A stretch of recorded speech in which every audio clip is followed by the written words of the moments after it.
Live. Yeah, okay. It didn't pop up on this thing, which it usually does, which is a little weird, but okay, as long as we're live. You sure we're live? Because this is not popping up on this That's one. it in the upper left-hand corner there. Meeting is now streaming live. All right. And now it's coming up. Facebook is saying we are live. It does. Okay, finally, yeah. So usually it gives me the cube thing. It's not. Maybe it's just because it's a two-parter thing, but welcome back. This is part 2 of a many hours, 10.5 hours plus with the improv team, stand-up comedians from around the globe.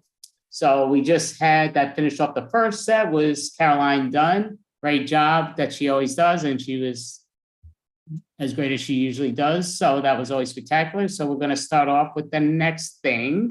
So since Caroline just was like throwing it out left field like it was no problem, please introduce the next team, Caroline.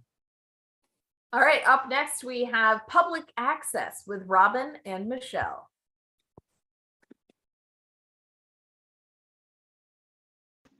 Woo woo! Hello, everybody. Happy Friday, day, night, morning, wherever you're at.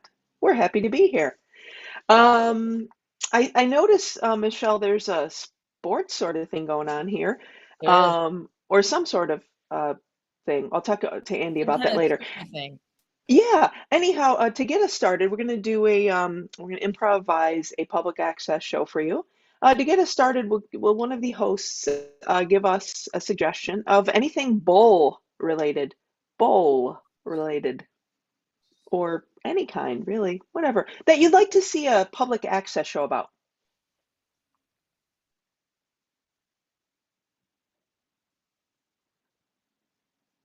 Okay, we have ceramic bowls, and that sounds great. Oh wait, we got fish bowl. Ooh, they're making it. These are good. Michelle, you pick. I got the get. You pick. Which one you want to do? Oh my gosh. I think the making an art of ceramic fish bowls. Yes, that is everything. Great.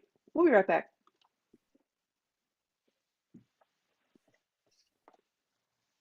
Welcome, welcome, welcome, lovelies. Welcome to the making an art of ceramic fish bowls. Yes, yes. I am your host, Regina Luina. And I have been hard at work today, making art, full fish bowls out of ceramic. I haven't even had time to change from my work in the art lab. Excuse me, I haven't even had time to refresh myself. But, I always try to make a lot of time for my guests. It's not about me, it's about you. The spotlight is on you, guests. And I wonder who will join Regina Luina tonight. Hello. Hi, Regina. Oh. I brought some made art to kind of inspire the lovely public access audience, so we could talk about the making of ceramic fishbowl art and whatnot. But if you like, I've done some origami work here in my shop called Pamplemousse NU. Yeah, it's not ceramic, but I would love to discuss all things ceramic. I have a ceramic tooth, my molar, one of them. Oh, well, then you're in the club. Then yes. Anything that brings you joy, that lets you show off your ceramic tooth, then you are only making an art of ceramica. Yeah. I don't did you get my name? I gave it to your assistant on the way in. I'm Poppy. And Paul Moose's designs. Yeah, well, it's actually Pamplemousse, but that's okay. I'm not into names. I'm into being and feeling ceramics. Yes. You know what the reason is that I would love to get into ceramics? If you have any suggestions for me, I love the feeling of wet clay in my fingers. Yes. Yes, that's what drew me to ceramic as well. Is that what, is that a calling from the goddess? It is. It's a calling. It means that you're ready to move from your ceramic tooth to using your hands to make beautiful art out of ceramic. Would you believe I actually helped the dentist make the ceramic tooth? She Oh, didn't she did not allow me to get my hands in the wet clay, but she allowed me to actually adhere it to my tooth stump. well, that is quite progress, as we say here. Regina, Progress. I prefer progress Progress. because Okay, you're I a can. pro. You know, Oh, Gina, that makes me sing with delight. I like it, and I'm going to change it for you, Regina. I'm going to now say progress. progress. Yes, Do that's you lovely. yeah, do you have any suggestions of where I might go to get my fingers into wet clay and just Yes, play all day? You like that? come to the studio. We have a studio at the studio. It's called the Studio. The studio. Yeah, I knew it. See, we're very in tune, Regina. Down, and we shall make our ceramic arts together, ceramica. And you can get your hands wet in the ceramic clay. That is the essence of ceramic art making. Now, Regina, if I may ask, if I may be so forward, if you don't mind me asking, do you know that scene from Ghost where they were, around each other and making the clay? Can we do that? Is it too forward of me? Yes, no, we actually have spirits who have come just to envelop us in their love and kinks as we put Oh, our hands right into the ceramic clay. So that will, oh, that's a given, I think. That's a assume. oh, okay. It's I assumed. like that. If I told you I want to get my hands wet in your clay, is that still okay? Well, you'll have to talk with my agent. You know, my clay is Is it not spoken for? anybody's clay. It's, well, it comes with a price, and my agent makes those negotiations. Oh, okay. Well, I certainly can speak to them. Or I'm very analog. I don't like the digital and the texty wexties and the tweety weeties and any of that. I just want to talk. I want to get in there and form a Get in relationship. there. Get in there. And if it needs to be with my own collection of ceramic clay,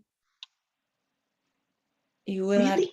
you will have to speak with my agent, though. I mean, Oh, girls got to okay. make I a thought. living.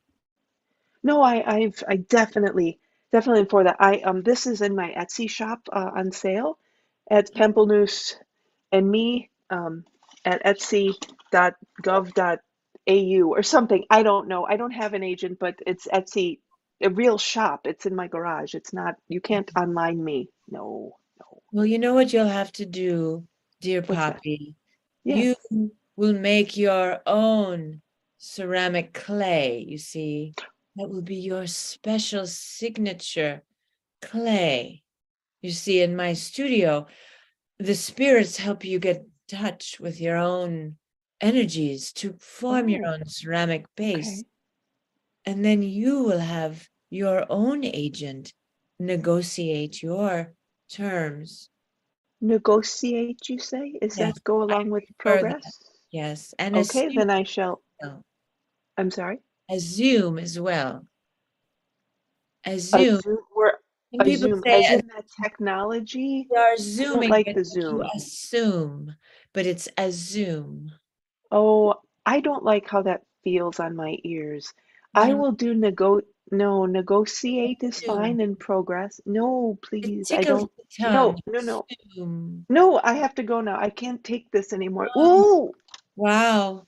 We lost our guest on a Zoom, everyone. You know, my grandmother, who really spent a lot of her childhood in Italy during the Great War, she pronounces her Z's like the Italians do, a Z, like that. She said at Zoom. And she would take me to the zoo when I was a little girl. I wonder what Poppy would have thought of that. I don't know, but I do, Poppy, if you're out there, I do hope you'll come to Studio and develop your own ceramic clay so you can get your own spiritual clay going. Maybe you'll be able to cast your origami art in your clay. Well, I'm Regina Luina, and my room is open for the next guest. Now, we are officially the making an art of ceramic fish bowls. So remember, you can always share your talent for how fish might survive in a ceramic fish bowl that isn't a classic glass fish bowl. There are some tricks to that. It is its own art. Hey, Regina! Ah, oh Hey, my, oh my gosh. Hey, I heard you Oh, talk about your Italian mama. Oh, God bless her, phenomenal and all that. oh my, Oh, it harkens me back to the old neighborhood. I'm so glad you could make it Spirit Yeah. Nonna. Spirit, she is one of the spirits who inhabits the beautiful studio down here at Regina Luina's studio. Yes, I've manifested myself. I don't know how long it will last, but whatever. I just love coming up here, it makes me the old country where things were simple and beautiful. Yes. All right, I'm good. We can talk ceramics. You want to talk about how yeah. I don't get to speak much, so I go on and on, and the Yes, I hands, there's a know. lot of motion. I I could know smack there's things around if I could touch things. Oh, sorry. it's so much to get out. No, you go. You're in the spotlight. You're out. You're out. You're out of your spiritual isolation. You're now here in the world. I feel as if very on the spot but in all the public access, the millions of people looking at me right now. Oh, you We know what know I'm that millions watch us every night, millions and billions, really, when you think about just who's tuning into public access television these days. The latest Nielsen ratings show it's really millions and billions, Nona. Oh my God. Okay, look, there's a million soul, billion there's more souls than we can count up there, but I can kind of fathom it, but I'm not really sure. But I want to talk real quick. I know this is ceramic, okay? I have a correlation. My mommy, Yes. she used to make it the biggest pasta bowl, and it was made from ceramics from the old country. And it had our name, Regina. It had our name put in there by the old artisans with their fingernail. They put it in there. They like etched it in. The Ucci family had their own big Oh, pasta bowl. I miss it. If I could cry, I would, but I can't. oh, Actually, as I'm thinking about it, probably what I miss more is the manigot Monica. and that mama's gravy. Oh my God, I can't. Oh, she used to make it with the cheese. Oh, the cheese, Regina. It would just stretch and stretch. And oh, I'm satiated from the other side, but you gotta tell you, sometimes I still want the pasta. I still want the manigot, and the ricotta and stuff. So Oh, I know. oh, is it They good, don't Regina? understand. Is it good? Take me through it. Paint me a picture of the manigot, please, please. Okay. I will paint you a picture, dear Nona, out of my ceramic art spirituality. First ingredient Oh, is love. Mamma mia. The second Oh, ingredient is passion. ooh. The This is third a passion ingredient, too. oh yes, passion. The third ingredient is anger. Oh, you gotta have a good one. My mama used to smack me around the kitchen. She pulled me by the ear and pat on my behind. Oh, I miss it. I do. You have to punch the manicotti door. Punch it a manigotta. Is that what mommy did? Oh, she punched it a manigotta. I love it. And then you have redemption. What? Redemption. What is this you speak of? What is redemption? What do you mean? Redeemed for all that you could have possibly done that is wrong or that you regret. All is forgiven and restored. Ooh. No. That's not how my family do. My family, Uncle Vinny went to the corner, and there was no redemption for him. He popped somebody, but we don't want to talk about that. I haven't seen Uncle Vinny since I've been here. You know what I mean? So I don't think he really redeemed himself so much. We don't believe in that. Wait a minute. Maybe Uncle Vinny needs this redemption manicot. I didn't think of that. He probably does. I haven't seen him. He maybe, but we'd have to find him first, and I don't know if we can. But I don't know this redemption. But go ahead. What else we need for this? Side note, if it's really important, we can put one of our spirits up to find Uncle Vinny to redeem him. Just a You little you side- find my Uncle Vinny? Oh my God! They're making me happy. You know that make mommy happy most, really. We can find, yes. We have Why those. did I not? Why nobody tell me this when we making the ceramics in the spiritual world? I got all the other spirits, and I got Nona by me too. Nona Senior, and nobody tell me this. Maybe they don't get our channel. Regina, oh, this make me so happy. Yes, no. We can all be reunited as a family. Oh, this make me happy. Oh, I'm Yes. losing. I love this, but I'm losing energy. I'm pulling back Oh, my energy. okay. Well, that is the spiritual manicot. We were able to float Nona for a little while longer and have her spiritual energy fill studio. That was delightful. I hope you can feel the energy just wafting through the studio. It's not often we have these moments, when people that we love and lost come back to visit us and we connect with them.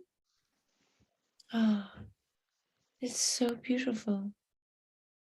I wonder how much time we have, if we have time for another guest.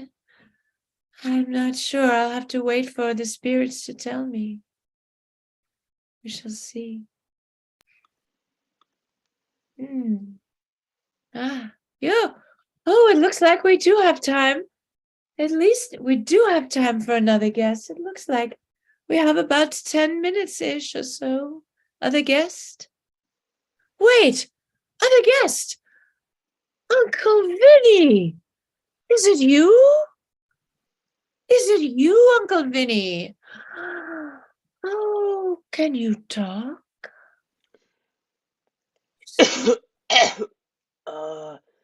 Yeah, it's me. I haven't used this in a while, but I gotta ask you, is Big Paulie or Tony the Tooth, any of them guys around? Cause it's not Uncle Vinny if they're around, okay? But There's no somebody special came and got me and said, you gotta pull your energy to this broad. Oh, I'm sorry. I don't know. I don't know my manners. I never had any. Yeah, you gotta go see the broad Regina. She's calling for you. Can I ask the reason for my visit? Do you need some water? You would like some? Yeah, I haven't had some of that. Oh my God. Oh, I don't know if it goes in the mouth hole, right? Still? It still does, yes, the mouth. Okay. I don't listen. This may get sloppy, so apologies, little lady. We're here for you. We have many bowls to catch the water. Oh, it burns. I'm not Right. sure if it should. Listen, Toots, that vessel, you gave it to me, and that's something different. Is that clay business? Is that ceramics? Yes, ceramic. Oh, hey, your workshop looks pretty good, It reminds me of the one that I went and blew up. Oh, sorry. It wasn't a ceramic shop. It was a glassware industry. But anyway, yours looks much better. Well, I'm so glad you could be here. I'm Yeah, so why am I here, huh? I gotta go do stuff in the other world, the river Styx and shit. So, but what can I do for you? glad. Nona, remember my grandmother, the great Mama, Mama Yeah, Mia, the yeah, great no, that's not Nona, my, no, not her yeah. sister, Yes? Yeah. She wants to see you again. So I made a spiritual manicotti. You made a spiritual manicotti? Yes, that will Oh, redeem you. you wait a minute. Hold it a minute. Okay. Was it? Listen, I was told by the nuns way back in my first grade, Vinny, they say you're unredeemable, and I I believe them because they're nuns and stuff. They got the pipeline into the big one, the big fella, the god, the head honcho, the main money god. Uh, are you? What are you, kind of a magic person? You tell me I could be redeemed? Come on. I'm just a ceramic artist versed in the art of making ceramic fish bowls. What's in this redemption business? What do you see me doing here? What do I gotta do? Sounds like they might be worlds apart. Hmm. Spiritual manicotti over here, ceramic fish bowls over there. But you see, they're really connected. Yeah, we're gonna go back to first grade again, and I can tell you I can't make that connection because the nuns couldn't make it for me. By the way, the nuns told me, Vinny, you're still not, and I believe that all my life too. So it was not a real long life because I was into stuff, but I'm just saying, could you make that connection a little clearer to me? What you want to do is Yeah. you want to actually have a taste of the spiritual manicotti, right? What Well, pie, what pie hole I gotta open to get that in me? same one you used for the water before. Oh, okay. Well, I had a whole different idea of this, but I'm real glad you corrected me. Okay, I'm better with that. Go ahead. And then what you want to do while the manicotti is in your mouth, Oh, you want to mamma mia. hold the ceramic fishbowl in your hand, Oh, that's pretty. That's so pretty, yeah. and you shall be redeemed. That what happens when I get redeemed? What happens? Your soul will be free. You can roam and fly and do what you want. You can use your energy for good. You can even drop by Studio to say hello every now and again. Can I see my Nina again? My niece, my beloved niece. I love her so. You can see your Nina the Oh, Nina. oh, oh. That might make me weep if I had any feelings or a soul. You tell me I got a soul, 'cause down there they tell me, uh, you don't got much of a soul, Vinny. Well, let me just cut a piece of this spiritual money cut for I you. don't know. Am I ready? I don't. I'm ready. Oh, well, You it'd be nice not to be hot anymore. I can tell you that. Oh, do there's I a grab it? I'm not sure. Do things really? I can grab it? yes, Oh. you can just grab it and just take it. Sure. I can tell it's been a long time since you've had spiritual money cut. Here comes the fishbowl. Regina, I'm feeling light. Oh, I'm feeling light. Oh my God. Oh, oh, it's Nona and Lena. Oh, Maron, it's everybody. Oh, I think I'm gonna go for the good now. Oh, Regina, how can I ever thank you? Oh my God, Broad, what can I do for you? Oh, Just say a zoom. a Zoom. And that's our show, lovelies. Ah, Yay! oh, you knew you were gonna get me to say that stinking word, weren't you? Somehow or another, I was gonna get that button. It just came back somehow. It's funny how things like that happen in improv. It just comes back. Yeah. I do Yeah. love that you guys made it to the Ghost. I figured that would happen at some point, but have you both seen Ghost? Yes. Like when it was out the first time. I'm not I sure have when I never saw seen it, but maybe. But I know that Yeah, scene. like in the movie theater in the Okay. 90s, right? Was it Caroline, 90s? yeah, Caroline, that's your homework over the weekend, if Go you don't watch mind. Ghost. Hmm.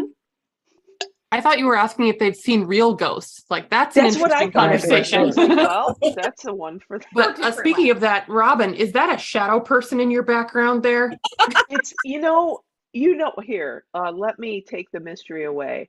I'm a musician and hold on.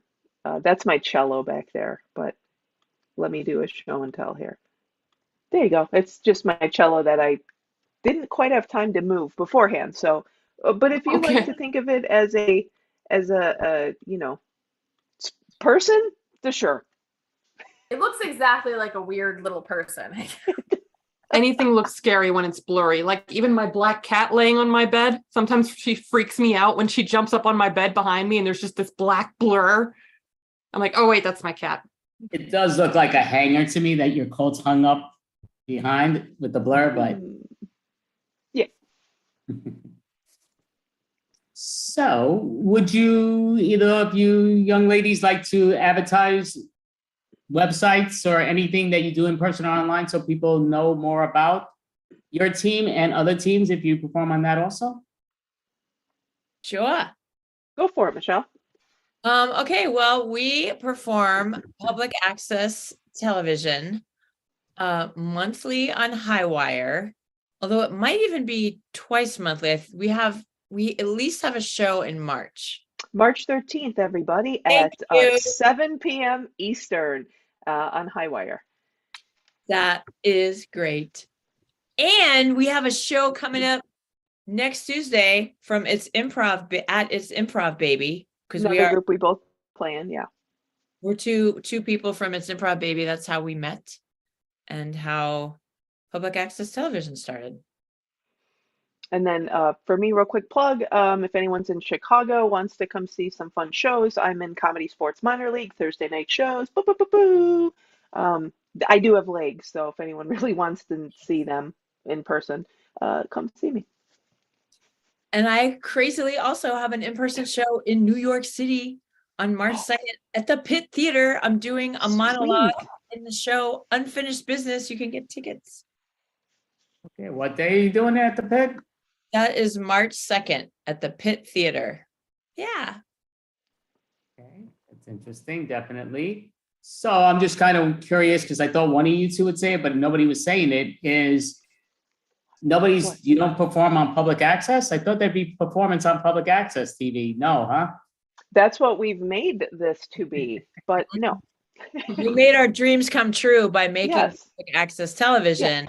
Because we were like, why don't we do a public access TV show? And like, we were like doing an improv jam with ourselves, with each other. We're like, let's do public access television because we miss it.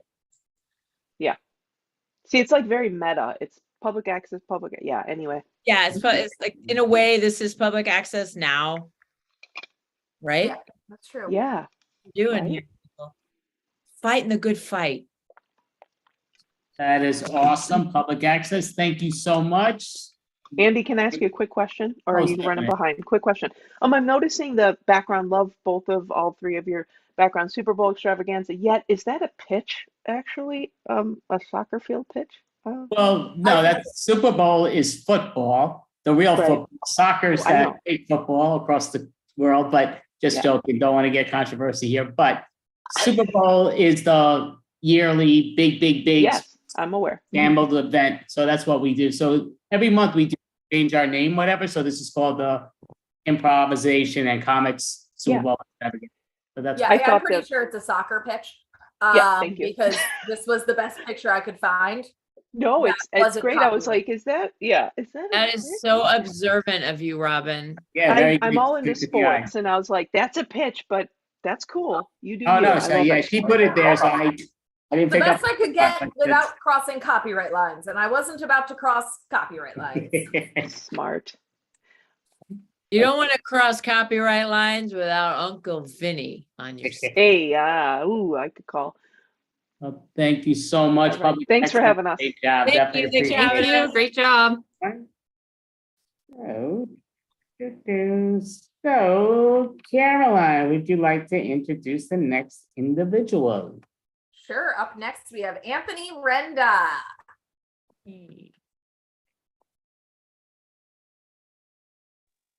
Oh, how you guys? Can you see me? Oh, here I am. I was like, Yeah. oh, here I am. Look at that. I am a dedicated trainer, guys. I am doing this extravaganza while working. Look at my client here, Brian. Hey, look at him hustling. He's doing the robot here. I got to make sure he's moving around. All right. Because as much as I love the extravaganza, it's the last Friday of each month. I've been doing this for almost 2 years, about 18 to 20 months. Andy Abertson and Caroline run this. It's awesome. I don't know how you guys do it for 16 hours straight. How many cups of coffee you guys drinking? What are you guys doing? Double shot espressos, lattes? What are you doing? Italian style? Monsters and Red Bulls? Okay. I'm wearing my name tag. Look at that. I'm a good employee. Look at that. All right. So what's going on in the news? Keep going. Keep stroking. Look at it. I'm trying to slap. Stroke. All right. So what's going on in the news, guys? I don't know if you guys heard this. The world's oldest person just died recently. She was 122 years old from France. She was a few months away from her 123rd birthday. So they interviewed her, of course, before she passed away. And she's like, what, made you live for such a long life? What gave you longevity? She gave it 3 successes. All right, write these down. Those who want to live to be 122. Number 1, she doesn't smoke cigarettes, which is obvious. She helps. All right. Number 2, she says, have deep friendships and connections with family members and relationships. All right, this one, the third one was a doozy that caught me off guard. She's like, don't work. Make people do things for you, like your errands, your laundry. Don't get a job. That narrows down about 99.9% of the population, guys. I don't know if I could do number 3. How am I going to pay rent and pay my bills? All right. And if I tell, who am I going to tell do my laundry and to go to the bank for me and do my grocery shop? If I tell my sister or my mother, they're going to hit me over the head with a pop. All right. And throw coffee at me. So I don't know if anyone's going to live to be 122 like this lady. All right, another minute, Brian. Keep it up. But another news, Joseph Biden recently said in the press that he told Ukraine, U.S. is going to back you 150%, fully throughout. As long as I'm president and as long as I'm alive, we're going to back you up. Biden said this, guys. All right, I don't know if that's good news for Ukraine, because Biden could die any moment, any second. He's probably might be dead now. So the president of Ukraine, Zelensky, I think he's fucked. He's like, damn, why does the United States president have to be 190 years old? Why couldn't it be young like John F. Kennedy? All right, so he's getting fucked, okay? I don't know if it's a good transaction. All right, in other news, I heard this on a mic actually the other day. One of the comics says a commercial pilot gets paid about $40,000 a year. And he's saying that they're drastically underpaid. I don't think they're drastically underpaid because they get $40,000 a year, but they get unlimited blowjobs from flight attendants. So that's actually a good job, right? The pilot's like, okay, we got an 8-hour flight. Okay, we're going to Austria. Okay, which one of you are going to do fellatio on me? All right, women in the audience, I mean this in good nature. All right, don't me too me, don't cancel me. Also, these guys, they see around the world. They see 50 to 100 countries, 7 continents. They get free airfare, free hotel. I'll be a pilot tomorrow. All right, I got to make sure there's top flight attendants and stewardesses. That's the only incentive. All right. All right, another 30 seconds. All right. In other news, a lot of people, Gen Z says everybody has a therapist. Everybody's seeing therapy, whether live, now Zoom, since COVID. Right? And they're like, oh, I'm feeling better with my therapist. I'm more in touch with my feelings. I'm more expressive. This is what they say as an Italian. Okay, old school talk. Why don't you shut the fuck up, okay? Why don't you toughen up? All right? Okay, be a man and find some solutions of your own. All right, that's how we do it old school style here. I am also seeing therapy, guys. My therapist's name is Anthony Renda. That's me. All right, my therapist is me, myself, and I. I think it's working wonderfully. Actually, on second thought, I don't think it's working that well. I think I need to see therapy, guys. I need to ask a Gen Z. What's your therapist's name? Does he take horrible insurance like mine? My insurance is so bad, it's a religious group. Every time I present my card, no one would take it. All right, guys, I want to take deep breaths. All right, Brian, you're set. We're going to go look at this, working out and doing Zoom comedy at the same time. All right, I want you to walk around the gym for hands over your head, 30 seconds. Walk around, we're going to go on the spin bike. Look at that, guys. I'm getting paid, even though I'm not getting paid for this. All right. Other news, guys. This is true. Kanye West got remarried. All right. This was a couple weeks ago. So this alone made us realize there's someone more crazy than Kanye out there in the world. The one who said "I do" when Kanye asked to get married. Yeah. So he's not the craziest person in the world. The one who said "I do." All right. Another news is they got married on Thursday and they got divorced on Friday. Yeah. No, actually, they're still married. And Kanye was quoted in the press saying, "I'm not bipolar, guys. I'm like Justin Hoffman's character from Rain Man. All right. I have autistic savants. That means he's inquisitive.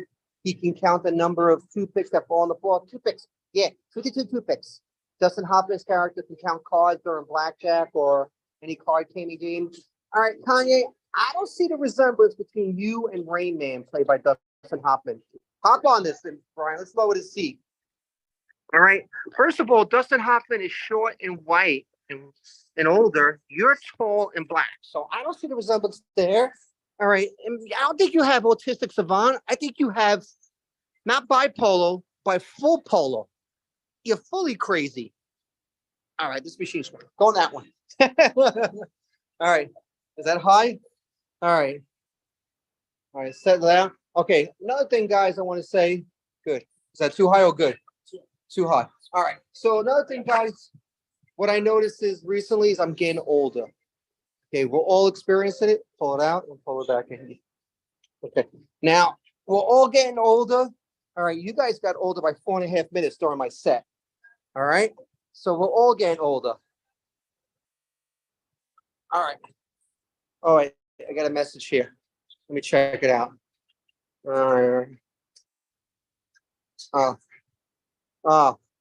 Okay. It's the music in the background. I apologize. So we're all getting older. I'm going to speak loud so you can't hear the music. All right. And I don't like it. It's stressing me. It's getting me frustrated, guys. Some of you can relate to this. All right. So when they say you get older, you got to watch your fats, your trans fats, your saturated fats, your canola fats. The only fats I can have is PHAT.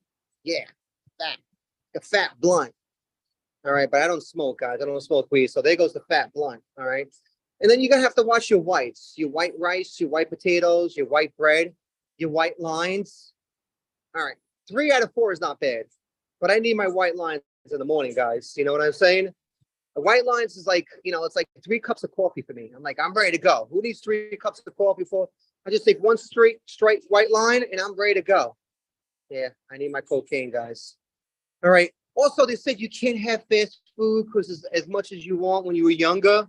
All right. So instead of I only have fast food only twice a day now. I'm cutting it back. See, I'm making some changes. All right. I only have my Taco Bell, my KFC twice a day because I need my imitation meat and my imitation chicken, guys. I can't live without the imitation stuff. All right. Now, what's you call? Oh, okay. Let me see. There's no music. Let me walk over here. Keep going, Brian. 2 more minutes. All right. Another thing is, okay, there's music in the background. So let me go somewhere quiet. All right. Let me go in this room. All right. Here we go. So my muscles are like, they communicate to each other. My shoulder muscles like, man, I'm achy and sore. And then my back muscles like, yeah, you're aching, so I can't move. They're like complaining back and forth and whining. They're like seniors in a senior citizen home, all right, or assisted living home where they're complaining, this Jell-O sucks. They're complaining about the room temperature of the room, and they're complaining about the entertainment. This entertainment is not really funny. This comedian, Anthony Renda, man, can we get a refund on him? All right. So a lot of people say, you gotta, my friends, my coworkers, especially people older, they say, it's the natural progression of life, the journey of life. Everyone experiences it. You have to embrace it and accept it. All right. You get better through age, like wine. You get more experience. You get more valuable. I thought about that. Nah, it's not working. All right. So I came with my own option, my own route is to, I'm just gonna basically lie. Someone asks me, hey, Aunt, how old are you? 31. Hey, Aunt, how old are you? 35. I'm in my early 40s, all right? But on Tinder, I'm 38 because I want to have a good time. All right. On eHarmony and Match.com, I'm 40 because I want to settle down, find the right one. All right. On this new app, I just found out from fellow comics, it's called Field or Feld Field. It's FEELD. Man, I'm not even on that. It's just, it raises my heart rate. BDSM, what is that? Submission, foreplay, sensuality, three-way, four-way? I'm like, wow. I just go on that just to raise my heart rate. It's good cardio. Actually, it makes me burn calories too. All right, I'll leave you off on this. Besides getting old, I have ADHD. And for those who follow my comedy, I've been saying this for months. All right, and everyone says, I have it too. I said, no, you probably have ADD. Like everyone gets distracted at work or when they're doing something. ADHD, the H part gets you in trouble. You know, makes you hyper, makes you not make wise decisions, gets you in trouble at work because you don't follow protocol, you skip steps. All right. And this is why I get fired from jobs because I'm always hyper. I'm doing things fastly. All right. And a lot of people say, you know, what you call it? It's just superpower. No, it's not my superpower because my brain is like those balls that Spencer Gifts from that store used to buy crazy things, like crazy gadgets, like the lava lamp. It's like that ball with all the spears going in 20 directions. All right. Mine goes in 10 and it goes in everyone's brain. So I feel like I'm doing everyone's work. I feel tired. Like at the gym, I'm doing everyone's cardio, everyone's weightlifting, this and that. All right. So now what I'm going to do is I'm just going to go do some meds. I think it's time for medication. Or I'm just going to put all my energy into myself. All right. Because it's tiring. All right. Enjoy the rest of the show. Caroline and Andy are great. Sorry for the technicalities with the music in the background. I couldn't get out of work and I'm short on money. Yeah. Oh, good, Anthony. Great job. I don't even hear the music in the background. Caroline, would you like to ask the great Anthony any questions? Yeah. What are you working out today? What am I working out in body? I'm working out in like at the gym. Yeah, you're at the gym. What are you working out? Well, Besides your client. I'm training my client. I work out at home. I do like a morning routine. I do like my shoulder mobility, my hip mobility, because I have back issues. I do some yoga poses. I'll do some push-ups. Then I'll do some stuff like later on, like I'll do some endurance drills for baseball because baseball season's coming. I work on baseball skills. At the gym, I usually do weight training 4 times a week. I work each muscle once a week. I get biceps, triceps, 3 to 4 exercises, 3 sets. And I'll work core, some rotations. And I try to work some cardio, some sprinting. Besides that, I'm good. No. So since I didn't hear it either, what was the music playing in the background? What kind of music's going on over there? Well, it's the Crunch. They have like it's like a central system that plays at all Crunch gyms. It's not like we have control over it. We can't lower it and change the station. So they play like hip hop, like current music. Like on Tuesdays, we used to have 80s music because it was a anniversary of Crunch because Crunch was established in 1989. So they're playing 80 music on Tuesdays for the last 2 years, but now they stopped doing it. It just changes. It gets annoying sometimes. Right. And out of curiosity, Anthony, do you have a website people could follow you on, whether it's in person or online? Well, yes, I hired a tech guy, one of my friends from the pit, Sonny Atwall, who's an improviser and a comedian. He does my tech. He helps with my comedy. We do open mics together. So I have an Instagram and I have a TikTok. It's called Anthony Render Comedy, Instagram, Anthony Render Comedy, TikTok. I'm doing Broadway March 1st and Broadway April 12th. So I'm doing Broadway repeatedly and getting paid some ducats, some money. Not a lot, but a little bit. That's a big plus for a comedian. Awesome. That's spectacular. So Anthony Renda, thank you so much. Great job as always. Thank you guys. Always a pleasure to see you. Good Great luck with the job. rest of the show. Thank you so much. I appreciate it. That was Anthony Renda. So we do have a team that's been put together for quite a few years now, in person, online, and all that stuff. So bring out the Improfessionals, please. Pop, pop, pop, pop. And all right, everybody's got perfect. So Paging. Perfect. All right, what's up, Nisha? Combo And- breaker. Okay, so hitting the close button. So yeah, so basically, do we have everybody on, or am I just blanking out? I think we do have everybody. So if you don't mind, we are the Unprofessionals. So I just started off with that to let the world know. So we are an online improv team right now. We used to perform in New York City a bunch of times around all New York. Now we perform all around the globe, which is awesome. So we do have Caroline Dunn, Mel Post, April Canez, Saraya Ahmed, Susan Zell, Leah Goldfarb, Nisha, and I am Andy Abramson. We are the Improfessionals. So we do have many of the individuals here from around the globe, which is spectacular. Like, again, before the COVID world, I never would have thought twice of me doing this type of thing. Now I'll never want to let this go. As long as I'm breathing, I think it is an amazing thing that you get to work with these other individuals that are so talented and nowhere close to where you're at, which is probably they feel better that way, but that's all good. So we're going to be playing different improv games today. We're doing it in a battle style, which is a competition. So we're going to have a team. So I'm just thinking here, what's the final numbers? It is 7, right? Besides myself, because I can't be on the team. But so we're going to have it where 7, 2, 4, 6. We're going to have it where we're going to split you into 2 teams. So one team has 4 individuals. If that other team needs that 4th individual, which I don't think they will need, they will end up being part of that team. I mean, I will be there, help them in that 4th mode. But, so I'm mixing up the cards here. Oh yeah, and I need to give you all numbers if you don't mind. So I'm going to ask you, Caroline, please make yourself number 1. Mel, please make yourself number 2. Angel, please number 3. Saraya, number 4. Susan, number 5. Leah, number 6. And Nisha, number 7. And I'll put myself as 00. This takes me forever. Why am I having a problem doing this? It's amazing. Caroline, you're pretty quick. Can you change my name? I mean, my number to 00. I'm sorry why I'm having such a good. I can't. No, You can't. it won't allow me to because you are a host. Rapper. Hosts are supposed to know how to do everything, Andy. I do. I usually get this no problem with this stupid. Okay, there we go. Wow. My vision is just getting worse. No excuses, but that ain't helping. All righty. So we got all our numbers.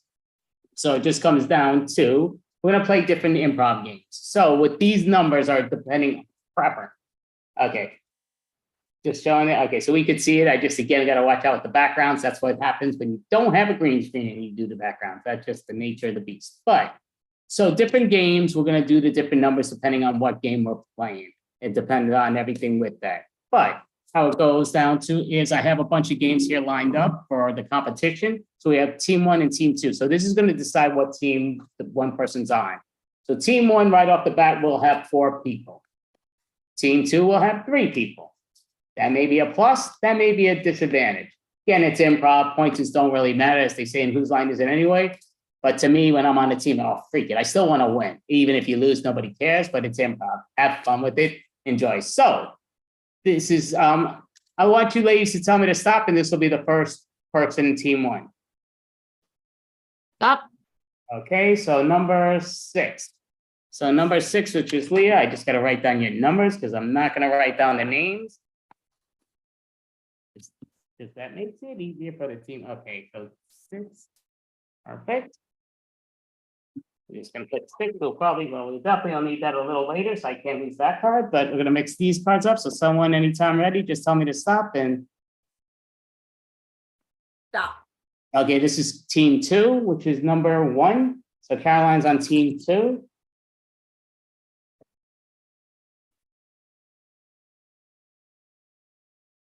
Okay, so this is back to team 1. To join team 1 with Leah will be, just let me know when to stop, please. Stop. You didn't really do this without that thing. So it's number 4. Oh, it really is crap. So number 4 is joining number 6, which is Saraya. Okay. This is taking longer than I thought it could be. Okay, this is the next number. Tell me when to stop, please. Stop. Okay, this is joining team 2, which is number 3. which is Angel. So Angel's on team 2. So she's joining Caroline. So tell me when to stop. This will be team 1 again, please. Stop. Stop. Okay, perfect. That's number 2. So Mel is in team 1. So she's joining 6 and 4.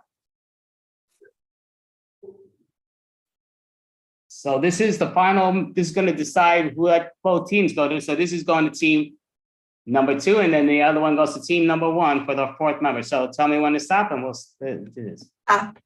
Okay, so number 5 is on Rapper. How did that just disappear? Number 5 is on team 2, which means number 7's on team 1. So 5 on team 2, 7 on team 1. So this is how we're going to be playing different games here and there. What I will say in general, it can be an advantage, obviously, having that extra individual, because you have that extra guesser in the guessing games, but obviously here and there. So the whole thing is you get points for certain things, and certain things you'll get minuses on. A lot of these games will be, if you're doing a competition game where it's a, say, 3-line exchange or whatever it is, if you're pausing and taking up your word, all words, in case I forget to say this, if it's a word like limited to so many words, don't say the word ofs or ahs, keep that in your brain and say the word. So every word counts. Otherwise, it's going to be a minus for you, not just you, but for your team. So realize that. Be a team player, just say words in those games. But we're going to mix it up because I want to do the first one with the group scene. That's the wrong thing. So I have all my group scenes here. Okay, here we go. So this is this perhaps thinks this thing does kind of make it where it's hard to see. So just tell me when to stop and then we'll call the 5 stop. Stop. Stop. Stop. Okay, thank you. So we're gonna do the Beastie Rap. So we're all doing this game. So Beastie Rap is a competition game.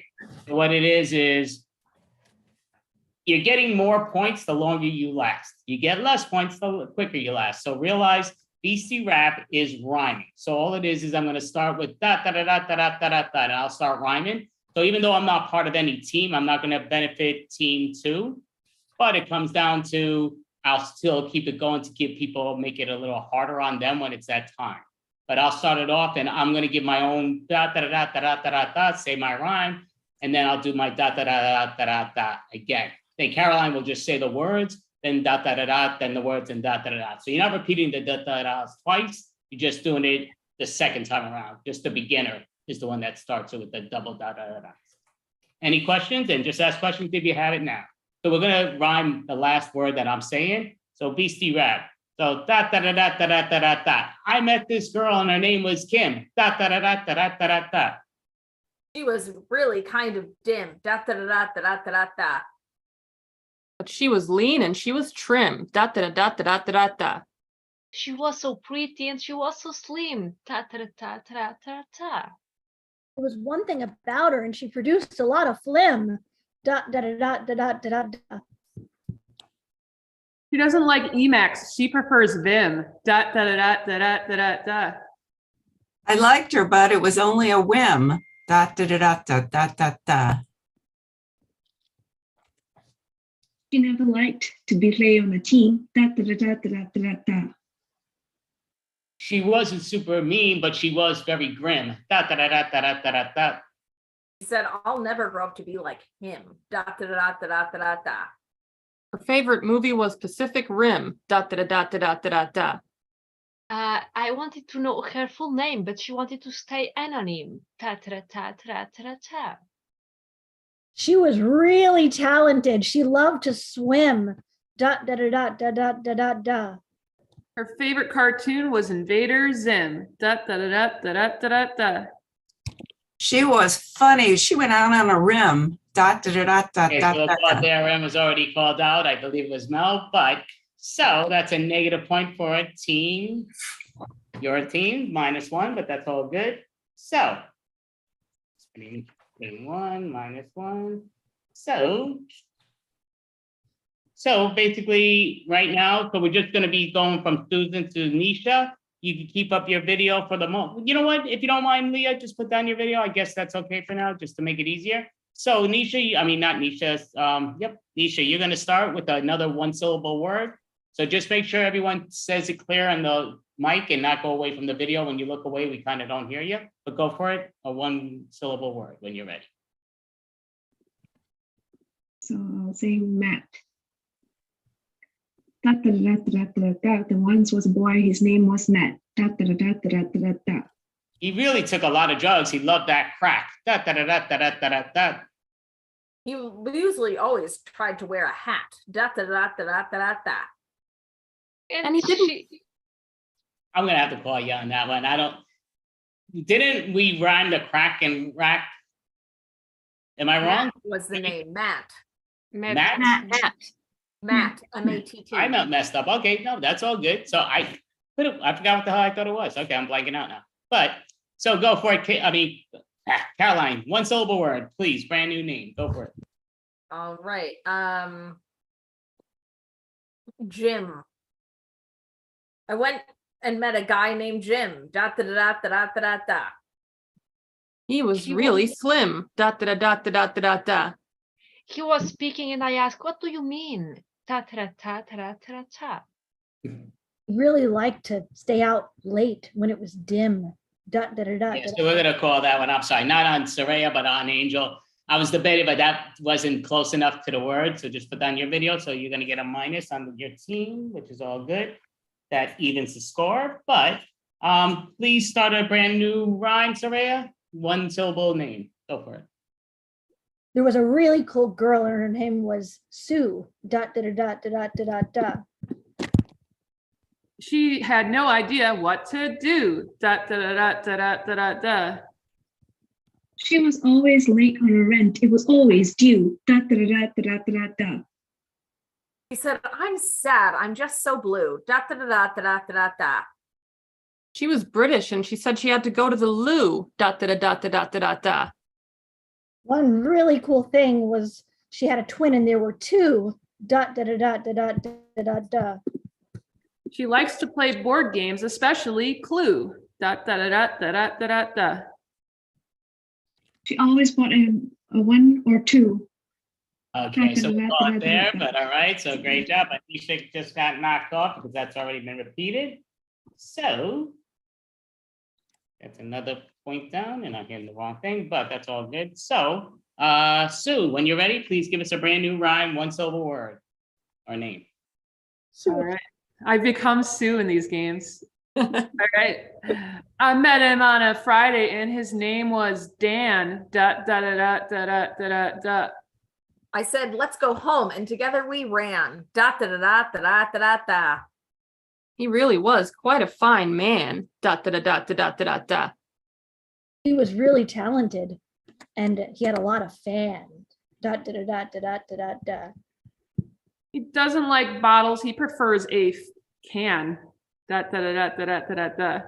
And he's a really lovely guy. He always talks to his gran. Da da da da da da da da. He gets out a lot and he has a nice tan. Da da da da da da da da. He was an animal fan and he had a swan. Da, da, da, da, da, da, da, da. We used to play Halo. He would set up a LAN. Da da da da da da da da da. He had an odd accent. He only said flan. Da da da da da da da da. He never wanted to grow up. He was kind of like Peter Pan. Da da da da da da da da. He wrote a lot of books and they were banned. Da, da, da, da, da, da, da, da. He went on a really long trip to Japan. Da da da da da da da da. And then he met his wife named Fran. Da da da da da da da da. His favorite song by Eminem was Stan. Da da da da da da da da. He was a true travel fan and he liked to go to all the countries that ended in Gan. Da da da da da da da da. Went to the hospital to get a CAT scan. Da da da da da da da da. He was so nice. He invited me to be part of his clan. Da da da da da da da da. He had really bad internet. He was using LAN. Da da da da da da da da. He was one of those cool language fans and he always used the word san. Da da da da da da da da. He's so constipated. He should try to eat bran. Da, da, da, da, da, da, da, da. He said that he wished he was more of a man. Da da da da da da da da. He always looked up to his grandma Fran. Da da da da da da da da. Right there, because that's the fourth time a name was called out, so we gotta wipe that out. I gave you guys, I didn't say before the show, but I said always 3 names and we're done. But so O2 gets a minus. So that's all good. So team gets a minus. So you're gonna start a brand new one, Saraya. 1 syllable name or word. Go for it. I knew a guy and his name was Bill. Da da da da da da da da. I offered him food, but he's had his fill. Da da da da da da da da da. He had so many cavities they had to drill. Da da da da da da da da. He was a big pickle fan, and his favorite kind was a dill. Da da da da da da da da. I said, don't sell me stuff. You're such a shill. Da da da da da da da da da. He said, I wish I could swim better. I'd grow a gill. Da da da da da da da da. He had a really rough life, and he lost all of his stuff. And then there was Zill. Da da da da da da da da da. He told his life story to Dr. Phil. Da da da da da da da da. And then he ended up living inside a landfill. Da da da da da da da da. Overall, he was a pretty cool guy, and he was chill. Da da da da da da da da da. He even helped to clean up after an oil spill. Da da da da da da da da da. Eventually, he went and lived on a hill. Da da da da da da da da. He became an awesome writer, and he always used a quill. Da da da da da da da da da. He has a pet whale. He feeds it krill. Da da da da da da da da da. And he harvests his own grains. He has a mill. Da da da da da da da.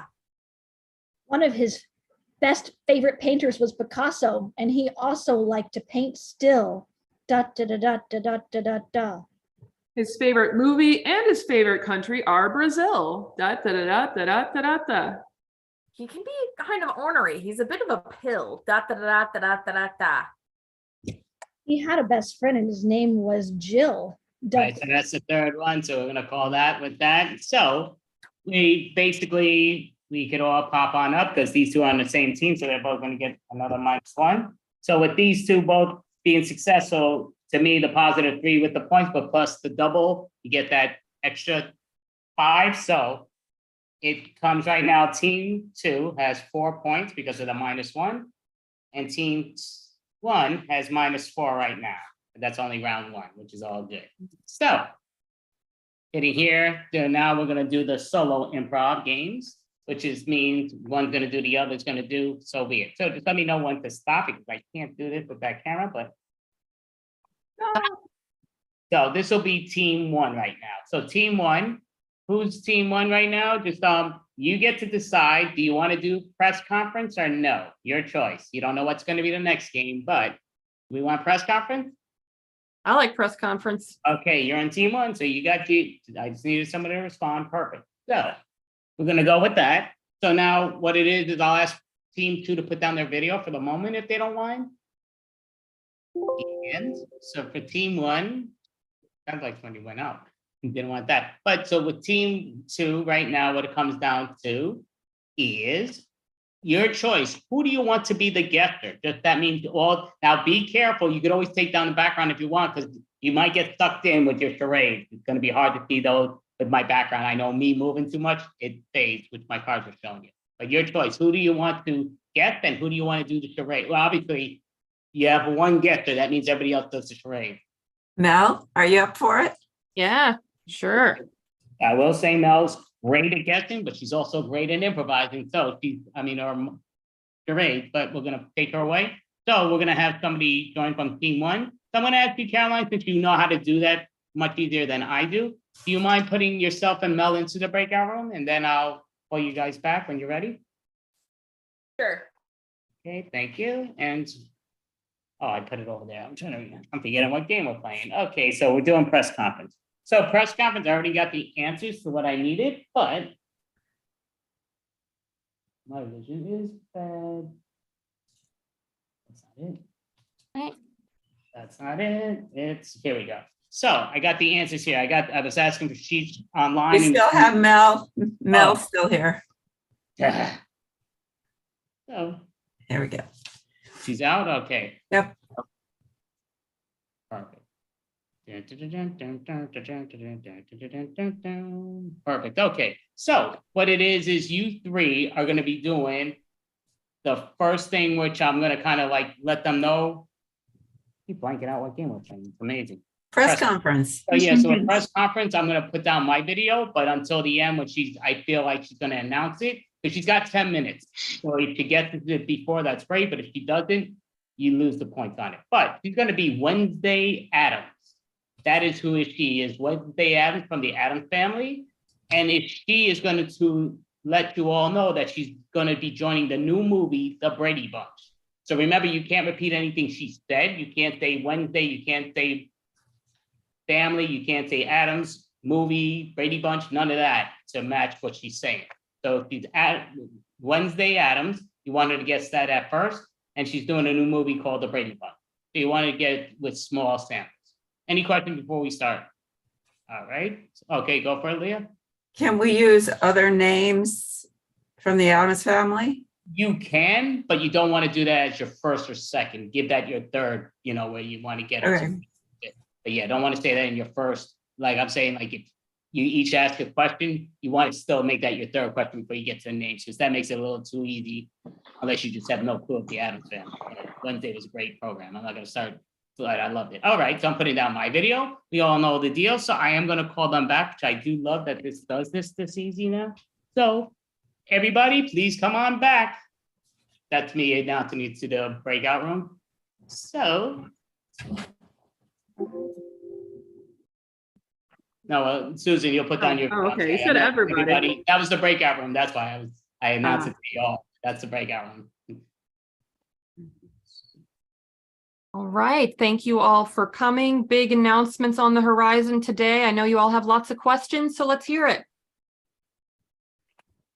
Yes, number 6. Well, I am from Spook Magazine, and I wonder if you have a thing about the new part you're doing. Well, being Bill Murray and doing a movie that's not Ghostbusters, I mean, it's definitely a change, it's I love Ghostbusters, but I also like to branch out. All right, number 4. Hi, I'm from Monster Mash Chronicles. How does it feel to be part of such a big family? Well, being part of the Addams family is, it's definitely an adventure. There's never a dull moment, being Wednesday.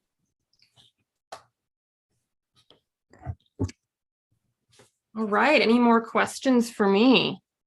What do we got? Yes, number 6.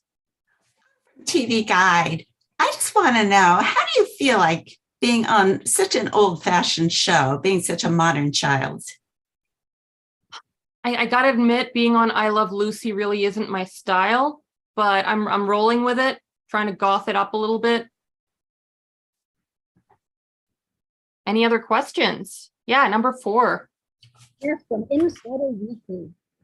I'm excited for you from one big family to another. How does it feel to go from that? Well, being part of All in the Family, it's definitely a bit different than the family I'm used to. And we both find each other a little bit dysfunctional. Number 6, yeah. I'm from Family Magazine. I think it's very interesting. You're going to play a part with lots of siblings. Yeah, I am used to having lots of siblings, but the Brady Bunch are a little bit too vanilla for my taste. So I am Wednesday Addams, and I'm joining the Brady Bunch. All right, so give yourselves a hand. So everybody can pop their videos up. I will say, great job by you, Mel. There was some negative points that we got, but you get +5 right off the bat. But you did get negatives because I was asked beforehand, can we mention any characters? I said yes after you asked 3 questions, and the first questions, it was already put in there, which is a character from the Addams family. So that's already -1. And then we repeated family before we even got to that, which is -1 also. So I'm gonna just put it as -1 because everybody starts to make it like a go-to thing. But so you get 3+ points in overall. You had +5 plus the -2. So you get +3 there, so you have -1 right now. But we're gonna mix up the cards. So everybody, this is for the next team, which is solo improv, which is, and if you never watched Wednesday, you should definitely watch it. They're doing a second season, which I'm glad they finally put it in to make it official. Okay, so that was press. Oh, why am I? Oh, yeah, that's right. I'm mixing up the two things, but that's all good. As long as that means that we're done. So I'm mixing these up. Just tell me when to stop. This will be team 2, right? Yeah, team 2. This is what you're getting. Okay, yeah. Stop. Okay, so you are going to be doing 2 or 3-headed monster. So this is obviously the 3-headed monster, which is not monster, but expert. So I'm putting this down here. So everybody's going to keep their video up because we're going to get to ask whatever questions we want. You need to answer it in the best expertise answer that makes sense, being one word at a time, being that head. So we have 1, 3, and 5. So I'm going to put them up there on the screen right off the bat. So you have Caroline, Angel, which is going to be the second word each time, and Susan. So this is the 3. So you have Caroline's going to respond each time with the first head, Angel's the second head, and Susan's the third. Goes back to Caroline. So the key is we're going to ask you questions. You have to answer no matter what in your expertise style, and it has to make sort of sense. Not that it has to be the most serious thing, but don't make sure your sentences make sense, because that's going to be negative points as it goes. Simple to the point. Any questions before we start this? Go for it, Caroline. Do you want us spotlighted? Well, if I knew how to do that better, I would. I would just, this is going to take me forever to do it. But you know how to put all 3 of you up there? That would be perfect. So. I mean, I know how, it's just been so long. I keep kind of liking this, but that's all good. Perfect. That's why it's great having you as a co-host. Thank you. But all right, so we know the deal. So everything, first word, Caroline's going to respond, Angel's going to respond, then Susan's going to respond. Just because we usually practice like this, I know you could take it where then the next person leads off, but I want to put them in that spot because some of this will be a little out of the ordinary.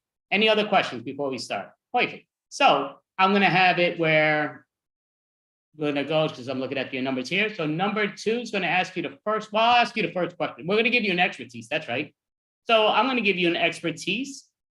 And since I know Caroline's such a big fan of sports in general, you're stuck with, and I'm going to do this because of Angel, American sports. Nothing else. We're talking American sports. You're an expert in all American sports. So we are going to start. And okay. So, crap, I hit my timer. Oh, there it goes. Hitting the stupid phone. I don't know why it hits me. Not hit perfect. All right. So my question to you all is, what is the best line to use on a lady to pick her up at a bar? And what way should I put my face to make it easier for her to want to go on a date with me? The most sexy line is, hey, babe, do you like football. Okay, great one. So now we're going to have number 2. Please ask any question. It should be not sports related, but it's whatever you want, but they're going to answer in a sports related manner. Go for it. So I'm meeting my partner's parents for the first time. What should I bring over? And why? And why? You Should Bring cake. many. cakes. Because It Contains all the carbohydrates they need. Interesting. Number 4, Saraya, please ask a non-sports question to the sports expert. What is the best vacation to go for a honeymoon? the Best vacation to go on is Brazil because It is The most amazing country. ever. Alrighty, so we're gonna go to number, that was Saraya, right? So number 5, please give away, or not number 5, number 6. Leah, go for it. So I'm getting a divorce. I need a really good divorce attorney. So could you recommend one, and why you would recommend that particular one? Paul Andrew Is the most excellent attorney. for anything Including soccer. or divorce. Okay, perfect. And we got one more question left, and Nisha's gonna ask you a non-sports related question, so go for it. What was your most embarrassing moment and how did you recover? My Life is constant run and tumble. around so It looks pretty terrible all the time. All right, so we'll call it there, so everybody can pop on up, and if you know how to do that thing back to normal, Caroline, please do that. So, give yourselves a hand. So what I'll say is, they did answer all the questions, not all the way that was open, but how it goes down to, we're all seeing each other, and that is Susan, folks. All right, Susan, okay. So basically, they get 5 points for getting throughout the whole thing.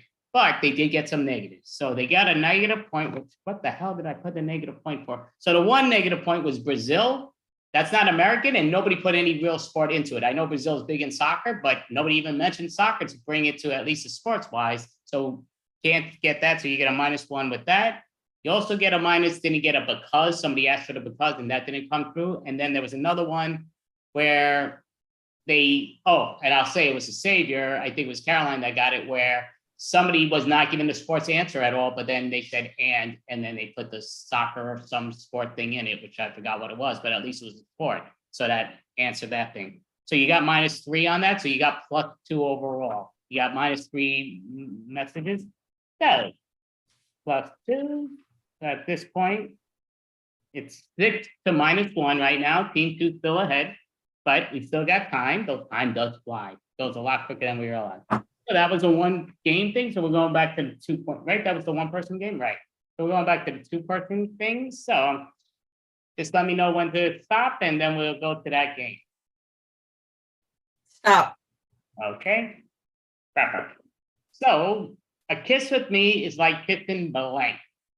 So a kiss with me is like kissing blank. So we're all doing this, and the key goes down to, you get points depending on how it goes through. But again, I'm just putting everybody in that number order. So you all sort of see it the way I see it, which is great. So we have 4, so we have 5, and 6, and 6. Okay, perfect. So we all see the number order we're going. So it's in this number order style. I'll start it, I'll skip the word. So if you say the word and don't skip the word first, that's already a -1, not for yourself, but for your team. So realize, basically, you get more points if you get people that get to laugh that are not part of your team, or even stuff that I think is great. A lot of things I think are great, you're gonna probably not think are great, but that's fine with me. But again, it depends on what's what. So any questions before we start with? So remember, you have to say the same thing that everybody else is saying. A kiss with me is like kissing a blank. So I'll start with frog.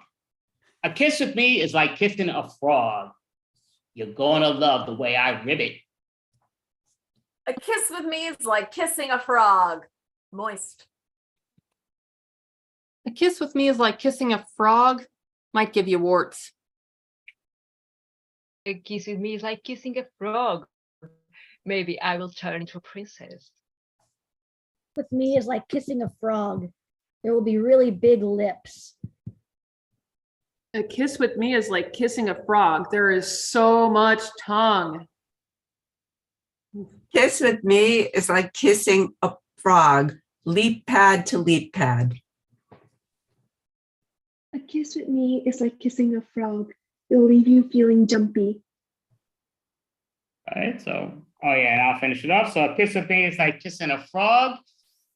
You know, insects are great in fiber. So we're gonna put it there. So we're gonna put that to the side. So now Caroline's gonna give us a brand new thing. I did give the points on that, but when you're ready, Caroline, you'll give the word and then let us know what kissing you is like. Cello. A kiss with me is like kissing a cello. There are strings attached. A kiss with me is like kissing a cello. Will be like an orchestra. A kissing with me is like kissing a cello. We will create new melodies about it. Kiss with me is like kissing a cello. There'll be a little bit of residue left behind. A kiss with me is like kissing a cello because I'm all about that bass, no treble. Kiss with me is like kissing a cello because there'll be lots of wood involved. A kiss with me is like kissing a cello because once you do it, the case is closed. And that the point system here. So kissing me is like kissing a cello. You know, it's better when more of the orchestra joins, because again, it's group kissing. All right, so we're gonna put, oh no, go for it, but Caroline, you're finishing it, I'm sorry. A kiss with me is like kissing a cello. You'll hear a symphony. All right, perfect. So now we're gonna go, I just gotta go, like stick it with the numbers, which makes it easier, not the team, it's in that team order. So Mel, when you are ready, you're giving us a brand new word and letting us know what kissing you is like. Football. A kiss with me is like kissing a football. If it goes well, you might get a touchdown. A kiss with me is like kissing a football. You will feel you are the winner. Kiss with me is like kissing a football. It's going to make you want to celebrate. A kiss with me is like kissing a football. I'm open. I'm open. A kiss with me is like kissing a football. You might get a yellow flag. A kiss with me is like kissing a football. There's always a crowd cheering. Kissing me is like kissing a football. You know, it's great to moo about it. Kiss with me is like kissing a football. Slap that pigskin. A kiss with me is like kissing a football. If you don't like it, you can get your quarterback. We're gonna call it there. So great job. So we're basically now giving a new word from Angel, and so let us know what kissing her is like. Go for it. Ice cream. A kiss with me is like kissing ice cream. There will be so many flavors involved. With me is like kissing an ice cream. You can double scoop or triple scoop. And it's great. A kiss with me is like kissing an ice cream. You kind of end up doing a lot of licking. A kiss with me is like kissing an ice cream. There'll be lots of drips. A kiss with me is like kissing ice cream. Ooh, it's gonna get messy. Kissing me is like kissing ice cream. You know it's better with a little whipped cream. Kiss with me is like kissing ice cream. Best done on a Sunday. Kiss with me is like kissing ice cream. I scream, you scream, we all scream for it. Kiss with me is like kissing ice cream. One is never enough. All right, so we're gonna call it there. So great job. So we're gonna put that to the side. Saraya, give us a brand new word and let us know what kissing you is like. Alligator. A kiss with me is like kissing an alligator. It can become dangerous. A kiss with me is like kissing an alligator. There's some crocodile tears involved. Kissing me is like kissing an alligator. I'll swallow you whole. With me is like kissing an alligator because it's going to be all teeth. Kissing me is like kissing an alligator because I love your feet. Kiss with me is like kissing an alligator because I gator it right. A kiss with me is like kissing an alligator. Afterwards, I'll say, see you later. A kiss with me is like kissing an alligator. You will feel you are risking your life. All right, so you finish it, go for it. Kiss with me is like kissing an alligator. We'll feel most in our element if we're in a swamp in Florida. All right, so great job. We're gonna push that to the side. So Susan, give us a brand new word and let us know what kissing you is like. Blanket. A kiss with me is like kissing a blanket. It'll make you feel warm and fuzzy. A kiss with me is like kissing a blanket. It will cover you whole. A kiss with me is like kissing a blanket because it'll be a little scratchy. Kiss with me is like kissing a blanket because you know I'm not linusing about it. Kiss with me is like kissing a blanket. There's a lot of lint truffles involved. Kiss with me is like kissing a blanket. It can be electric. A kiss with me is like kissing a blanket. You will feel it's too hot. Kiss with me is like kissing a blanket. It could be weighted.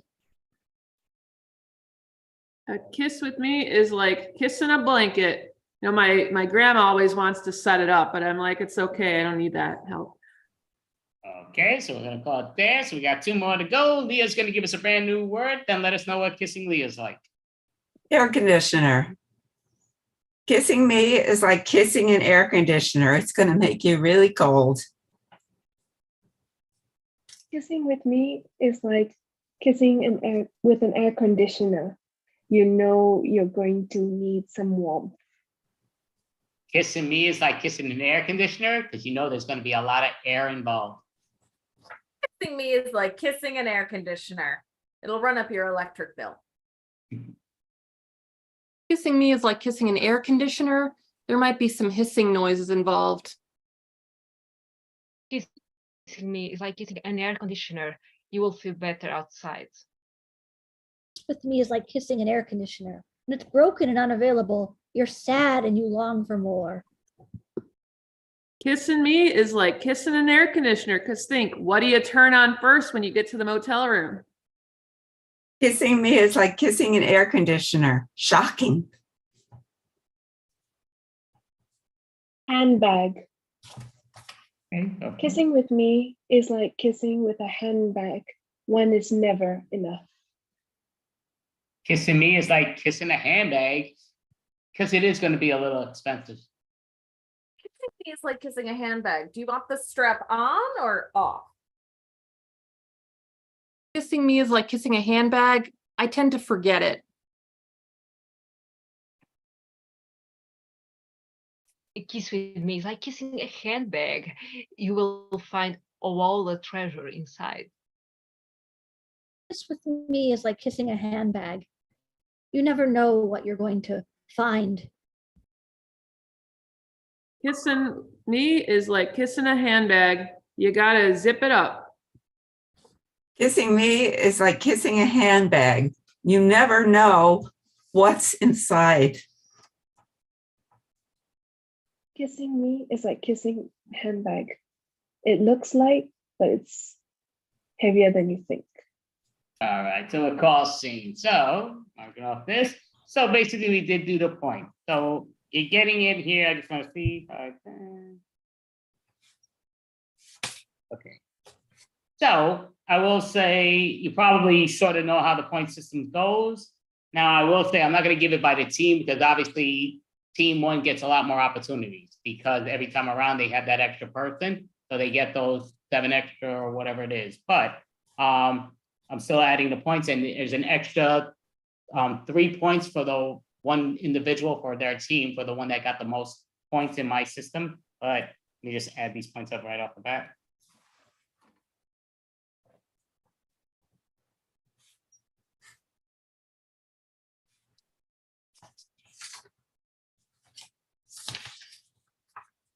Okay, so Team 2 got the most points by that one individual, but so they get that extra 5 points, but 30 points was scored by Team 2, 35 points scored by Team 1.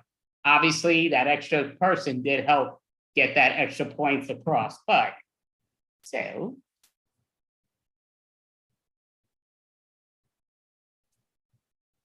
With a 7-point difference. So we're going into the next one. That was a group game. So now we're going back to the solo game. So now we're going to Team 2 that decides whether they want to pass the game or finish the game because they don't know what the other game will be. Why does this keep hitting it every time I hit the floor? Okay. Some of these games I'm looking at like, wow, we didn't play this yet. We didn't play this. So many games I do like that, but just let me know when to stop and we will play that game next. Stop. Okay, so we'll choose this one, which is, these are suggestions. So that's not what it is. That's the wrong games. That's not the game part. Knew that was gonna happen sooner or later to me, but all right. So this is the one team. Okay, here we go. Sorry about that. So the suggestion is, so just give me a game. Stop. Okay, perfect. This is Psychic Medium. So this is for Team 2. Do you want to play it or do you want to pass it? I'm good playing it. I don't know. All right, so we're going for it. So, yep, once one says it, it's done. They can always ask, well, do you want to play that? But once they say I'm good with it, it means it's done. So now every Team 1 could put down their videos if they don't mind for now. And we're going to keep up Team 2 for the moment. Now, Team 2 is, these are who's Team 2? Okay, so between you three, what game are we playing? I have all the answers here written down. Okay, perfect. So, who wants to be the guesser? Now, just realize, even though somebody might be a guesser, they might be better in charades. It's your choice, whatever you want, but. I like guessing. Okay, so Caroline's going to go guess. So you guys got it. Tough work because she's going to go. So one of you, oh, you know what? I'll just have Mel join Caroline because you can put yourself both into that breakout room. Then I'll just call it out. So realize when I call it out, that's just to the breakout room to come back. That's the shortcut, which I like that Zoom did create. Mel, I think you should be able to just rejoin that same room, I think. Oh, yeah. So if you both could do that, that's perfect. I hit too many buttons, too many buttons, too many. Okay. Okay, they're both in there. Perfect. All right, so we're playing Psychic Medium. So we all know the deal with this. So all it is they're going to guess a non-geographic location, guess a famous person or character, and then a weapon that's not a real weapon. So what these are it's a sweatshop. Sweatshop is the location. Ace Ventura is the criminal of choice with mittens. So it's sweatshop, Ace Ventura, mittens. Any questions?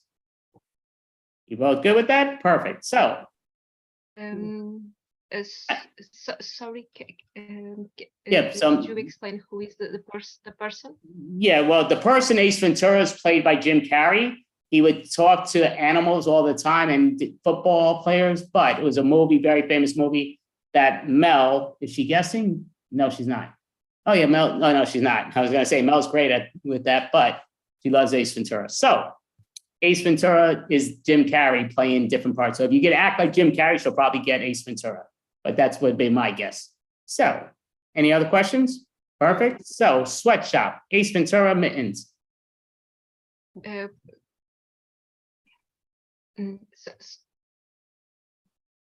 Taking a long time. What is the question? Go for it. Yep. So because my connection, I can hear the sound, but not very well the image. It blocks very often. But okay, so I'm gonna message you what this is to every. Oh, I can't message to everybody, so I'll just message to you, Angel. But it's sweatshop. It's not good for me to type this out. Yeah, I'm just gonna have a problem doing that because I got all the paper here and it's just gonna take me. So sweatshop, Ace Ventura, mittens. All right, so I'm gonna call them back in. Because this is taking way longer than that should be. We should be able to call. So let me just call them off with this. So, breakout room, please come back.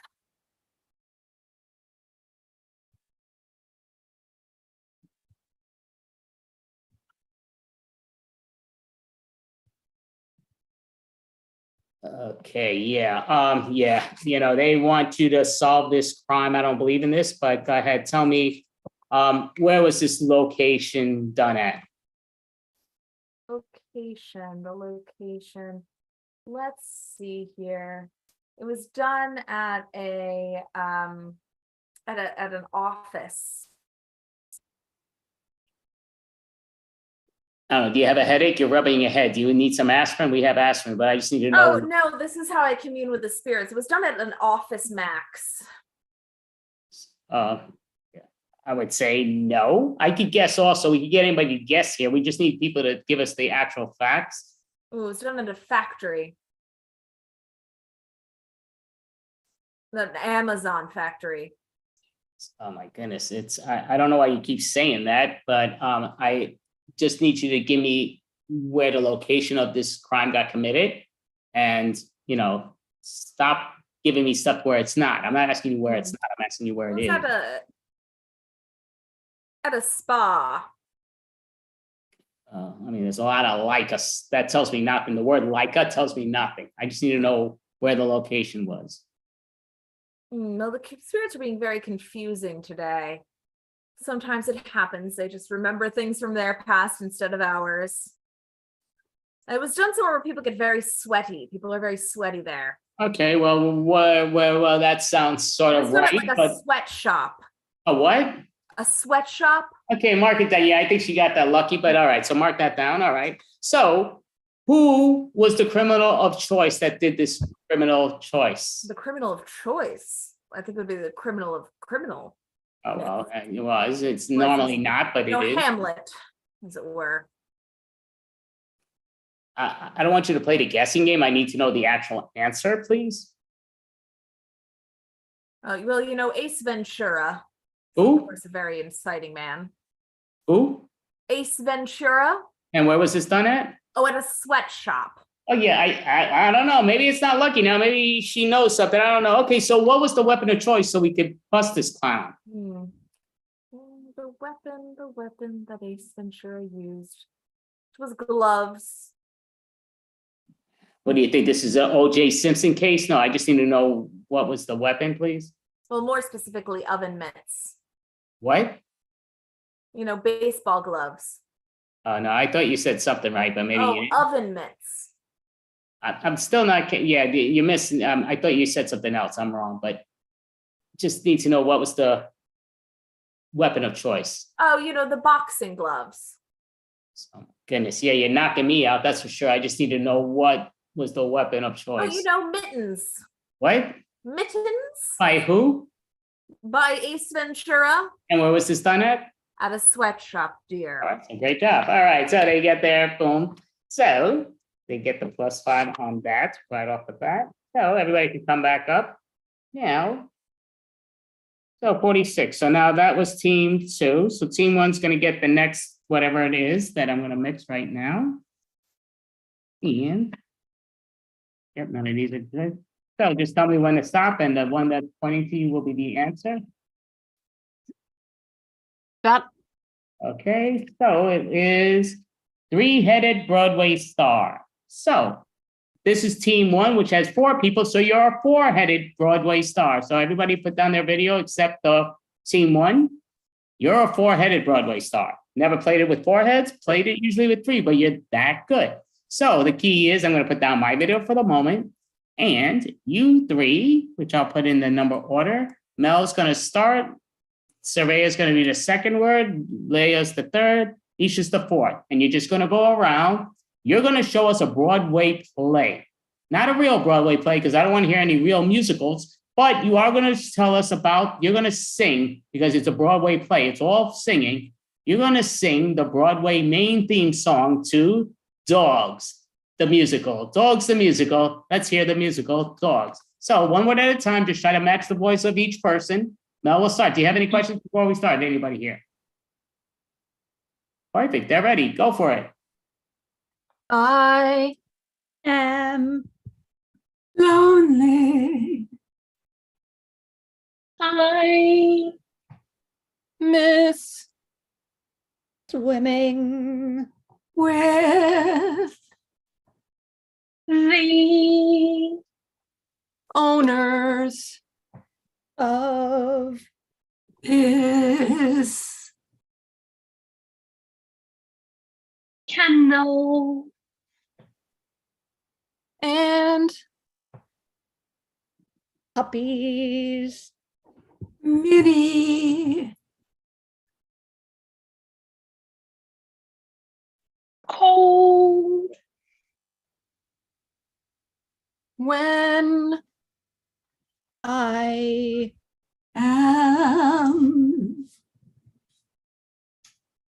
Thinking. about everything. and I want More. dogs.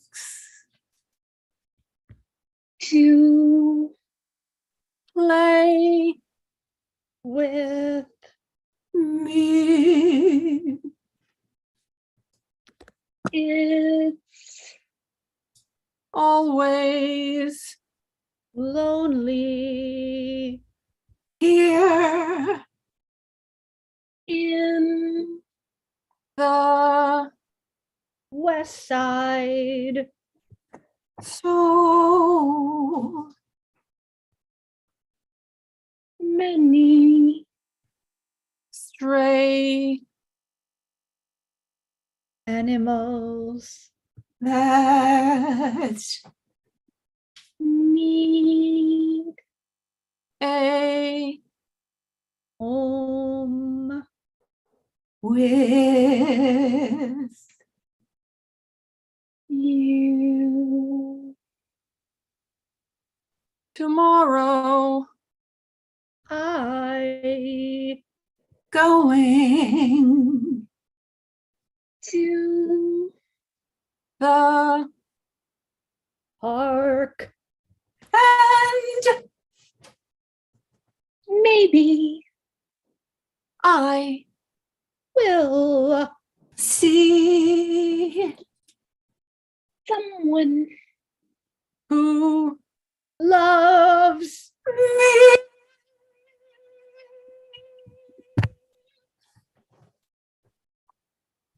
that's Look all sane. All right, so give yourselves a hand. So, oh crap, I didn't mean to do that. I hit the timer. That was my spot. Bummer. I did hit the mess up timer. That's what I do best. But give yourselves a hand. So, yeah, so usually it's done with 3 heads. It was 4-headed musical. I will let the world know that Nisha is like out overseas. So her connection compared to ours does take a delay. It's just the way it is. Everybody can pop on up. There's more improv professionals pop on up. But so I'm going to give the point system there. So what I would say is you both get the full amount of points, no question. So I already got down the points. So it's still 7-point lead. So we're going to go back to we're going back to the group scene, right? Yep. So why do I hit the one? Oh, here we go. So tell me when to stop, and this will be the game that we're all playing. Stop. Okay, so we're gonna hit this one, which is rhyme game. Line, line, rhyme, rhyme. Okay, so most of you won't know this, which is fine. So I did start this in the last couple warm-ups, what it is. So what it is, you just gotta listen. It's important to listen. That's where you pick up on what's going on. So I'm just gonna like start it off where I will be in it, and I'm gonna put everybody in their number order. I know Mel's done this before, but that's crap luck for Caroline because she's going to be stuck with it at this point. But it goes down to, I'm hitting here. So how the points will go. It does make it a little harder for me with the point system just because I'm in it, but that's all good. So the key goes down to if there's any mess ups, I want somebody to raise their hand because then we're getting wiped out. The key is we want it to sort of make sense. I'm going to make a line. Caroline's going to rhyme my last word of my rhyme. Then I got to rhyme her last word, which is my last word.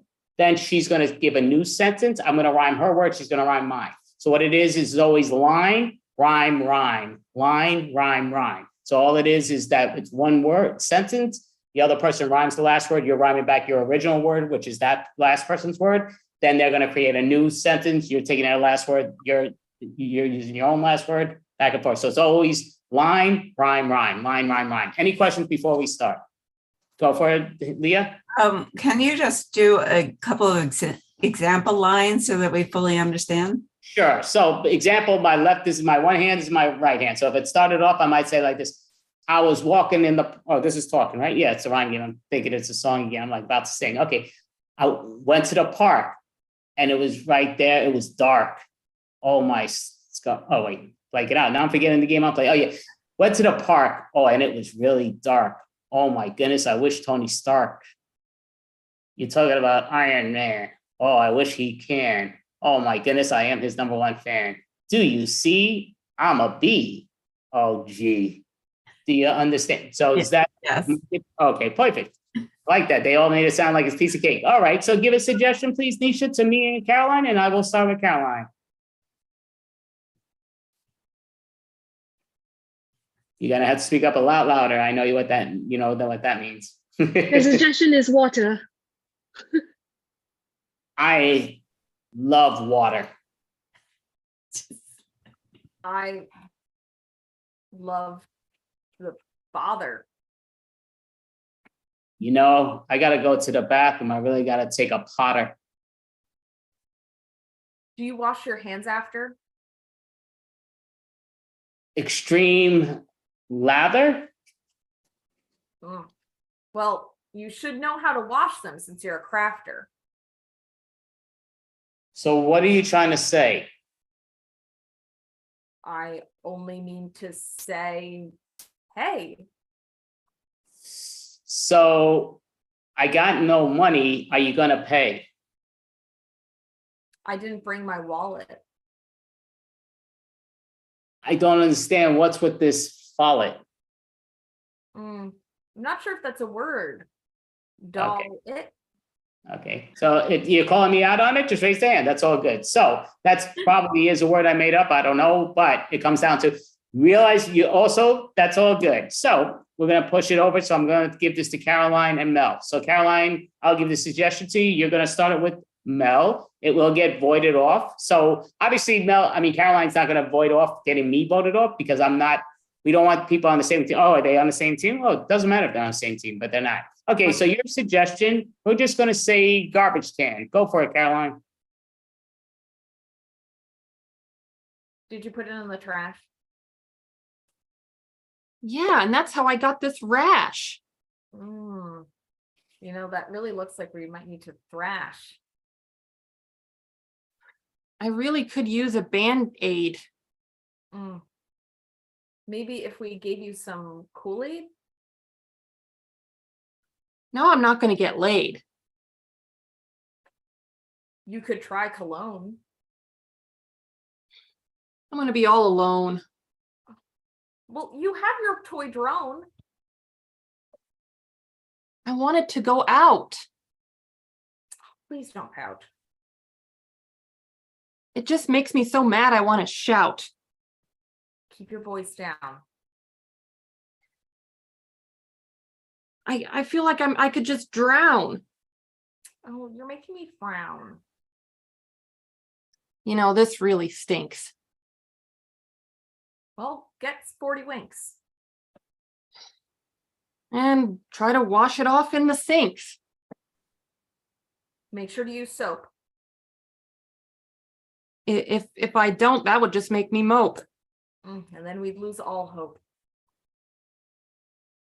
Maybe it'll look better the next day. Time is the best way to play. Maybe I should rub it with some shea. We have some lotion in the drawer. Well, that's for sure. Oh no, you dropped on the floor. This day is just not going my way. It's not your kind of day. Now I'm never going to slay.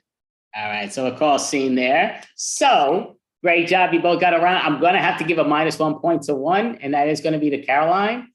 Just because I wasn't sure if it was her. I thought it was her, but then after the fifth time doing it, it had to be her going to before she spoke every time. At least that's what it sounded like. Am I wrong? Did anybody else hear this? Nobody else heard it? I was Really? too busy thinking of rhymes, so I don't know.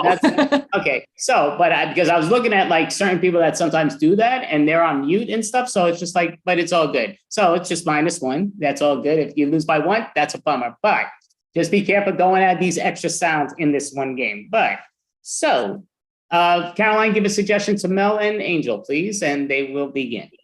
Glass. Oh no, it broke. Oh yes, I have no hope. You know, you're a really careless bloke.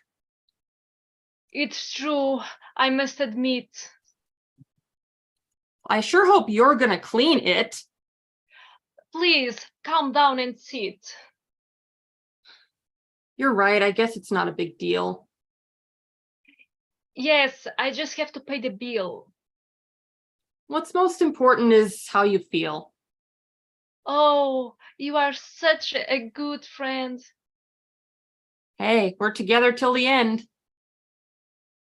Oh, and then we go to the beach and play with the sand. Yeah, I could use a day out.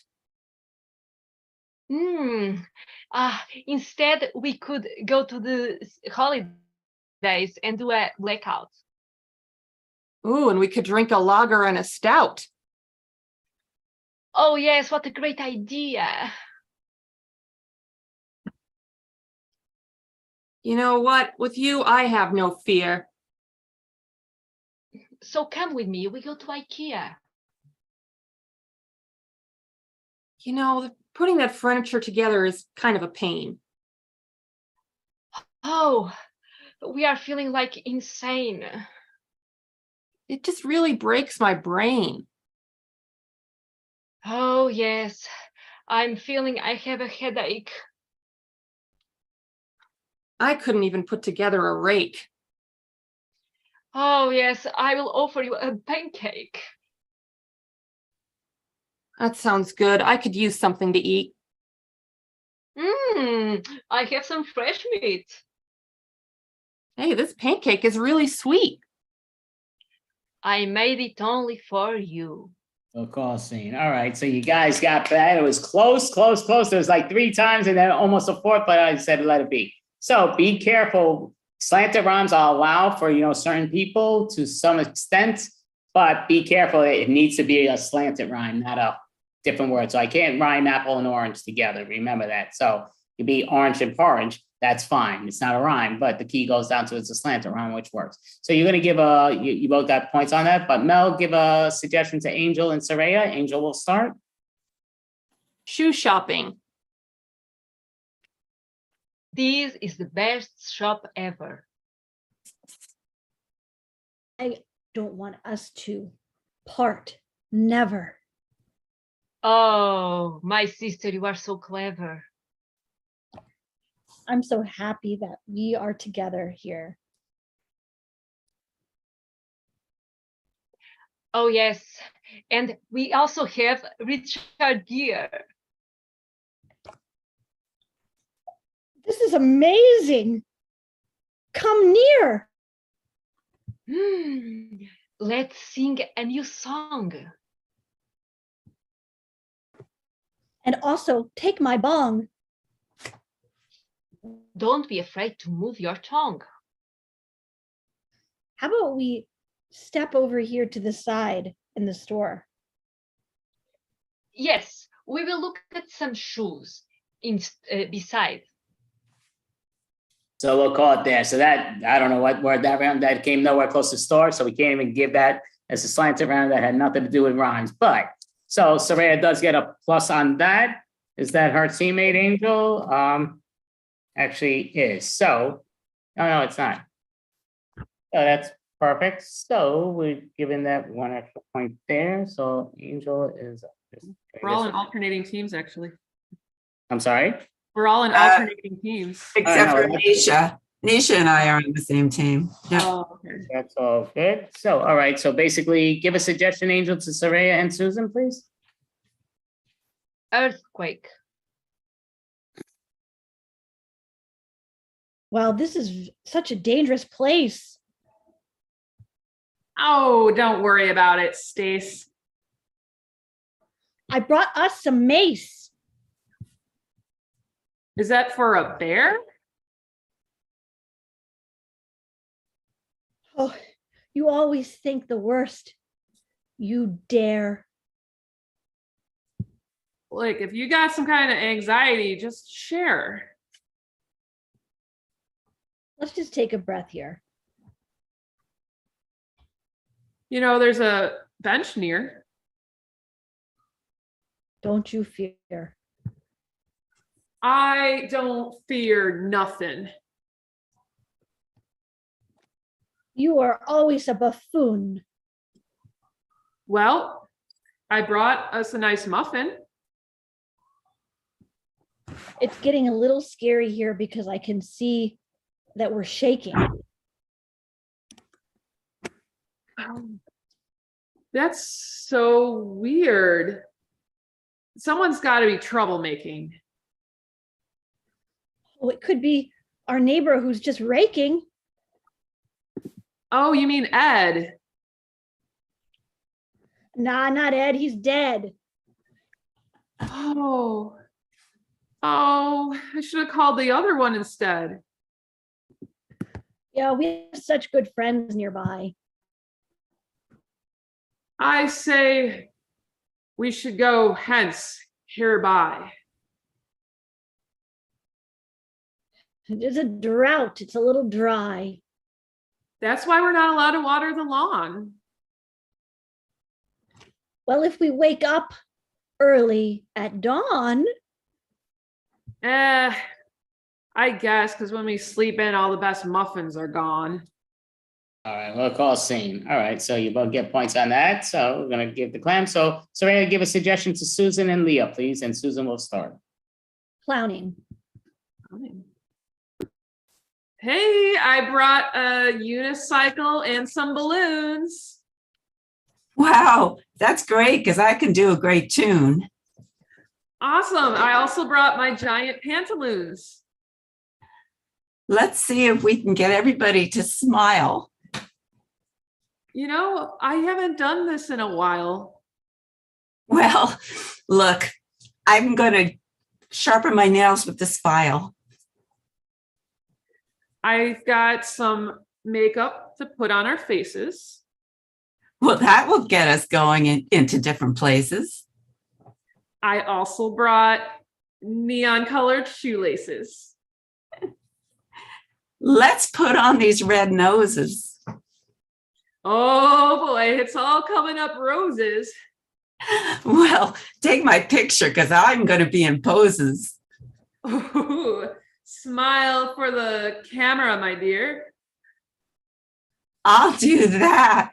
Don't you leer. Oh, honey, you got nothing to fear. Make sure you take my good side. Oh, I'm going to take you on a clown car ride. Wow. I can't wait to get inside. Well, it's going to be pretty packed in there. Well, I don't have a care. Oh, and I need you to put this in your hair. It feels like it's going to stick. At least it won't make you sick.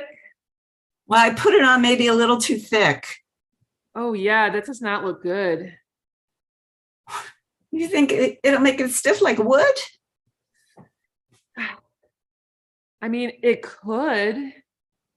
All right, so we'll call it scene there. So give yourselves a hand. So great job. So we're going to do one more. So that was another point for both teams. Nisha.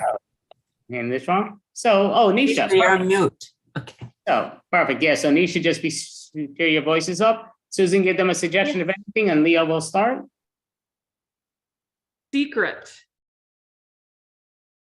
I have something to tell you. Really? I hope it's true.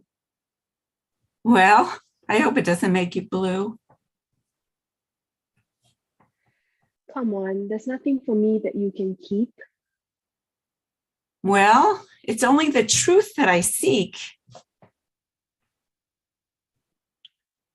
You know inside I love you deep. I know you love me, but are you true? In time, you'll see me pay my due. What I want to see is you not be blue. Oh, honey, trust me, it'll be fine. I got very suspicious the last time. But we made it through. We came out fine. You were not the best of mates. Better than all your last dates. Well, sometimes I think you and I is just fate.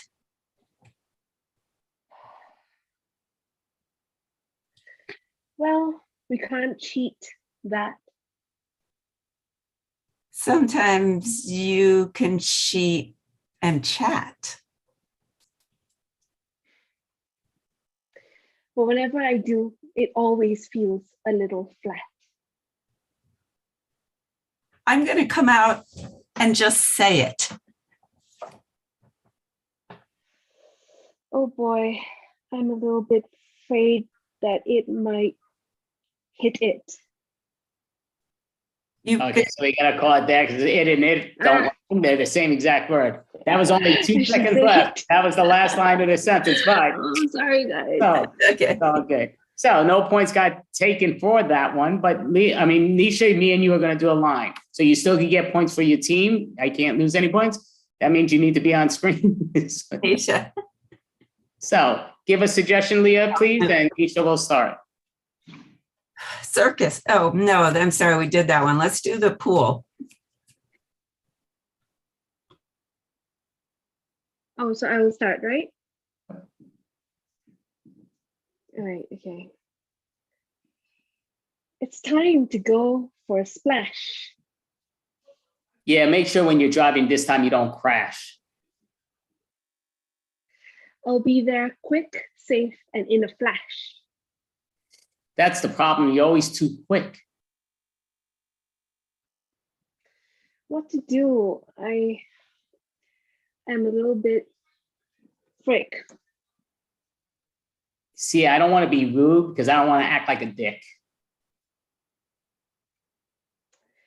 Okay, it's time. We have to have fun. Oh man, I want a lot. I want a ton. Okay, maybe this time hold off on the bun. Something to eat. I like how you think. Yeah, but last time it made us all go pink. Do you not notice this? I'm showing you my wink. Good one there. I like it. I love it because you have such a beautiful fit. Hope it will be such a great hit. You know, I think we would be such a great duet. Yes, if only we could go past and not blew it. You know, I'd say I know it, but I knew it. Yeah, I think we need to take some time. You know, maybe we should start to rhyme. We could add on a little mime. All right, we'll call scene. All right, so great job. So you got your point back on that. All right, so what I will say just is I'm giving an extra point to someone that I thought you all did a great job, but somebody else I thought did very well, very quick on their answers and very good job. So Leah's team gets a point because I thought Leah did a great job with that. I think you all did, but so right now, what time is it now? We got time for one more game. So we're going to do an all play game. It's a 3-point difference. Team 2 is winning. 3-point difference. So, okay. So we're doing these 10 games. So we got a few of these. So just tell me when to stop. And this is the game we will be playing. Stop. Okay. So have you heard about Jimmy the Blank? So we all know how this one goes. So have you heard about Jimmy the Blank? You don't want to change what it is, but Jimmy the Blank is some fill-in word. So I might say, have you heard about Jimmy the Tune-Up?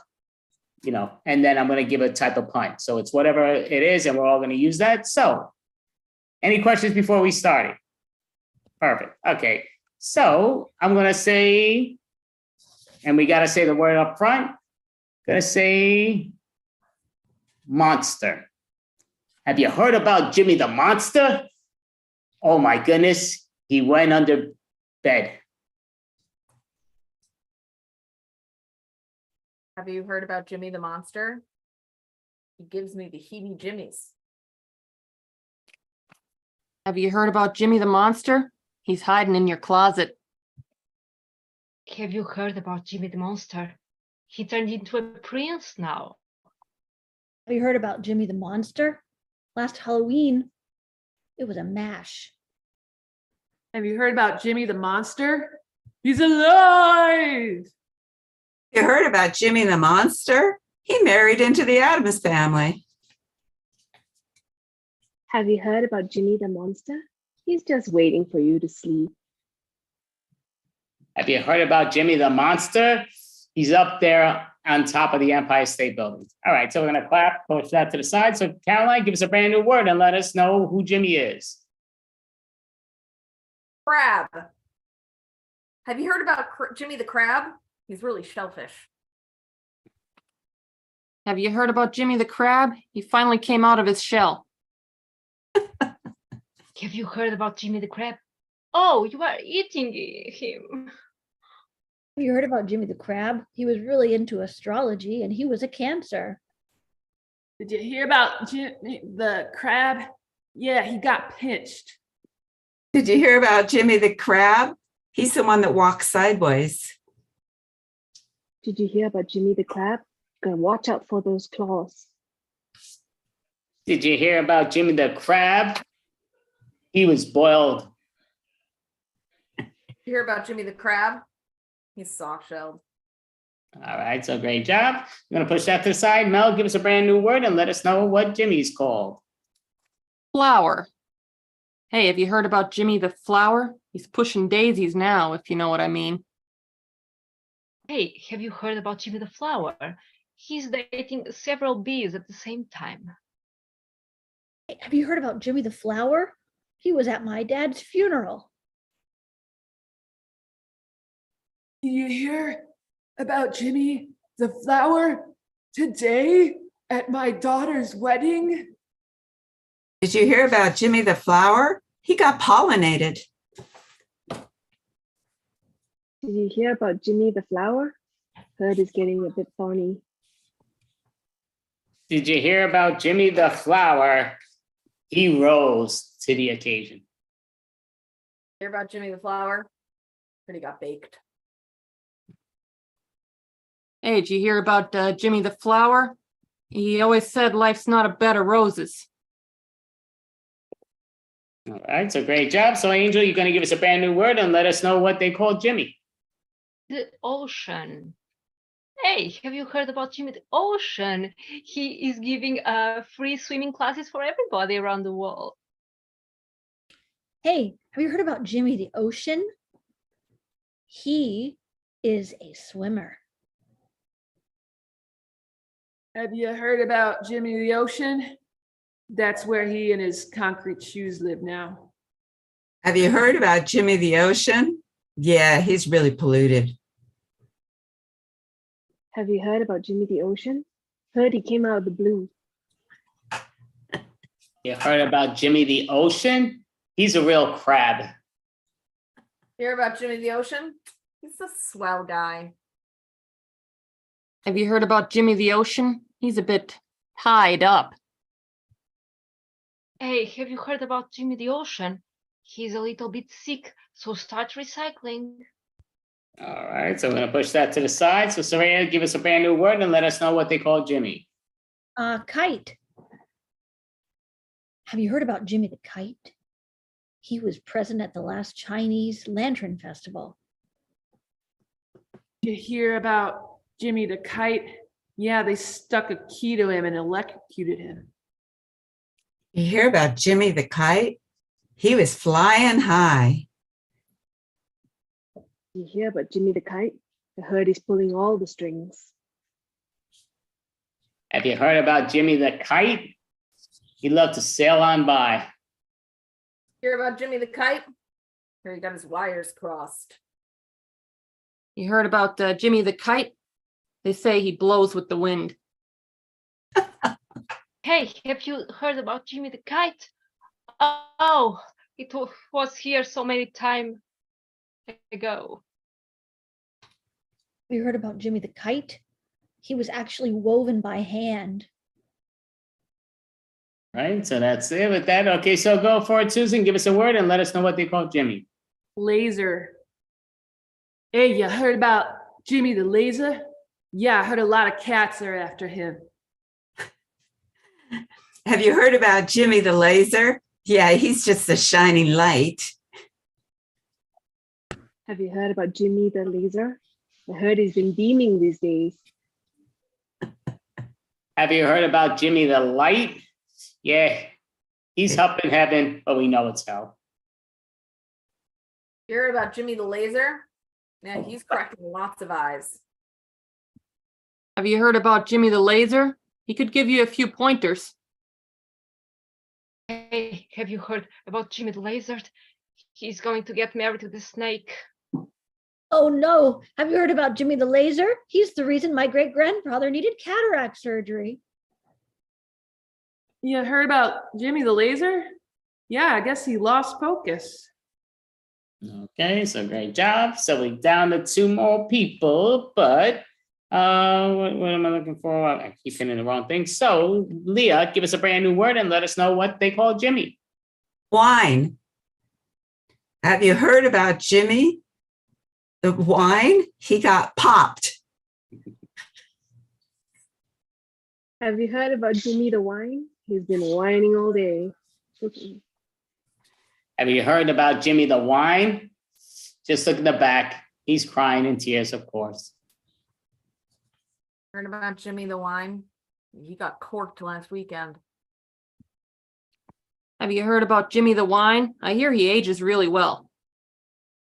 Hey, have you heard about Jimmy the Wine? He's trying to rob all the glasses. Have you heard about Jimmy the Wine? He's very popular and he's sold out at the Union Square Trader Joe's in New York City. Have you heard about Jimmy the Wine? Man, those suburban moms just can't keep their hands off him. Have you heard about Jimmy the Wine? He went out in the sun and turned into vinegar. Tissue. Have you heard about Jimmy the Tissue? Heard he's all torn up. Have you heard about Jimmy the Tissue? He's a real booger. Heard about Jimmy the Tissue? They keep him in a box. Have you heard about Jimmy the Tissue? He's real snotty. Hey, have you heard about Jimmy the Tissue? Oh, he ran to a circus because he was tired of people crying. Have you heard about Jimmy the Tissue? He's more popular than Kleenex. Did you hear about Jimmy the Tissue? They beat the snot out of him. You heard about Jimmy the Tissue? He's very popular with teenage boys. Have you heard about Jimmy the Tissue? Heard he's on a roll. All right, so give yourselves a hand. I'm gonna have to add these things up for a moment. I just got my little stick figures here, but that's all good, so.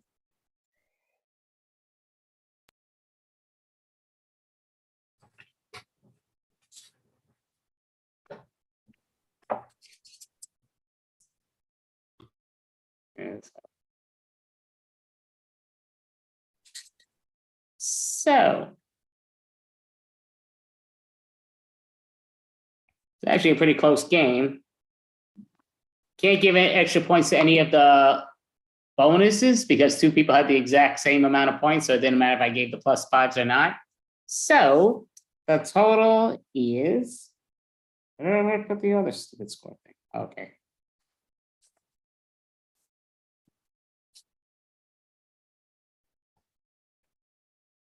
So the score was 74 to 71. And even though team one had more people, it actually did succeed with that one extra person. It pushed them forward. That's why they got their extra 3 points. But so team one won, team two failed. But so great job, ladies. No question.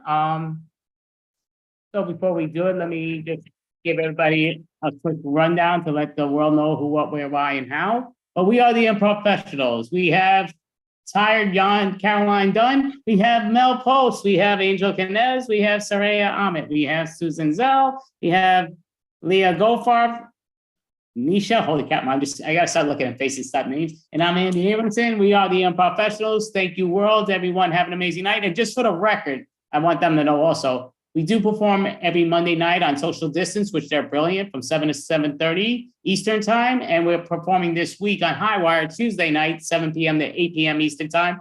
So in Professionals, you can perform, and those that can watch always can like us. We would love it. But thank you, world. Thank you, team. Great job. Ladies kick butt, as you can tell. Thank you. So. Okay, I'm looking right here. So I really hit everything wrong on that, but would you like to introduce the next individual, Mel? Sure. Up next, we have Christine Knowlton. Okay, Christine, all right. Thank you. Thank you so much for having me here. This is amazing. Thank you. Yeah, so I just want to start out saying I love being kinky. I mean, it's great being kinky also with another person, not just myself, although I do have a lot of fetishes. But for example, my girlfriend on our latest adventure, we decided that we would go out all kinky and use my front license plate. Now, I'm from New Jersey, and in New Jersey, you need a front and a back license plate. I do enjoy it in the front and the back also, but that's just me. So anyway, I get back home to New Jersey, and I have half of Jersey just stamped on my ass. It's great because I love being spanked. All right, but the problem was the license plate was still in Virginia, and I had to get my car inspected, and I was like, boy, I hope they'll enjoy a good story. And yes, they did. Oh my gosh, they did, and my car passed inspection. It was perfect. But I also love being spanked with ping pong paddles. Ping pong paddles are one of the best things ever. Also, just a word to the wise, that if you're going to spank someone with a ping pong paddle, please close your windows, close your sliding glass doors. It's all fun and games, but unfortunately a ping pong paddle on the ass, it sounds like gunshots. Oh my gosh, so try explaining that to the cops. Again, yes, not once, but twice. But since I do love a lot of kinks, I decided to share with you all of my kinks into one song. It's not all of the kinks, trust me. But here's a song here that I wrote here. It's called My Favorite Kinks. I think you'll get a kick out of it here. Handcuffs on bedposts and paddles on asses, dildos inside me and professors and classes, tying me up with all sorts of strings. These are a few of my favorite kinks.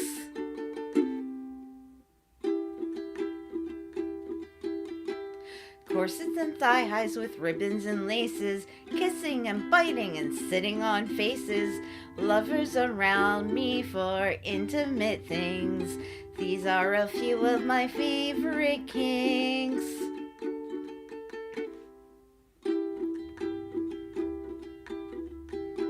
Girls with white dresses and matching pearl necklaces, licking and teasing, oh lots of wetness, scratching my backside with diamond rings. These are a few of my favorite kinks. Big finish here, right? When the sploosh flows from my G-spot, when I'm feeling bad and quite naughty, I simply remember my favorite kinks, and then I don't feel so bad. Thank you. Thank you. Like I said, those are just a few of my favorite kinks. But I guess you can tell by now, it's like I love to masturbate. And oh my gosh, it feels so good. But seriously, have you ever masturbated until your fingers have turned puckered? Oh my gosh, I could do that all day, every day. But the only sucky part is the aftermath. I'm not kidding. I am a squirter in the female ejaculation way, not the IBS way. Okay, that was a pretty shitty joke. But I like to call it sploosh. It just sounds so much better, splooshing. For all of you that don't know what splooshing is, let me draw you a pretty little picture here with my paintbrush, or my two fingers in this case. So imagine an elephant dipping its trunk down into the water, coming back up, lifting its head up, and spraying it everywhere. Yes, that is my vagina. Yes. It's all fun and games until, well, you have to do the damn laundry, you know. It's the adult never-ending story, I tell you. I do turn my bed into a water bed. But the next time, you know what? And I have short-circuited the television twice. There's a lot of things that I've done twice. I really need to think about these things. But the next time, it's like, I think I'll just get the wet vac out. And I'll just hook it straight up to my vagina and save some time. Also, I'd like to call bullshit on whoever said, you know, sexual activity and masturbating burns calories. I would weigh like 5 pounds, right? It's like, I seriously love to sploosh, and it's just so damn natural. Speaking of natural, I've got a song for this. As soon as I get the hell off of my G-string.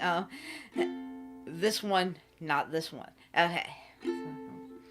Nice little sound of splooshing here. The hills are alive with the sound of splooshing, with flow that has come for 1,000 years. The bed fills my heart with the sound of splooshing. My heart wants to race every sploosh in hears.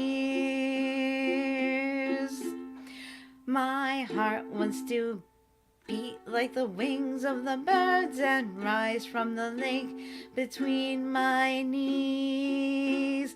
My heart wants to sigh like a vibrator that hums from a church on a breeze, to laugh like a brook when it trips and falls near my clit on its way, to sploosh through the night like a finger who is learning to play. I hum couch cushions when my heart is lonely. I know I will sploosh what I've splooshed before, and much more. My heart will be blessed with the sound of splooshing, and I'll come once more. That was a fun song. I got like totally into the splooshing. I couldn't help myself. I was like, wow, where did that come from? Fortunately, me. But I've told you about some of my favorite kinks, and definitely a sploosher. Now for my favorite position. A lot of people ask that. It's like, what's your favorite position? I have to say 69. 69 is a great position. That's right. Everyone eats and no one goes home hungry. So I'm going to wrap this up. I've got one more little song here. Wow, these minutes really go by fast, don't they? Wow. All right. So here we go. It's called 69. You might recognize this tune. 69, 69. Every morning you eat me. Small and white, clean and bright. You look happy to eat me. But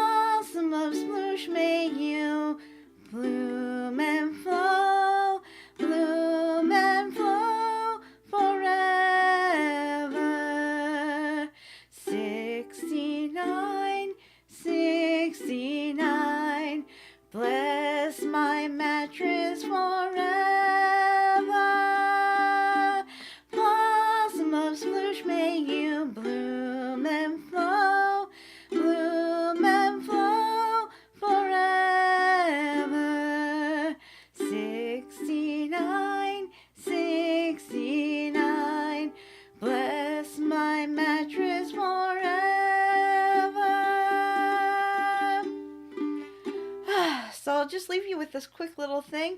A lot of people always ask, Christine, why do you do stand-up comedy? Well, when I did it laying down, they called it prostitution. I'm Christine Knowlton. Thank you and have a great night.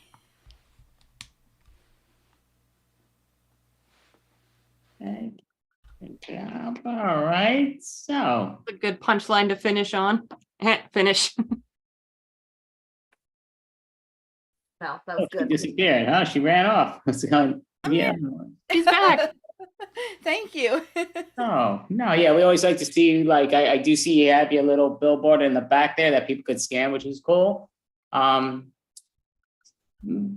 do you have a question for Christine? Yeah, how long have you been playing? I've been playing probably on and off for like the past 5 or 6 years. I've been singing for quite some time. I love doing parody songs. I do have some of my original ones as well. Awesome. Mel? Yeah, I gotta ask because of the word sploosh. Do you like the show Archer? Yep. I love Awesome. it. It's like, holy shit snacks. Yes. Yeah. Yeah. So quotable. Lana! What? Sploosh. Sploosh. Awesome. So wondering, just that, do you perform a lot in person and online, just one or the other, or how's that work? It's like both, actually. I'll be over at the Blue Moon Theater on March 25th. That's going to be fun. I'll be doing comedy as well as improv there with my group called Comedy Menagerie. I'm just sorry that we couldn't join you here tonight, but it's like hopefully we'll be invited and come and perform for you. And that would be perfect. And you said Blue Note. I don't think that's New York City, right? Not that Blue Note, right? No. This is the Blue Moon of Woodstown, New Jersey. It's run by the amazing Cheryl and Joe Stark. It's like they're great friends of mine. In fact, Cheryl was set to play my mom in a theater show, so that's how we met. Perfect. Okay, so yeah, so just so you know, like this is our, I keep blanking out now with everything. I just blank out with everything. What is this? Our 31st? second extravaganza of the year. That's the second of the year, our third official of March, but our second Superbowl extravaganza improv comedians. So we've done it for, I believe this is our 31st month in a row, which is pretty happy. I'm very happy with the way it's gone and, you know, where we expand. So next month's will be Friday, March 31st. So yeah, we would love to, you know, reach out to you, reach out to me, let me know about your improv team to see what it is. Now, out of curiosity, is your whole improv team going to come with a guitar, piano and all and play in these sexual songs and all, just out of curiosity? No, I think I'm the only one in the group. They're like, if there's any singing involved, they're like, yeah, Christine will do it. Just shove her out there. Well, thank you so much. So this was Christine Knowlton. Thank you so much. Great job. Appreciate it. Thank you. Weekend and Miss. Yeah, who read it off the last one? That was. Mel read the last one. Oh, so go for it, Caroline. I'm blanking out. Next up, we have Dolly Lana. Dolly Lana. Perfect. All right. Hello, everybody. Hello. Happy Friday How's it nights. We are Dolly Lana. We're going to montage for you. And to get us started, can we get a suggestion of anything at all? What inspires you today? Curry. Awesome. Thank you. Love it. Thank you. Okay.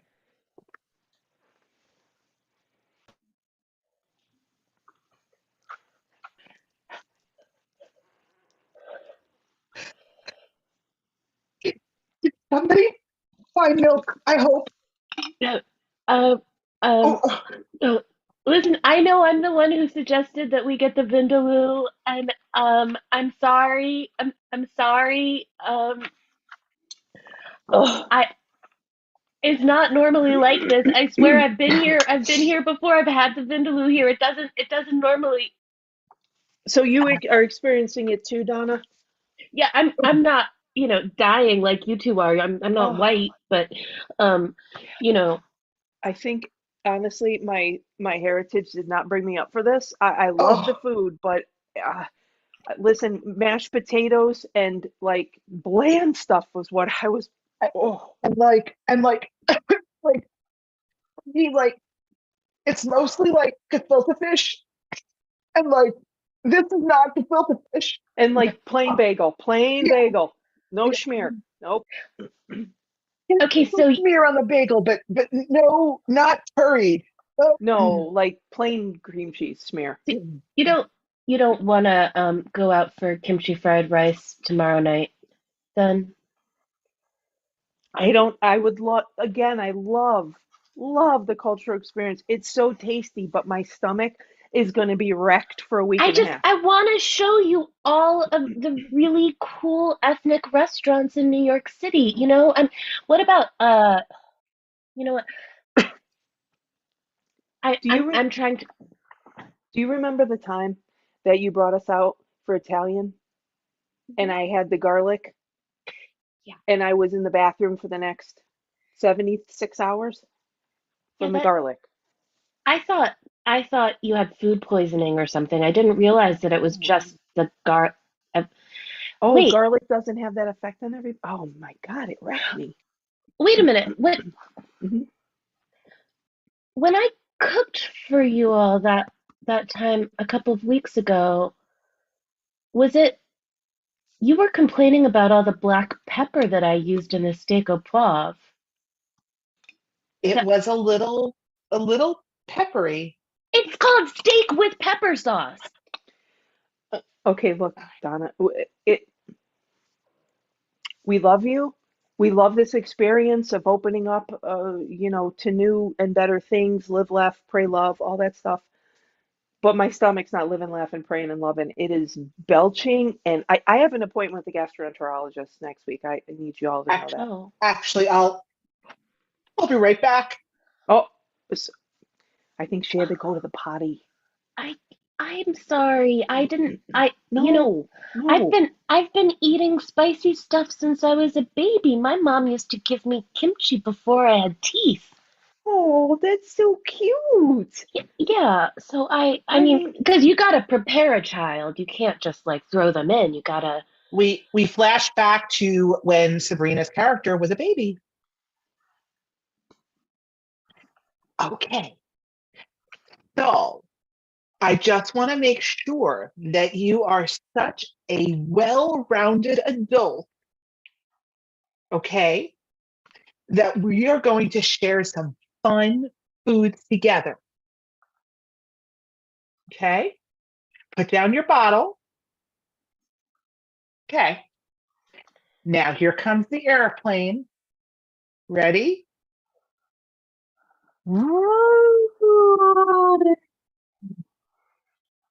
Isn't that yummy?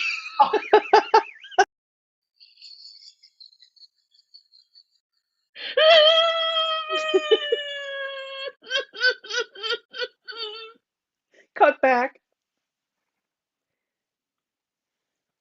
It, So how did it that took go for you? Was it pretty easy from the get-go or it took a while. yeah? It took a while. Yeah, yeah. So Um, you have good memories as a baby of it, like or your like first memories it or was of. like a hurdle that I wanted to be able to jump. Like, remember when you were a little kid and you would see your parents reading like those really thick paperback pocketbooks, like a Michael Crichton or a Tom Clancy novel that's like, that thick. No, my dad liked comics, so it was very thin, the books that he read. Wait, what comics? Oh, well, he just like he liked comics, so no, they Oh, were like oh. thin books. I don't know. He never read. And my mom I wasn't allowed to read, so pardon? I'm my mom sorry. wasn't my mom wasn't allowed to read. What? I need an explanation for this one. Um, my dad was kind of into cult comic books. You've heard of that, right? Like the kind you get the way back at the comic store. The Uh-huh. POW comics on 27th and Vine. Yeah, Yeah. yeah. You ever go in the way back room? Oh. You know the curtain? Yeah, I know there's a curtain. Yeah, it's not like porn or anything. It's cult comic books. Anyway, there's a whole thing. There's a leader and all that, and in there says women can't read. So mom wasn't allowed to read, and it only became where recently I, was able to learn how to read. But anyway, so it's just the thin comics he read. But your point. Sorry, we got off track there. We flash on over to one of those back alley comic book cult places.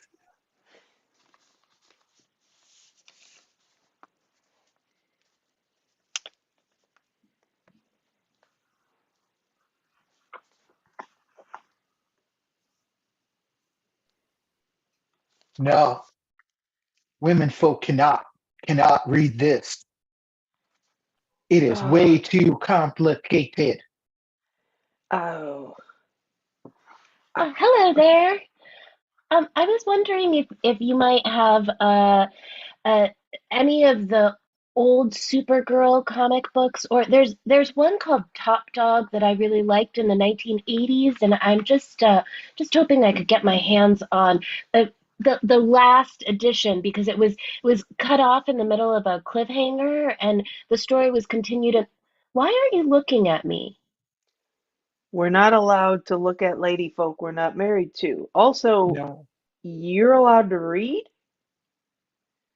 Yeah. Yeah, I've been reading since I was 3. I learned from the Electric Company. You know, the TV show? What sorcery is this? What kind of master sort? That devil work. But Morgan Freeman, he would. It was just like a TV show, and TV.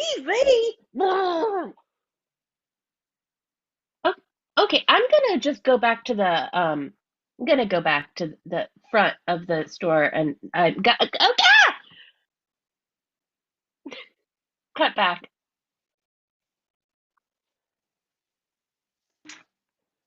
Anyway, you were saying?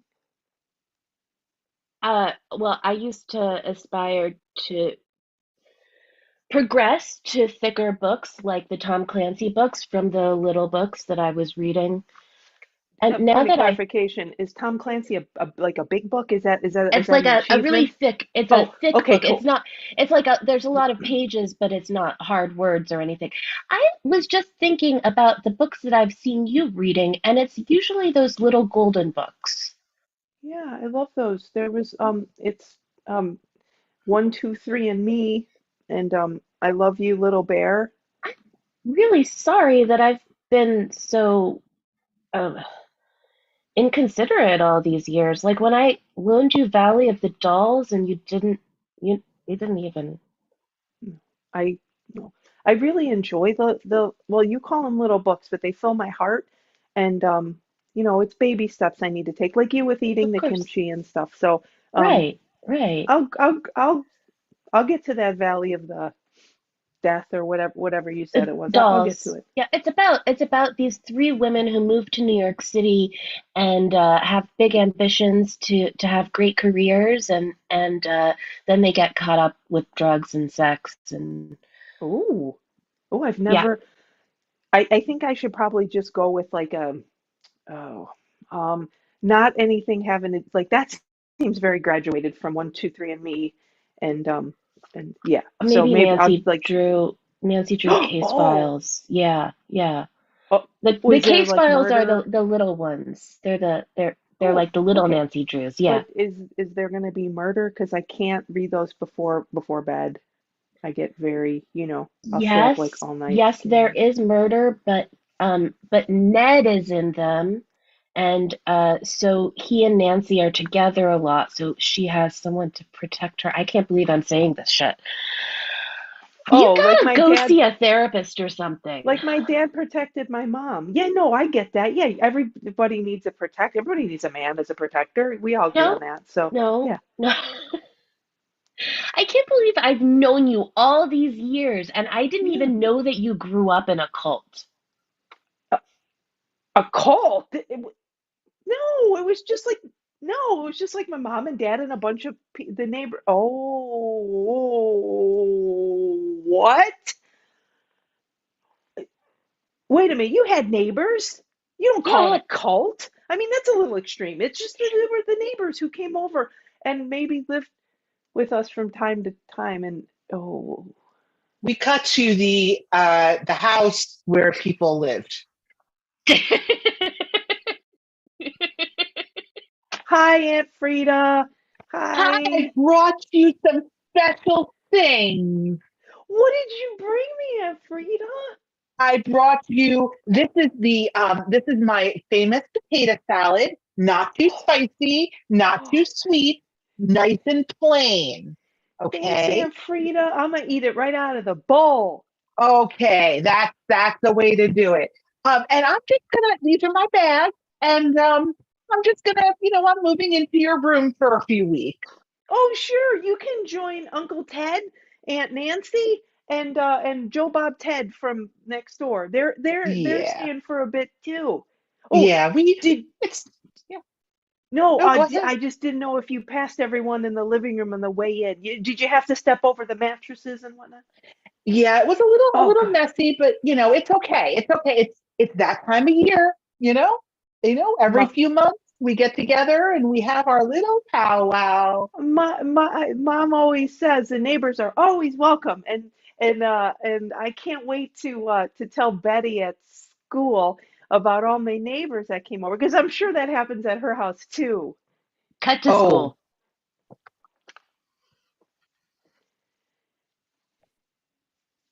Yeah, um, I guess sometimes my neighbors come over, but like just to play cards or whatever, and then they go home after a couple of hours. S but like, and then the next neighbor comes in from the other side of your house, right? And then the ones from across the street come, and maybe they overlap a little bit, but usually there's your house is all full of people at one time or another. No, that doesn't happen. But I wanted to ask you, how come your house and all the houses in your neighborhood are surrounded by that big fence with the barbed wire on top? Oh, edit, edit.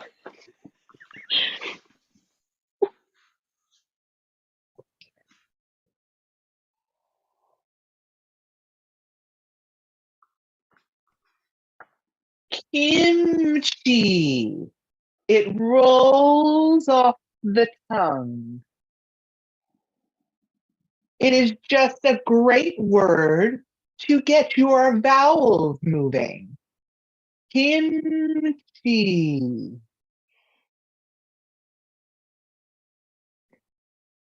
Oh, you want me to repeat after you? Yes. Oh, kimchi. Good, good. Because in order for us to find the full movement within words, we must play with words. This is the strangest creative writing class that I've ever taken. I knew that Gotham Writers Workshop wasn't all of that. Like, not the most reputable, no offense to you. That's Um, okay. but Yeah. we've been meeting for 5 weeks now, and we still haven't done any writing. Well, these things take time. Writing is process, a process, and it all starts with the use of words. Umbrella, Umbrella? umbrella. Umbrella. Okay. There's Yeah. 3 vowels, and that is an important word. I I wrote a short story and I thought that I would just bring it to you and see if you wouldn't mind taking a look at it. It's here, just yeah, if you wouldn't mind taking a look. I'm just, you know, uh I guess it's not that short. It is 17 pages, but I was just wondering if it flows well and if the narrative structure. I'm, I'm sorry. I I don't. Why are you look very upset? Well, so So I am more of the verbalist. I'm Okay. a verbalist, A verb. and words on paper, they are beyond me. But this class was called How to Write a Novel, Creative Writing 101. Yes, but there's different forms of writing. Right. Not all writing is pen to paper. Sometimes it has to do with emoting and verbalizing. You know, now might be the time for me to bring up the fact that when I got my registration, I realized that I had kind of typed the website wrong, and I went to Gortham Writers Workshop instead of Gotham. Are you? Well, we all work together. I gave you $400. Money well spent. Look at how good your vocabulary is. Well, so can you at least read my short story and tell me what you think? It's about. So here's the problem. That requires me to read. No. Oh, this keeps And happening. I am unable to do that. We have a literacy crisis in New York, don't we? Edit. You and me.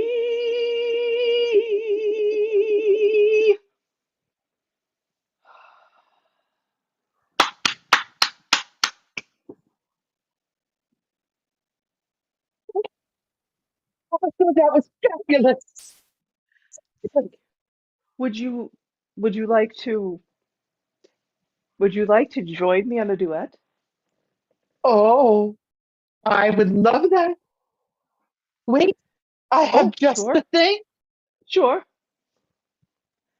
One must set up one's visual space. Oh. Oh, that is very good. I too have an instrument that I will not bring out because you have it, so please. And I have been practicing for years. Years. I cannot wait to hear the splendor of you.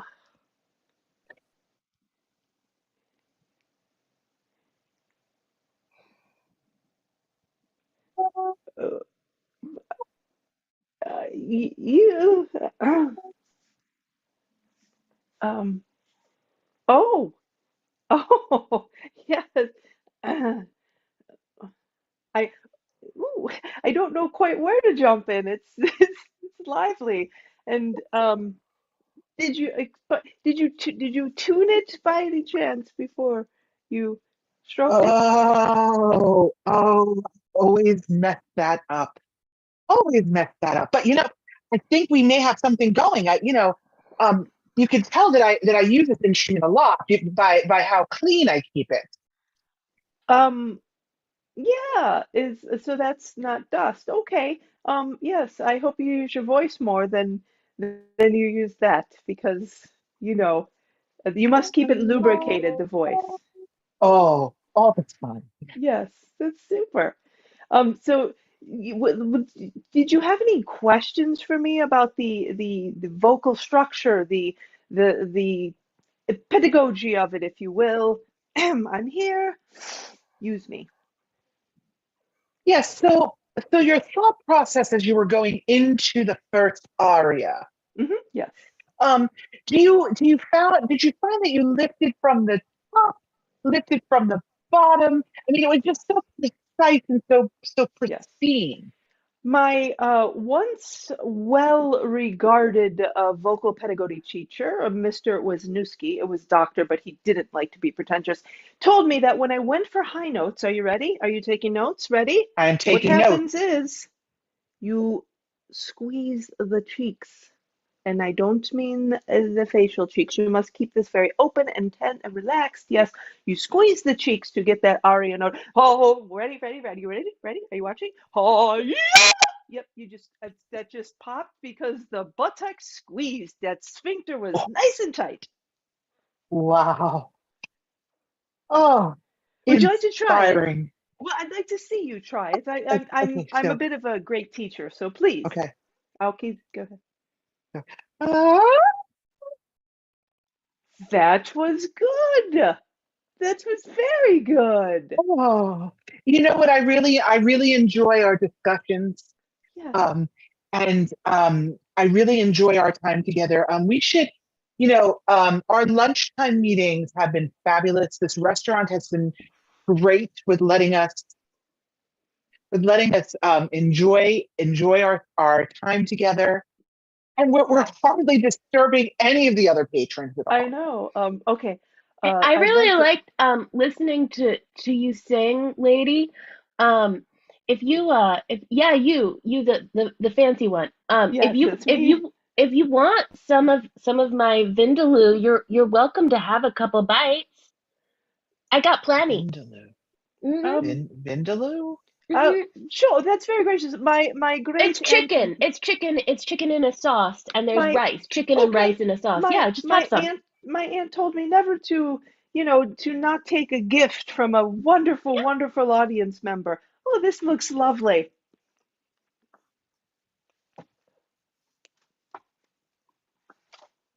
What did you? Hey, What do did you you? want to? Could you sing that song from it's like climb all the mountains or something like that one? You know that song? It's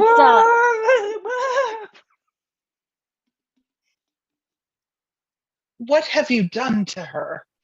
oh, I'm sorry. I I I think I broke her soprano. Oh, heavens, I climbed that mountain. Oh. Oh,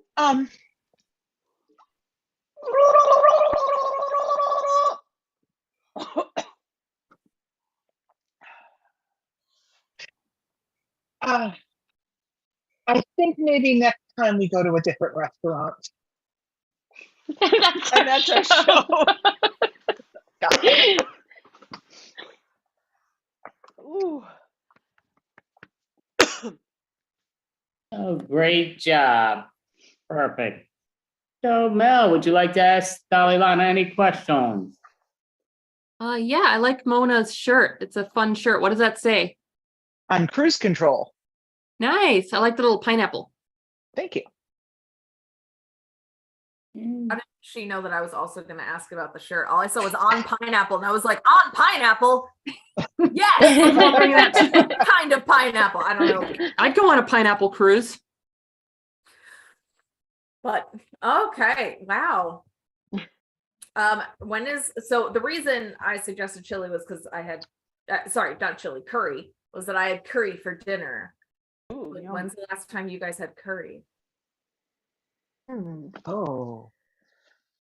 My husband is a big fan of curry. I enjoy it, but it's not my favorite. So if he orders it, I'll sometimes have some of his. But it's not usually my go-to.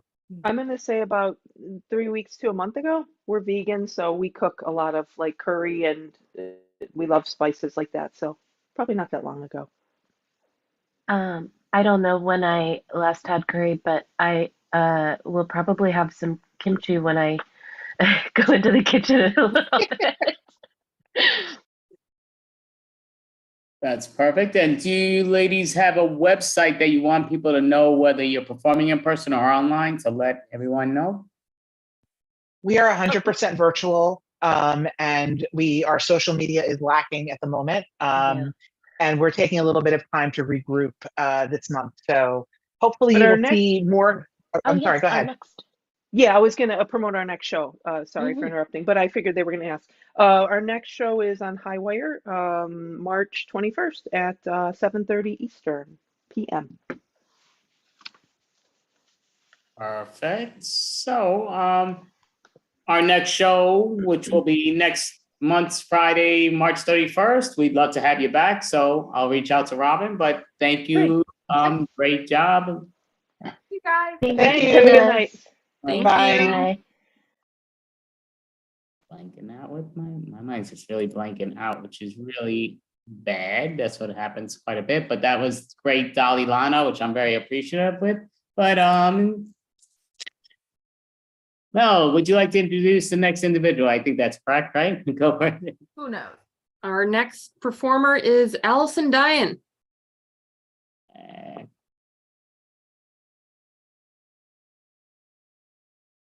Hi, everyone. So last week, my husband and I celebrated our 6-year wedding anniversary. And my mom still doesn't think my marriage is going to last. She thinks that because my husband was married before. But that didn't bother me, you know. I figured he's coming to the table with 10 years of prior marriage experience. Split between 4 different women, but still. Now, I think I got a good deal on my husband. He was pre-owned, so I got him on clearance. And he's so supportive, very supportive. He supported me when I had a midlife crisis at 37. Now, I know 37 sounds young for a midlife crisis, but I don't know what else to call it. When you give up a 6-figure-a-year insurance job to be a zookeeper. But that's what I did. And I wound up shoveling elephant shit for minimum wage. Now, people always ask me, why did I work with elephants? And nobody ever believes the answer. But I swear, hand to God, I worked with elephants because I was too short to work with the penguins. Oh yeah, I wanted to be a penguin keeper. I interviewed to be a penguin keeper. And the woman interviewing me asked how tall I was. And I said, I'm 4'9". And she said, you have to be at least 5'4" to work with the penguins. I was like, why? Do you keep the penguins on a roller coaster at Six Flags? Do you keep them on the top shelf of a grocery store? Am I so short that the penguins will mistake me for one of their own? Because I have high heels. I could wear high heels. Problem solved. And she said, oh, no, it's just that if you were to work with the penguins, you would have to get into the pool with the penguins. And at your height, that water level is going to be right at your eyes, which means as the penguins are swimming around you, you'd probably get your eyes poked out by penguin beaks. So you see, you're too short to work with the penguins. It would be much too dangerous for you to work with the penguins. What do you think about elephants? I was like, I think I'm gonna need higher heels.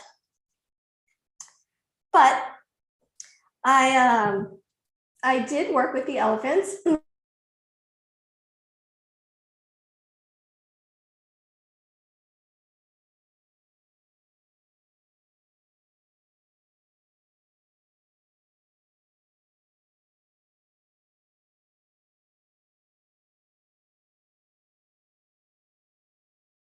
Okay, I think her connection went down. I was wondering if that was mine. Oh, there you go. Perfect. Go for it. Oh, it asked me to join a breakout room. Oh, sorry about that. Oh, that was my fault. I apologize.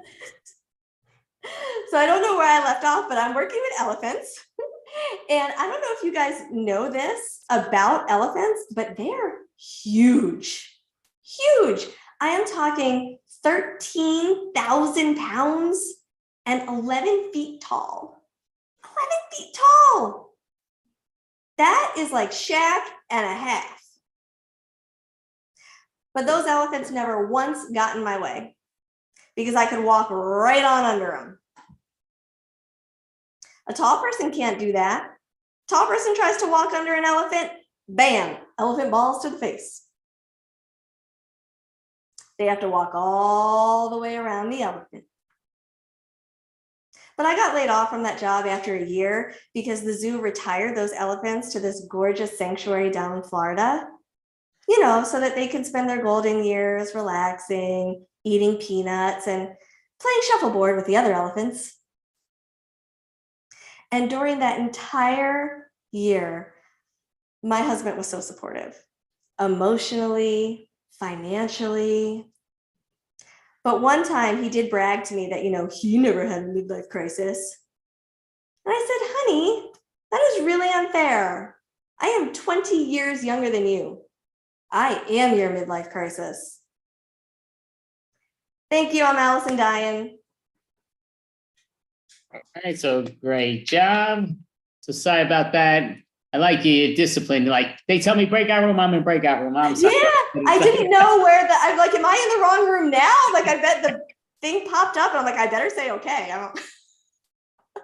All right, great job. Caroline, would you like to ask Miss Allison or Mrs. Allison any questions?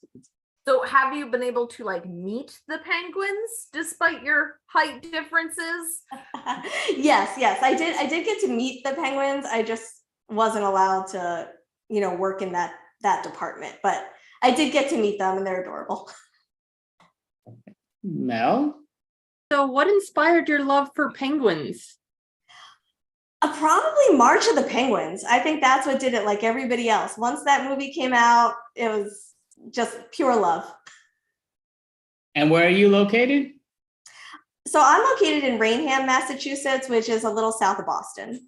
Okay, just want to look that up online to see if they're missing any penguins. It's probably at your house or in your backyard maybe, but no. Yeah, in my freezer.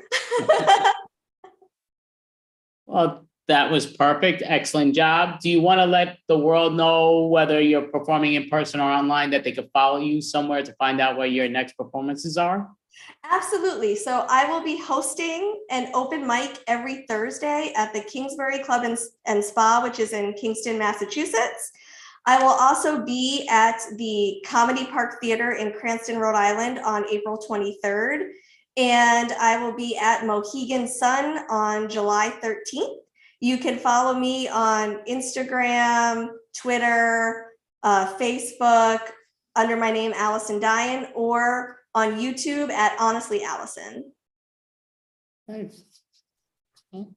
Thank you so much. I would say, yeah, definitely. I mean, great job. Yeah, you're very funny, very quick. I liked it a lot. Great job. Allison Dyson. Perfect. Thank you. I am destroying everybody's name. Yeah. Thank you. Great job. Thank you so much for having me. Thank you so much for participating. Perfect. So, Miss Caroline, would you like to introduce the next individual? Yes. Up next, we have Alan Enlow. Oh, and he wants you to stick around, us to stick around. Yeah, because I decided I wanted to torture you. Thank you. I appreciate you hanging in there. How is everybody today? All right? Good. Good. Anyway, I'm glad you're good because I'm back in therapy again. I'm having some problems. I have a lot of anxiety. I get these things called the morning demons. I'm not sure if you know what those are. These little voices inside your head when you wake up in the morning and they're never positive. You know, they're like, you're a loser. You're never going to amount to anything. You're a loser. And I was very happy when I finally realized it wasn't the voices at all. It was just my wife in bed sitting next to me going, you're a loser. So that it was some relief to some extent. But I got to admit, I was in therapy for 15 years. So I was kind of resistant to go to therapy again. Because it took me 15 years just to get over the damn therapy. Because let's face it, most therapists have their own problems. They're trying to work them out in therapy on you sometimes. My third and final therapist, besides the one I have now, was actually an alcoholic, and she thought she was getting over on me with it, but after about 4 sessions, I realized that the coffee she was drinking was not coffee, because I realized they don't make clear coffee. So I figured there had to be some vodka in there. And after about 3 or 4 sips, she'd start slurring her words. She'd be like, I know what your problem is. You need to find your manhood. That's right. Your parents took your manhood because they were very religious and they didn't want you to have sex before you got married. So you need to go to your parents' house, look through all the drawers, and find your manhood. Take it back. Now I know she didn't mean that literally. It was supposed to be metaphorically, but I was visiting my parents' house, and I was looking through the drawers. I was trying to find a pencil to write some new jokes, and I didn't find my manhood, but I found my mom's. It was a little back massager that was hidden inside the family Bible. So, evidently, my mom was going to heaven every night, and that is one sound you do not want to hear as you're walking past your parents' bedroom ever. Come on, Phil, take me to heaven. It's like I don't think I had sex for like 15 years after that. But I am married myself. I eventually got married. I'm actually in a mixed marriage. I was raised Southern Baptist, as I said, and my wife is Jewish. And I think that's a great mix, Jewish and Southern Baptist. My daughter was able to grow up feeling guilty and then heal herself. That was great. Now, after 33 years of marriage, I finally realized that Jews and Baptists are pretty much the same. They yell everything. For instance, if a Southern Baptist minister is trying to heal you, they'll yell, it's like, you can walk, And if the person happens to be Jewish that they're trying to heal, they'll yell back, it's like, yeah, I can walk, but now I can't hear. Yeah. So just constant yelling. Now, I'll give you kids, you single kids out there, some advice. If you ever get married or have a girlfriend or anything like that, never, ever, ever get in a fight with your partner, your significant other in the car. It is a huge mistake because there is nowhere to go. You're trapped, and particularly don't follow my advice. Don't listen to me, because never pull that macho trip that I've done when I got really angry. I would pull the car over, to the side of the road, slam the door, just yell at my wife, you can just drive yourself home, because they will. And now you're left standing on the side of the road like an idiot, and the other drivers all know, and when they pass you by, they know that you've lost the fight. Some of them will drive back and forth 2 or 3 times just to heckle you. It's like, oh, loser.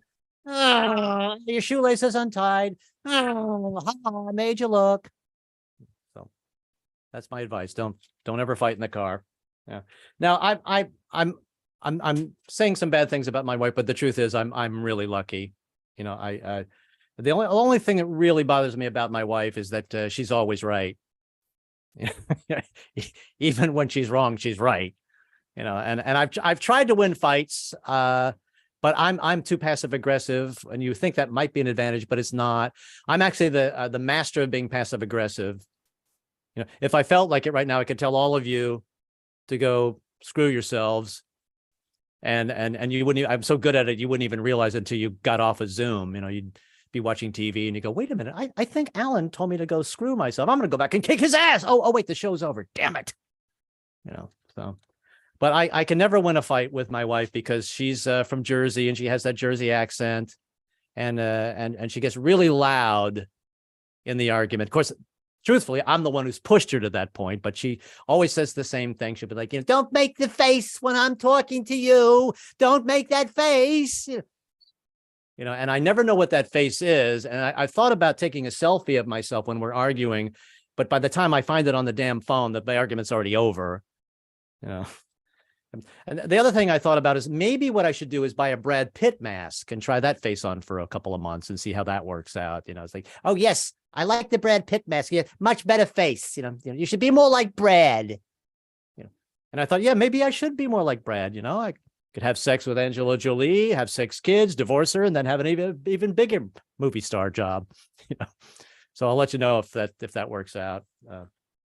But yeah, like I said, very conservative family, but we were actually very musical. My original family, and you know what they say about musical families, the family that sings together should shut the hell up because it's really obnoxious. You know, my mother and I used to sit at the piano and we would sing songs together. She would play and she would always sing a Broadway song, you know, some enchanted evening will annoy the neighbors. And I can sing like that too. I would usually pick a Frankie Valli song from the 60s, you know, walk like a man, talk like a man, sing like a girl, my son. And then my dad would come home and see me singing that and to shake his head. It's like, son, couldn't you sing something a little more macho? You know? But families, I've discovered, also are pretty much the same. I don't think it matters what your background is. They're pretty much the same. Italian families, you've seen The Godfather. You know, Fredo was given a big speech by Al Pacino. It's like, Fredo, let me tell you something. You know, you're my older brother, and I love you, but never ever take sides against the family again, okay? Never, ever. Now, my dad told me the same thing, but he's from Kentucky, so it came out a little different. It's like, listen, you moron, don't ever go against the cotton picking family, you idiot. You know, same message, you know. Yeah. But I love going to my grandfather's farm in Kentucky. That was always fun. I met a little 9-year-old kid there. That was a lot of fun. His name was Delbert. And sometimes, you know, that Southern accent can be tricky if you don't understand what they're saying, you know, because this little kid was trying to tell me something once. I had no idea what he was saying. He was like, well, first you went over and get a chainsaw, make it good, no more than that, then okay. I had no idea what he was saying. I didn't know what to do, so I just laughed. I was like, yeah, that's a good one, Delbert. You know, next thing I know, his big brother's in my face. It's like, hey, boy, what you laughing at? My brother just told you that our mama was killed in a car crash. You think that's funny? He's like, I didn't know what he said, you know. You want to come? So anyway, my grandfather was a cool guy on the farm. He was way ahead of his time. He used to sit on the front porch and sing James Brown records. He would sing along to them. He would rock back and forth and smoke his pipe and sing James Brown. And he sang this one particular song. I don't know if you're familiar with James Brown. He had a huge hit. He was the godfather of soul. He had a huge hit. It was a black anthemic song called I'm Black and I'm Proud. And it was very anthemic for the African Americans. But it's one thing to hear James Brown sing, you know, I'm black and I'm proud. It's another thing to hear your 80-year-old white grandfather sing anything else. Say it loud. I'm black and I'm proud. You know, I took him aside when I got a little older. I said, Grandpa, you know, you might want to pick a different song to sing along with. I'm just saying, you know. And he's like, what? How come? What should I change the lyrics to? I'm white and I'm proud, become a proud boy. It's like, no, Grandpa, you know what? You should keep singing that song. You know, what do I know? You know. So now, am I doing 10 minutes tonight? I don't want to run over time. You got 15 minutes, so you got 5 minutes and 57 seconds left. Okay, I just didn't want to, you know, like 20 minutes later, you're like, stop. Yeah. Now, I've been talking about family, but I am very worried about our families because of a huge problem we have in this country, and we see it every day now. It's become like the weather. It's like, oh, another mass shooting. We got it. Yeah, we have a. It's going to be 80 degrees today, and we have a gun shooting coming in from the west. You know, it's just like the weather. So used to it at this point. But but never fear, Americans. I have a solution to the gun problem, and that is that we should get the millennials to manufacture the guns, and that way there'll be no triggers. So you can thank me when we go. Now, another little hint too, when you go to a mall, you might want to change some of the stores you go to. Like I've been avoiding walking into a store called Target. You know, yeah. And I'm certainly not going to walk out with a bag that has a bullseye on it. You know, so just change some of your habits could help. But now, you know, if you want to own a gun, I'm fine with that, but just be responsible.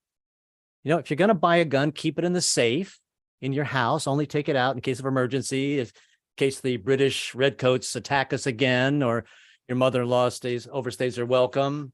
You know, and do me a favor, if you have a kid that has mental problems, don't buy him a gun for his 16-year-old birthday. And don't tell me you don't know your kid has mental problems. If your kid is marching around the living room in his underwear with a swastika on his forehead yelling, Jews will not replace us because we have been at video games, your kid might have a problem. Yeah. And I've never understood the hunting thing. What is that? I mean, if you're going to hunt and eat the deer and for the meat and you're hungry, that I get. But why would you shoot an innocent animal and put its head up on your mantle? To me, that's just macho posturing. How would you like if you walked into the woods and one of your relatives' head was mounted on a tree?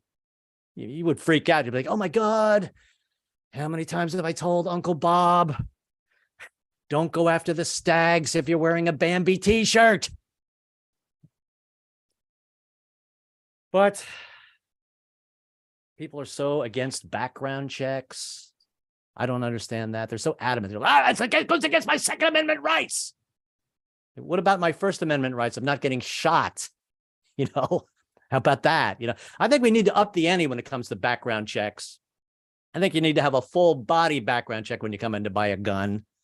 Because I want to make sure you don't have one hidden somewhere on your person. Of course, now if that happens, there are going to be some perverts that's going to take advantage of it. Hello, I'm here for the full body check. All right, sir. Well, just pick out your weapon of choice. No, just here for the body check. Even brought my own latex gloves. Snap, snap. So, should I wrap that up so we can talk a couple of minutes? Because I know sure, if you want, that's definitely fine. Yeah, because I only got another 3-4 minutes here. Got 2.5. There you go. I was putting it public so you saw when it was going, but it's all good. No, I appreciate you guys hanging in here. I just feel so weird talking to a computer screen because I do that all the time anyway. So everybody's doing good here at the Super Bowl Extravaganza. Yeah, it's been fun. All right. Been a good night thus far. All right. Another 12 hours to go, and then only 7. Something like that. Who's counting? So, any big questions you have for me? Well, do you have a website that you can let people know where you're performing in New York City or in person anywhere or online? A website. Yes, I do. It's Alan and I just seeing other people appear out of nowhere. Hello. Hi, everyone. It's allenenlow.com, ALLEN. There's my name there. Just put a .com on the end of it. Okay. All right. Now, what did you do? Would you like to ask Alan a question? What did you do for the Super Bowl? What? Anything? Nothing. I'm going to be honest. I don't follow football at all. Who was playing the Penguins and the And the Elephants. the New York Penguins and the Elephants? Yeah. the New York Dachshunds. I don't know. The Mighty Ducks. I don't know. Yeah, no, if I go to a game, I really enjoy it. The last game I saw though was a basketball. I saw the Nets play before the pandemic. That was the last game I saw, and that's a blast. You don't see any basketball. It's just constant, like, okay, now we got the Boy Scouts coming out. Now we got the priests coming out. Now we got, it was like the whole time I was there was like, it never stopped. It was like a DJ. It's like, could we have 2 seconds where maybe I could talk to my friend here? No, we've got more Boy Scouts coming out. It's like a dance party at these basketball games nowadays. I will tell you, I'm a Knick fan, no answers or buts, but we did go with my brother and my half brother. We went to the Nets to watch them play in Brooklyn last month, but the day before the Super Bowl. They have so much better food at the Barclays Center than Madison Square Garden does. It's ridiculous. The same guy, I mean, they actually know how to put spice and flavors on it, where the Garden, it's crap, the food. Crap. Yeah, so one reason to go is just for the food, right? Over there, you're right, because the Garden, the food stinks. I mean, it's just reality, and it's been like that for many years. But holy crap, the Barclays, we've eaten in there before, blows it away. Rudy gets the Nets, got to. Well, it actually didn't because they were playing the 76ers. Yeah, New York can't root for Philly, but it comes down to. But believe me, I was making fun of it, but I had a blast, and I also got a Biggie Smalls bobblehead. Very nice. Very cool. Yeah. So what I'll say is just because, I do see the timer did go back. But Alan, I mean, great job. We definitely appreciate you performing and doing what you do. Thank you All right. much, One, Alan. one quick thing. I did get accepted into the Pit Solo Com coming up next month at the Pit. Oh, is that right? On 29th Street?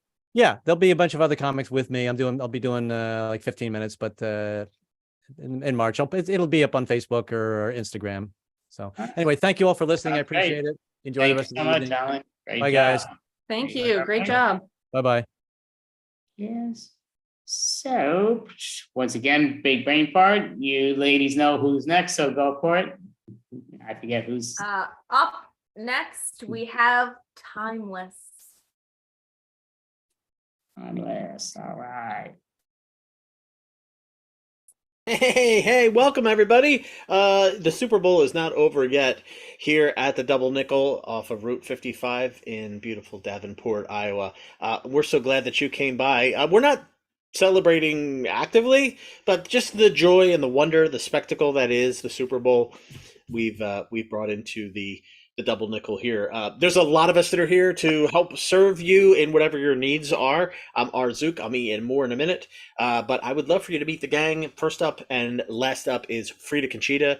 She is the manager of the bar. She makes things go. She puts go into everything that she does. She is somewhere right now, probably fixing a problem that hasn't happened yet. Go, I'm rooting for the Super Bowl. Go Eagles, go Eagles. I hate Kansas City. Anyway, welcome to the Double Nickel. We have the best food, the best entertainment, the best company, the best drinks. Come on down. You'll have a ball. I'm going to introduce you next to Mr. Jimmy D. He's our head of security. Yo, I'm Jimmy D. My friends call me D, and some people that don't like me call me D also.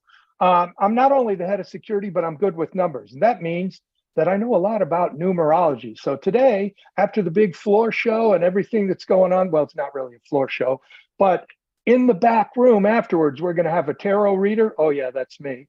And we're also going to have a little Ouija board going on, and I'm taking wagers for that. So I hope to see you all later. I'm going to pass it on over to Genevieve Jones. She's the head of the digital version of the Davenport sofa. Yay. Hi, Jimmy D. Hi, I'm Genevieve Jones, and I relocated to beautiful, sunny Iowa, Route 55.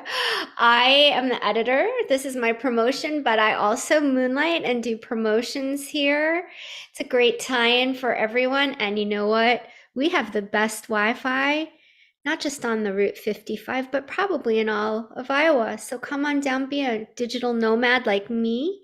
And I want to introduce you to a really fun, cool guy who knows what's going on. It's Howie doing. Howie, come on out here. Thank you. Thank you. No, huh? Oh, English. Oh, happy Super Bowl. I am Howie doing, and I from happy because it's Super Bowl. Super Bowl. I'll take the soup.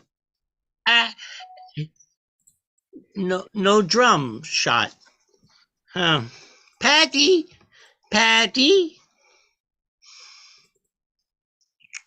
Oh, I got your rim shot for you. But I'm pumped, right? Anytime you need a rim shot, come on down here and see me. That's what I'm here for. Make you feel good about what you're doing, and it just makes me feel good, you know? On a day like today, it's kind of, I'm a little droopy after the Super Bowl. I feel like I need a vacation. Genevieve and I have been talking about going to the beach together. I wonder if I can get time off. I would miss you, though. I'm going to give you back to Zook. And he's going to tell you about the entertainment tonight or something else that you really want to know. Zook? Hey, thanks everybody. Yeah, we are all here to take care of your needs right here at the Double Nickel restaurant, rooftop lounge, and bar right here off of Route 55. Again, in beautiful Davenport, Iowa. We love being here. We all really enjoy being here. I'm Arzook. I book the talent here. You probably know me from the off-Broadway production that I came up with. I came up with this myself, Counting Streep, where Meryl Streep sits at the edge of the Broadway stage and reads bedtime stories to people. Sold out crowds for weeks. That's probably where you know me from, but maybe from other things. I've done a lot of things. You know, when I think about today, I think about the year 1868. U.S. President Andrew Johnson was impeached. The House of Representatives voted overwhelmingly to impeach President Andrew Johnson, who had lenient policies regarding the South after the Civil War, which angered people in Congress. It's a whole thing. You can read about it. You know how it applies to me, how it affects me in my daily life, day to day, that I think about this, is it seems like it's really difficult to get away with things. Like, for example, I booked the entertainment for tonight. Dexy's Midnight Runners is going to be performing. They're doing 3 songs. They're doing Gino, they're doing There, My Dear, and they're doing the Celtic Soul Brothers, that no other songs because I can't afford it. But when I think about 1868, I think about today.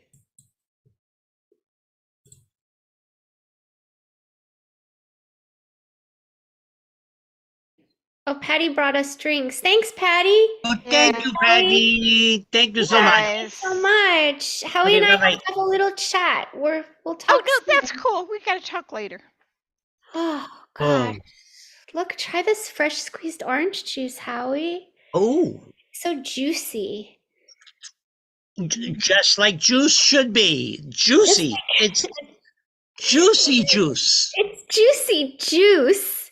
Yeah, we could put that on the menu, but I don't think we would get away with saying that it's a juicy juice when it's juice, which is supposed to be juicy. Juicy. And then also it's OJ. And you know the whole thing with OJ. No. And oh no, yeah. Juice, OJ juice. Yeah, that's a long time ago. Let's just enjoy the juice. It was on television in Chickard, and it was a special, all-day special. It's different than a marathon. It's a different thing.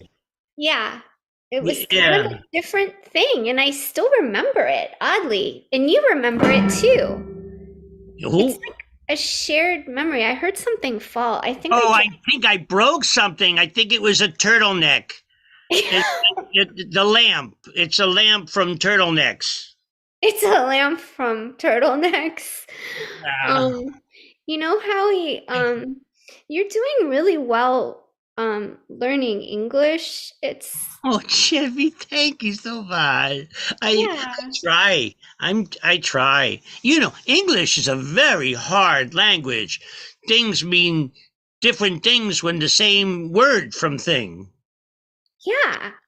And it just means a lot to me that you try, and I can be there for you, you know? Like, you're my friend here, and thanks for Oh, Genevieve, anytime you need from me, you comes to me. Yeah, I'm so lonely sometimes, Howie. I'm just getting so lonely. Breathe. I miss New York, and it's freezing in Iowa right now, and very cold, huh? Oh. New York. Well, in New York, just so you should know, since there's no heat in the buildings because the landlords suck, there's no heat there, I'm told. Yeah, that's probably true. Okay, Howie, thanks for the pep talk. You're always so good. Oh, shoulder. Oh, cry on the shoulder. Cry on the shoulder.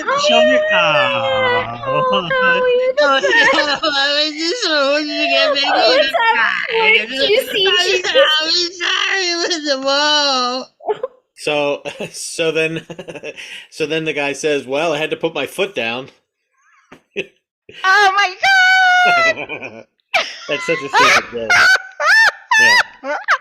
Oh my God! How long did it take it to stop?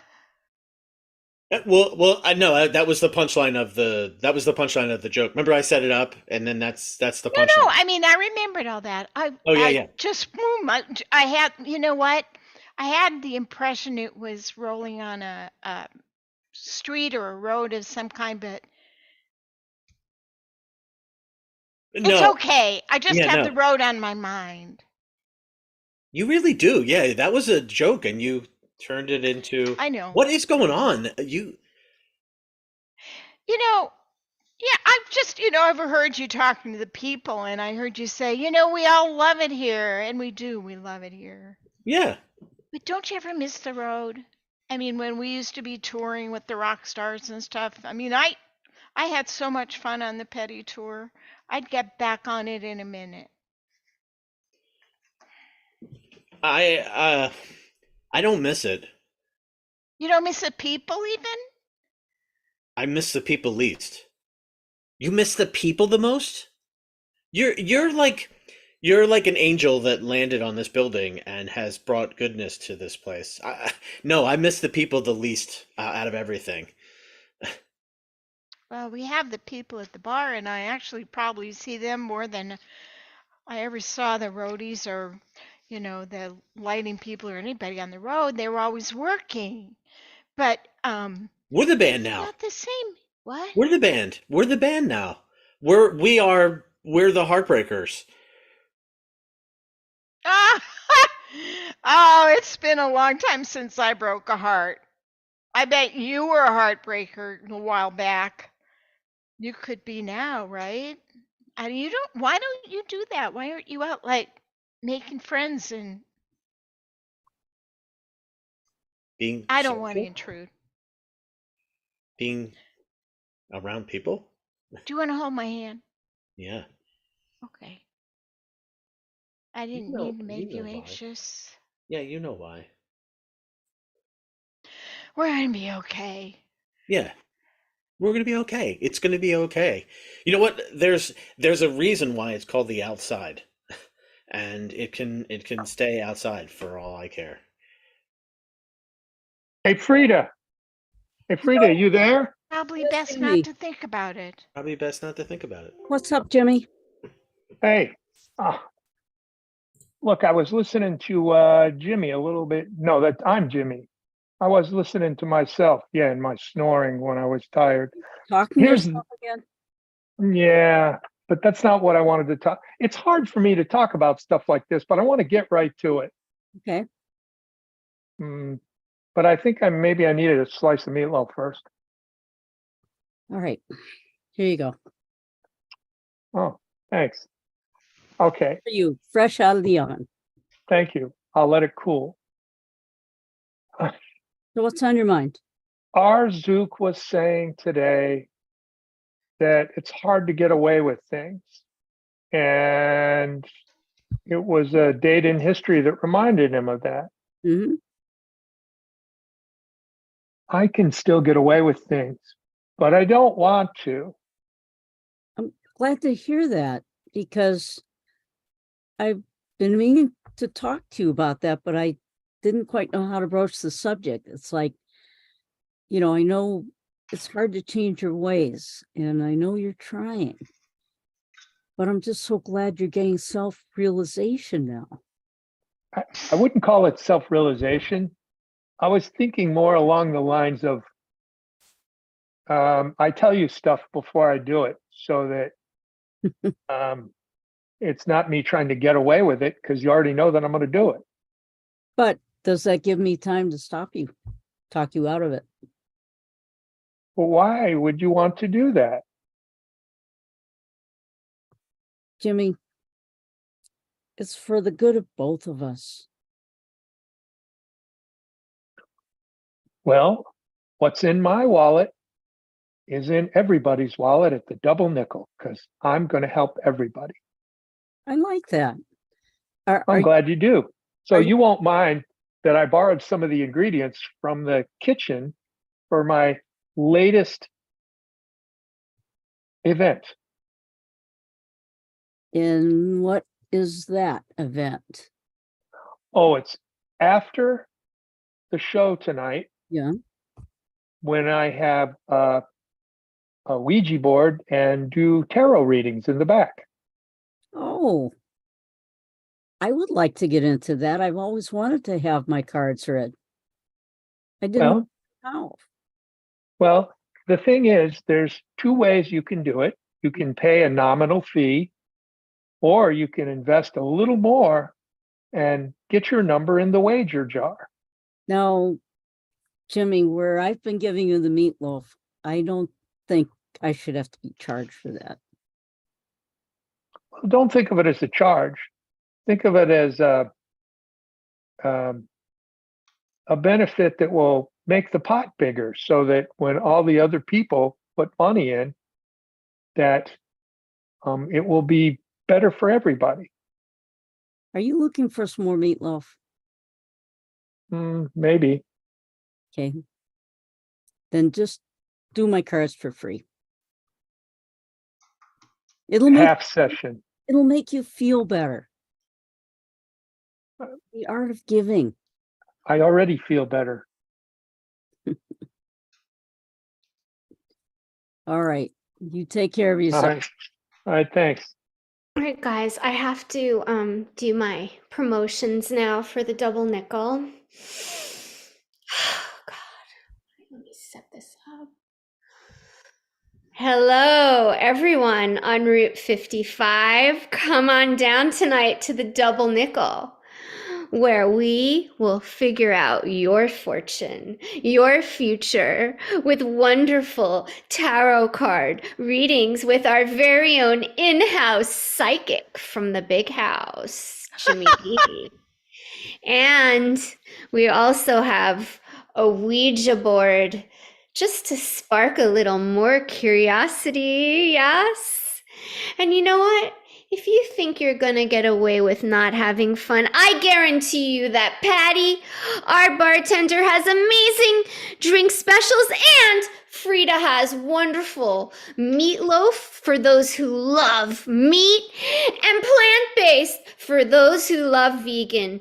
So if you think you're gonna get away with not having fun here at the Double Nickel, Genevieve Jones has you covered, and you are wrong. So go come on down, join us, and also like and subscribe. The Davenport Sofa Digital Edition will be offering a Super Bowl special of $9.99 for 3 months. See you soon. Bye. Hey, Patty, Yeah. what do you think of the new vegan meatloaf? Plant-based. Do you like this? Frida, I have to confess, it's beautiful. I mean, the artistry in your presentation is fabulous. Yeah, I think Genevieve will get a real kick out of it too. Yeah, I hope so. I did not taste it though. Yeah. Well, it does taste a little different than the regular meatloaf. It was really hard to pass up the Philadelphia cheese sandwich today. You outdid yourself.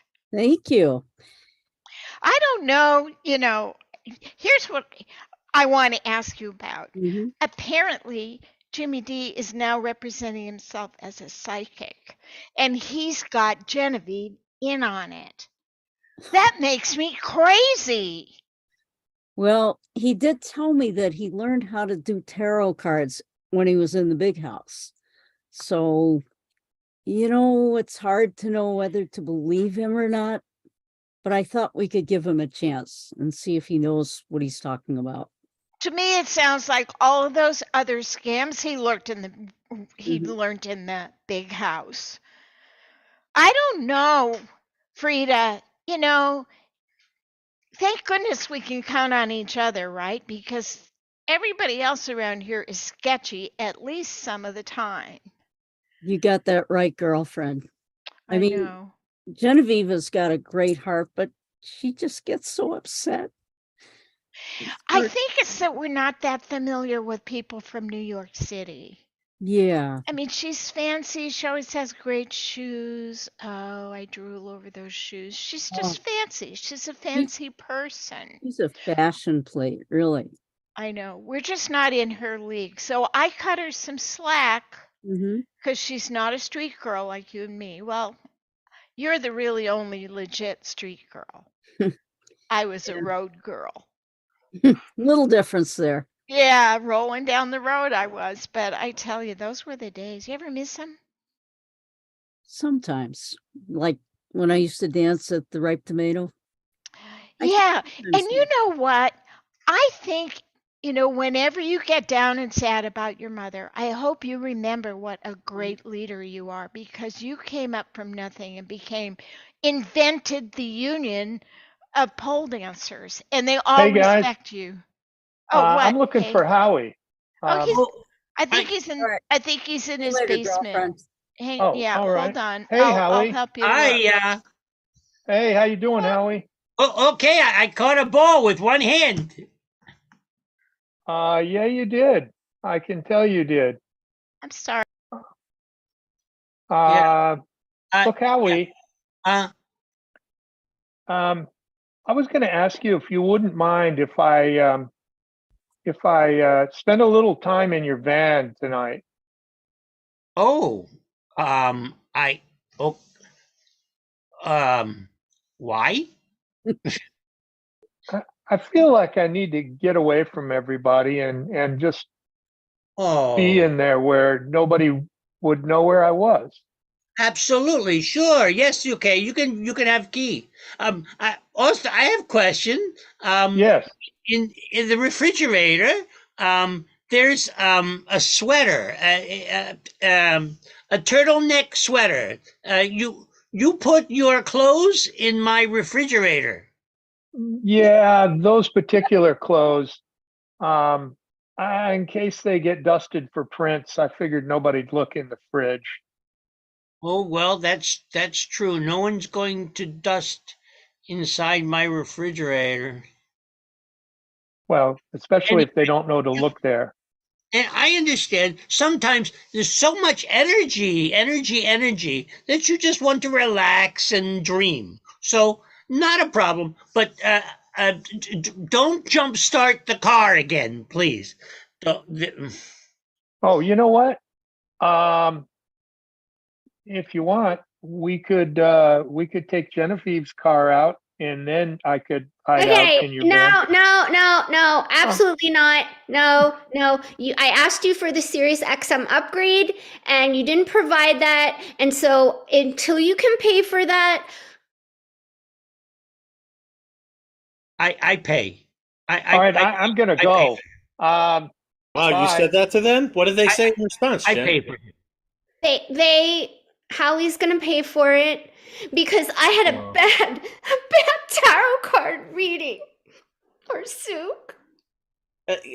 Look, I got some other cards here. Let's Yeah. do it over again. Yeah, just the horse. And Thank you, Arzook. You're always so nice. Why are you so nice to me? I don't even have to You're just such a simp. It's such a nice thing. Oh my god. yeah, everything's gonna be fine. Don't worry about one bad tarot reading. Yeah. Okay. So the axe of death isn't gonna come for me. No, well, that's the next card. That would be the next card. Zook, just thanks again for making me feel welcome here. It's like a really rough Iowa winter, and you have really cool tour jackets that I've been borrowing. I'm sorry, but they're really cool. Oh, I was wondering where they were going. I like your one from the Anthrax tour. That's really Yeah. hot with the studs. Flip the revolvers. Yeah. Yep. That was a good tour for them. Yeah. It's so cool that you're here at the Double Nickel. And I feel like it's cool that you're here at the Double Nickel. You know? Yeah, it is. I really like it. It's less stress, and there's really cool rock star people here, and sometimes I feel like not cool enough. So can I borrow the really cool jacket, the one from the Rolling Stones? I mean, that's freaking Yeah. Tumbling dice. Yeah. Or Zook, if I could ever be a groupie, I would want to be your groupie. Yeah, I never got into the whole groupie scene. I had a whole thing with the Cassidys and. You mean you never were into that? No, Oh, wow. I don't really know what that world's about. But you were on tour with rock stars. Okay, come on. I'm from New York. You can't BS me. You probably had so many groupies you're embarrassed to even say. No, I'm not really like, I don't like to hang out with people a whole lot, so as soon as all the people would start to show up, I'd be like, Well, I like hanging out with you. Hey, I love Zook. hanging out with you. Zook, I just returned your Bay City Rollers tour jacket. Oh, And I there was want some it. All right. lipstick on the I want to collar. Here you go, Genevieve. I only want to be with you.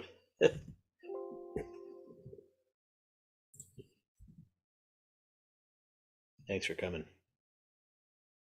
I wanted to let you know. Prizes will be sent to winners via email to the email address provided at the time of registration within 6 to 8 weeks of the completion of each random drawing. Return of prize as undeliverable may result in disqualification and alternate selection in accordance with these official rules. Prize will not be reissued if lost or deleted by winner. Prize winners and all entrants, as a condition of entry into the sweepstakes and or acceptance of prize, agree to release and hold harmless the sweepstakes entities from and against any and all liability, claims, or actions of any kind whatsoever for injuries, damage, or loss to persons or properties which may be sustained in connection with submitting an entry or otherwise participating in any aspect of the sweepstakes, the receipt, ownership, or any other prize awarded, or any typographical or other error in these official rules or the announcement of offering of the prizes. See all details at juicyjuice.com. See you next time.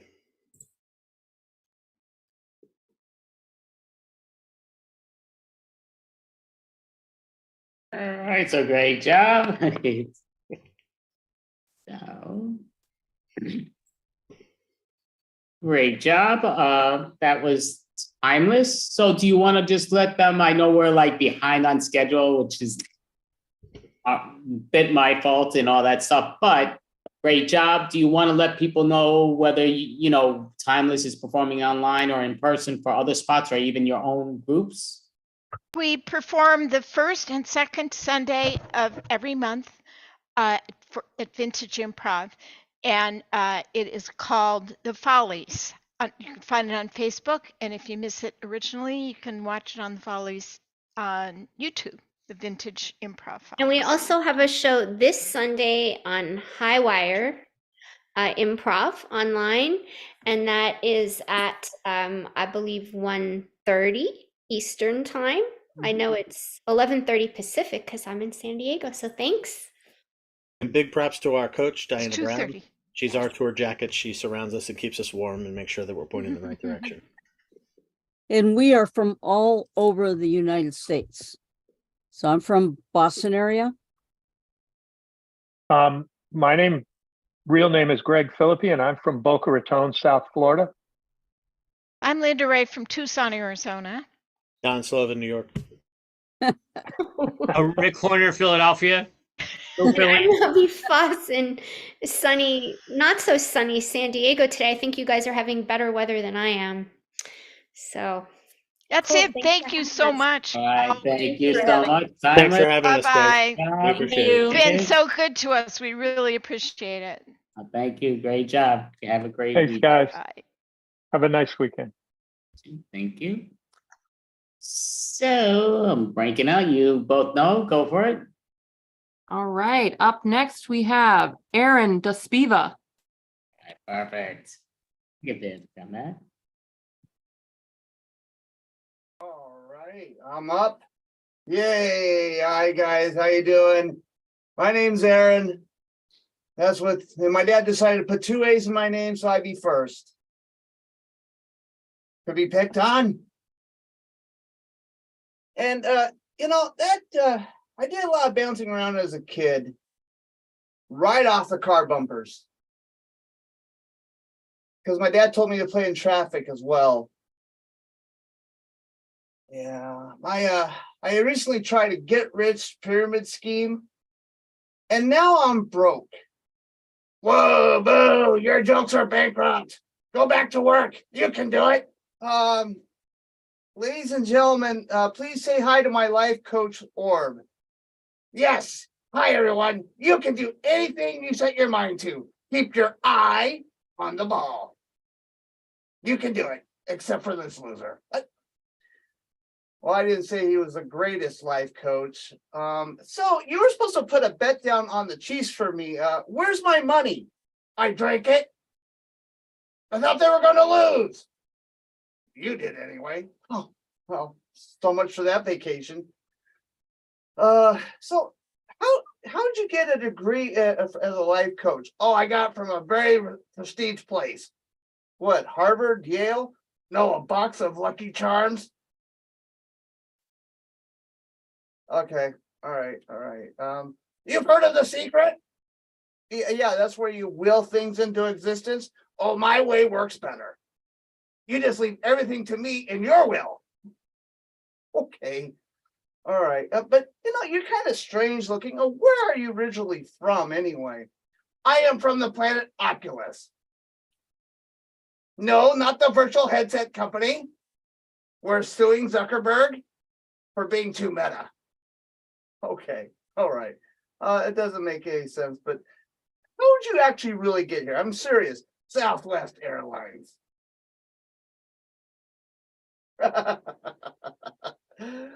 Oh, so what makes you such a great life coach? I'm lost. Oh, I was supreme leader on Oculus. Wait a minute. You were the supreme leader of the Taco Bell Burrito Crunch Club. Okay, that makes more sense. That's interesting. But can you tell me why you dressed up in a 70s jumpsuit? That's just weird. Oh, my first job down here was I was Evel Knievel's stunt penis. This was a condom that broke. Oh, I see. So did you have any accidents while you were being his stunt penis? Yes, I did. I got an STC. A sexually transmitted child. Oh, and how do you know it's yours?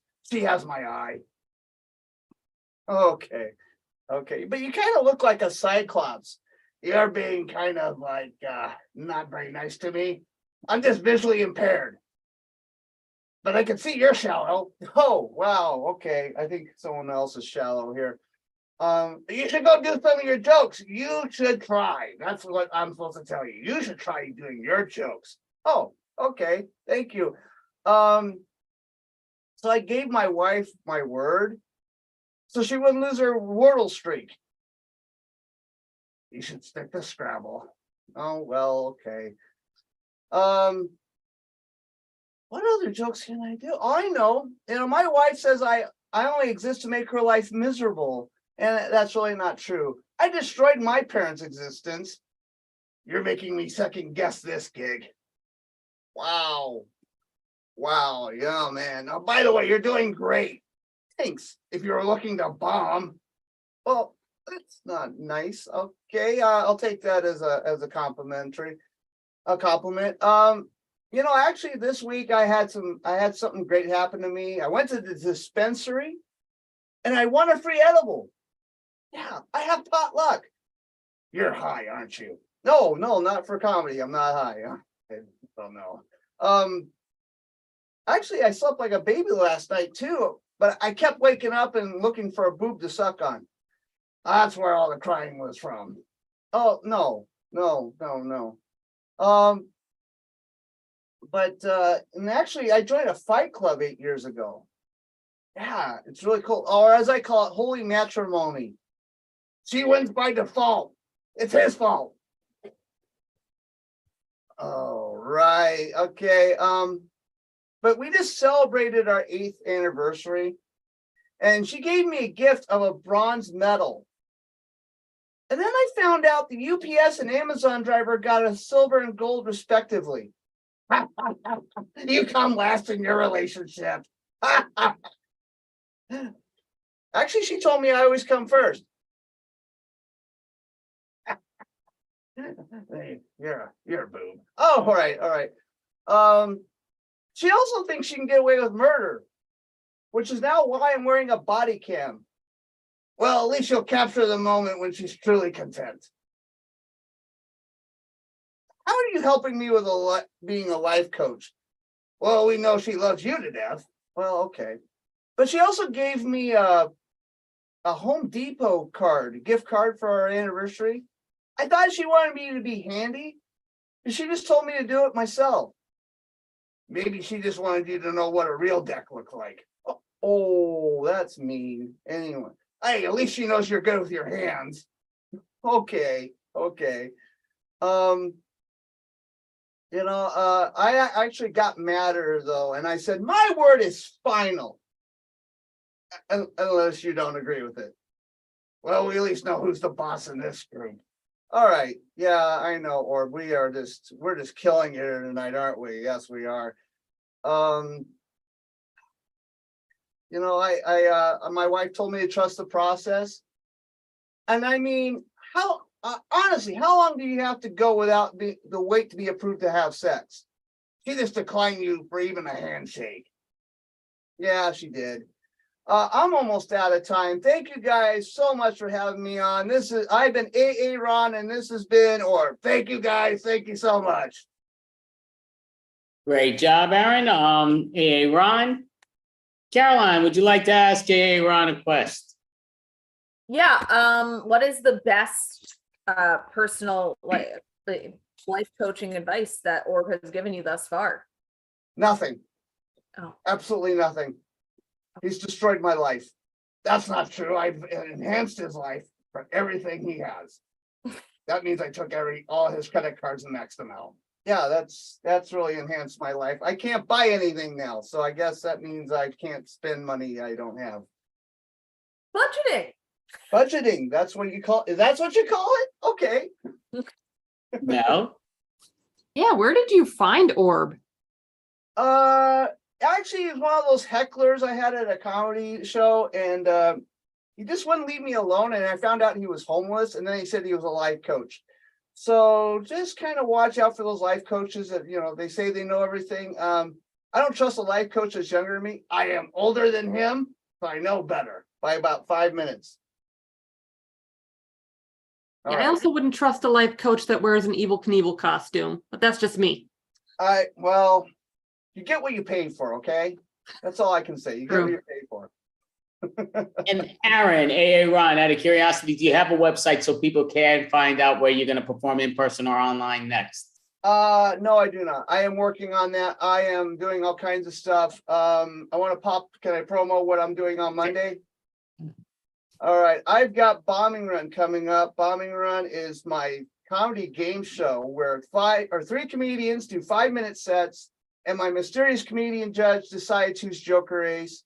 We do 2 shows back to back, and then the 2 Joker Aces do 3-minute sets, and the mysterious judge decides who's top dog in Bombing Run Dogfight Edition. I can't remember what I'm doing. I'm just gonna throw another couple little promos up here if I can find them. Everything doesn't work exactly the way you want it. Okay, so these are the people that are going to be on my show. Those are going to be the people there. We have a blast. I encourage you guys to, if you want to see it live in the Zoom room, come on in. We are going to stream it live on Twitch TV on Oddly Funny Comedy. Oddly is AWDLY Funny Comedy, 9 p.m. Eastern, 6 p.m. Pacific time. Otherwise, you go find Oddly Funny on YouTube, and it'll be up there later on that week. Thanks a lot, AA Dunn, or AA Ron, and Aaron. Great job. Thank you so much. And yeah, perfect. So, I think it's you, right, Caroline? You could go for it. Yes. Up next, we have Fran Tiernan. Woo. All right, perfect. Woo! Hello, everybody. So, it was great kind of watching the show and stuff like that, and it's great the amount of talented people we have in this world. Wouldn't it be so boring?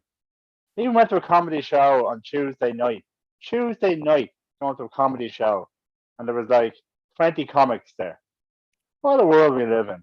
Wouldn't life be boring without people that want to entertain? It's great. Weather shit, snowing. I can't wait to, it's like the winter's been, I live in Vancouver in Canada, and the winter's been going on for so long. It has been rain, snow. Then it looks like it's about to go away and the good weather's going to come, and then boom, it's snowing again. I know it's probably wrong, me looking forward to the sunshine. I'm so white that I get sunburned at night time in the rain. But I'm definitely looking forward to it. Just enjoy the bad weather for now, as they say. I'm a little bit unprepared for tonight. I got knocked down by a car the other day. I was on Wednesday. I was coming home from work. I had $20. I was on my way to the liquor store and the grocery store, get some dinner and some drink. And I decided to take a shortcut across the road and almost got hit by a bus, jumped out of the way of the bus, and then got hit by a Dodge Caravan. Got lucky, don't know how, but kind of got bounced off it, fell to the ground, just kind of have a sprained wrist and a sore leg. So then that had me thinking. Got hit by a Dodge Caravan the other day. Over the Christmas period, I had like a big blackout. I was at a wrestling show and had a big blackout and full sweats and all stuff like that. And then towards the end of last year, I fell down an escalator. Lots of shit's happened to me lately. With the escalator, though, I was really, really drunk that day. I was at a friend's wedding that day. I was, and I was on the three W's that day. I was drinking the wine, I was drinking the whiskey, and I was smoking the weed. I was www dot fucked, and I tumbled down that escalator, tumbled down a bad. And then over the Christmas period, the blackout period was, as the doctor said to me, he says, "You're living life in the fast lane with a flat tire." So I suppose that one's my fault. And then Dodge Caravan, that was me trying to take a shortcut across the road. Can't really say there's anybody after me. It's just been very stupid of late. But you can always take a silver lining from things. When I fell down the escalator, it got me thinking, started thinking about nursery rhymes and fairy tales. I wanted to tell the story about falling down that escalator. And I thought that'd be fun to say, when you're up on stage and you're on the Zoom doing the comedy and you want to make something funny. That I fell down that escalator like Jack and Jill fell down that hill. And I know I've been banging this drum now for a while, but the more I read into the nursery rhymes and fairy tales that day, the more I realised how fucking sick and psychotic these stories are.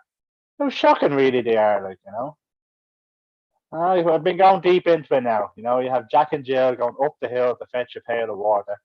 The fact that they're going up the hill to fetch a pail of water is a bit fucked up anyway. Never go uphill to get water. You have to dig down for water. Already fucking confusion there. It's like all these nursery rhymes and fairy tales are like evil seeds being planted into minds that can just cause a little twig to snap. Jack and Jill go up the hill, then Jack falls down and breaks his crown. That's a skull fracture. We're telling kids about a skull fracture. What's fun about that? And then Jill comes tumbling after. The fucking injuries in that story are fucking horrific if you think about it. And little kids are sitting there clapping their hands at it. You think of it like this fucking triggering, bleeding, sadomastic stuff going on there. You think about it, like that sadomastic is like people that enjoy watching pain being inflicted on others. You're sitting there clapping your hands to Jack and Jill as a kid, and that could fucking trigger sadomastic stuff. That's not the only one. You have Humpty Dumpty as well. Humpty Dumpty falls off that wall and he dies. He fucking dies, he does. That's another, what the hell are we doing telling children stories like that? That's all in the tone of it, It's like, Humpty Dumpty sat on the wall, Humpty Dumpty fucking died. It's ridiculous. You just imagine, an unstable little mind hearing stories like that. You just twig stuff, set them on the path to sadomastic stuff. And then you look into the nursery rhymes further, I just stumbled on this, literally from falling down that escalator. Stumbled on thinking that there's something wrong with these stories. You look into them more and more. You have Hansel and Gretel. Hansel and Gretel is like fucking cannibalism. Cannibalism 101 in that story. The little witch in that story wanted to eat those kids. Fucking hell, what the hell? And Jeffrey Dahmer, he looks like someone that could be in fucking Hansel and Gretel. It's all being connected if you think about it. And then it goes on. You have those three little pigs. Those three little pigs terrified to leave their house because of that big bad wolf. That's called agoraphobia. Terrified to leave your home. They even use that phrase it's a big bad wolf syndrome. It's like a psychological term that when you're talking about agoraphobia. So much fucking nursery rhymes and fairy tales and fuck up people. Terrible. Terrible, really. You have Beauty and the Beast, bestiality, people that like to have sex with animals. And you have Sleeping Beauty. Sleeping Beauty is necrophilia, people that like to have sex with dead people. They're all little triggers in the mind, really, if you think about it. Snow White, that's just some fucking dirty sexual stuff going on there. Snow White prostituting herself to those 7 dwarfs. Some little lads are walking around saying hi to a hoe. Who do you think that hoe is? Fucking Snow White. Dirty fucking bitch. She definitely was having sex with those, at least 6 of those 7 dwarfs. Probably not grumpy though. He's obviously grumpy for a reason. And yeah, that other dirty one. She'll be coming around the mountains when she comes. She'll be riding 6 white horses when she comes. She'll be wearing pink pajamas, wearing pink pajamas, wearing pink pajamas when she comes. Dirty fucking bitch. All of these nursery rhymes and fairy tales, they are fucking psychotic stories. Even you think, like all the cartoons, some of the cartoons we watched as kids, like there was one when I grew up called Magic Roundabout. It's actually written by people out of their face on drugs. You know, what type of messages are being put out there with these cartoons and nursery rhymes and fairy tales? And Winnie the Pooh. Winnie the Pooh is like fucking rehab. You know, you have Tigger bouncing around like he's a coke addict. Eeyore out of his face on heroin. Winnie the Pooh, fucking closet. Absolute fucking stereotypical poster boy for a pothead. Stoned out of his head all the time, that fella. There's all these types of messages influencing young minds. You have all the stuff it's like, oh my goodness. The stuff you hear, music. And I was thinking the other day, that Van Morrison song, Brown Eyed Girl. It makes me think, Van Morrison might be into, I don't know, is he like one of them pedophiles or something like that? Talking about making love in the green grass and then we haven't seen you in a while, but how you have grown. Now, what do you mean by how you have grown? Like, what do you mean she has grown? Like, it doesn't really grow. I don't know. There's all these secret messages and everything now. I think I got hit on the head a little bit too much. Must have been the case. But maybe I'm onto something. Maybe I can figure out what's wrong with this psychotic world of ours. Well, it is a fucked up world we have. Even when you think about all the sayings that we have. Talked about this before as well. Like, if you want to wish somebody good luck in this world, you say break a leg. Like, break a leg? What the fuck is wrong with us? Like, we're mental, we are. There's a lot of research that has to be done. You know, we can psychologically change humanity with beer and marijuana. But yeah, got hit by a car the other day. Mental it was. Mental how you can think about things in the split second. And as I was running across the road, I darted across the road. So you're talking a 4-lane road at a junction, at a major junction. And I darted across the road, got through one lane, and then into the second lane, and then there's a big old bus coming towards me. Jumped out of the way of the bus, and then jumped straight in front of it, straight in front of a fucking Dodge Caravan. You can think in just those like kind of split seconds, like fucking like I looked at the car and I thought to myself straight. First thing I thought to myself was, "Oh shit, this cunt's gonna now beep at me like a motherfucker for jumping out in front of him." And then I thought, "Oh wait, no, he's not gonna stop." Then I thought, "Oh shit, I better jump." Then I jumped. Then I thought, "Oh shit, I better roll." And then that car just bounced me onto the road. And then I thought, "Oh shit, I'm in the next lane now." I thought, "Oh bollocks, I'm gonna get hit now." And I was bracing myself for the impact. It's mad. Got lucky I did. Very lucky indeed. Then the first thing I could think about when I went home that day, I had 5 cans of beer in my pocket. I drank 2 of them anyway, fairly quick. And the next thing I could think about is, how can I talk about this on stage? Not the madness of the world of comedy.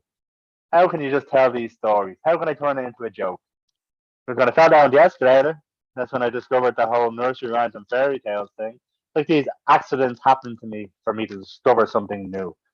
I'm waiting for it to be enlightened now. Or maybe get hit by another car or something. I don't know. It's all fun though. Anyways, that's all I have to talk about today because I have nothing prepared. Hello. Boom, boom. Great job, Fran. Thank you, thank you. You're getting hit on by cars, huh? Human women have left you in the dust, but cars are still hitting on you. Yeah. I'm being banged in a wall actually, so I'm gonna use that one. Wait, Thank you, that's Caroline. also. That's the sunny thing. That's where I'm sunny. Always Sunny in Philadelphia. You ever watch that? Oh yeah. I It's love a it. riff on one of their jokes. I can't use it then. It's steal from you, but I can't steal from TV. Yeah. Yeah, I got lucky. Very lucky. Yeah, I was gonna say, didn't you also have an escalator incident? Like you fell down an escalator one time that you talked about? Yeah, that happened to me. That happened to me towards the end of last year. I fell down an escalator in I think it was October. How many from myself- run-ins with heavy machinery have you had? Yeah, quite a lot actually. I've been in a few car accidents, house fire, got hit by a car, fell down a few escalators really. Yeah, I'm lucky. I live in the Irish.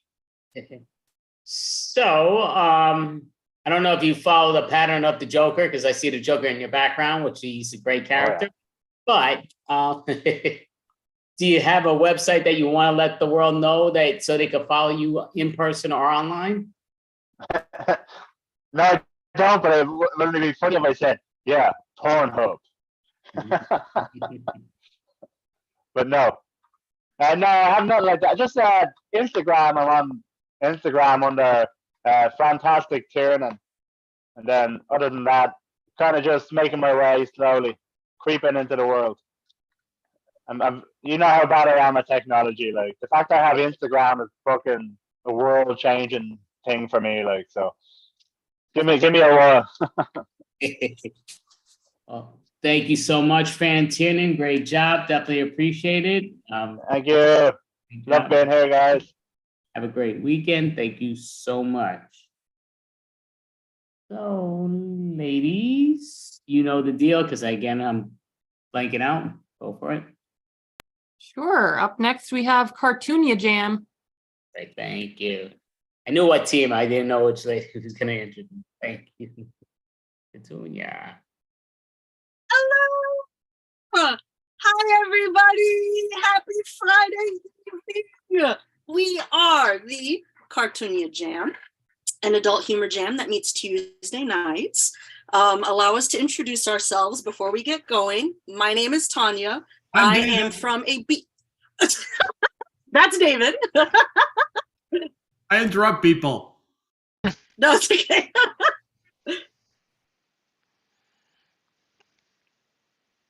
It's your turn, David. I'm David. I'm from Chicago. I'm Tanya. I'm from Northern California. I'm Jeremy. I'm from the PHX in Arizona. I don't want to interrupt anybody now. I don't know when to go. You're already gone. Thank you. Yeah, is that Dawn? Go Dawn. Go Dawn. Go Dawn. Thank you. Go where? Okay. Go and tell us where you're from. New York. I'm from New York. All right, Mr. New Yorker. My name is Catherine. I'm from Michigan. Nelson Morgan from Oklahoma. And I'm Hoof. I'm from Atlanta. Woo! We are from all over the states, and this jam has been wonderful because we've been together for about like a year and a half now, 2 years, something like that. Now, what we're going to do for you tonight is a mono scene. For those of you who aren't sure, mono scene is where we are in one location that has a lot of different little areas that we can go to, but we stay in the same spot. From the audience, can we please get a suggestion of a location that we can visit together?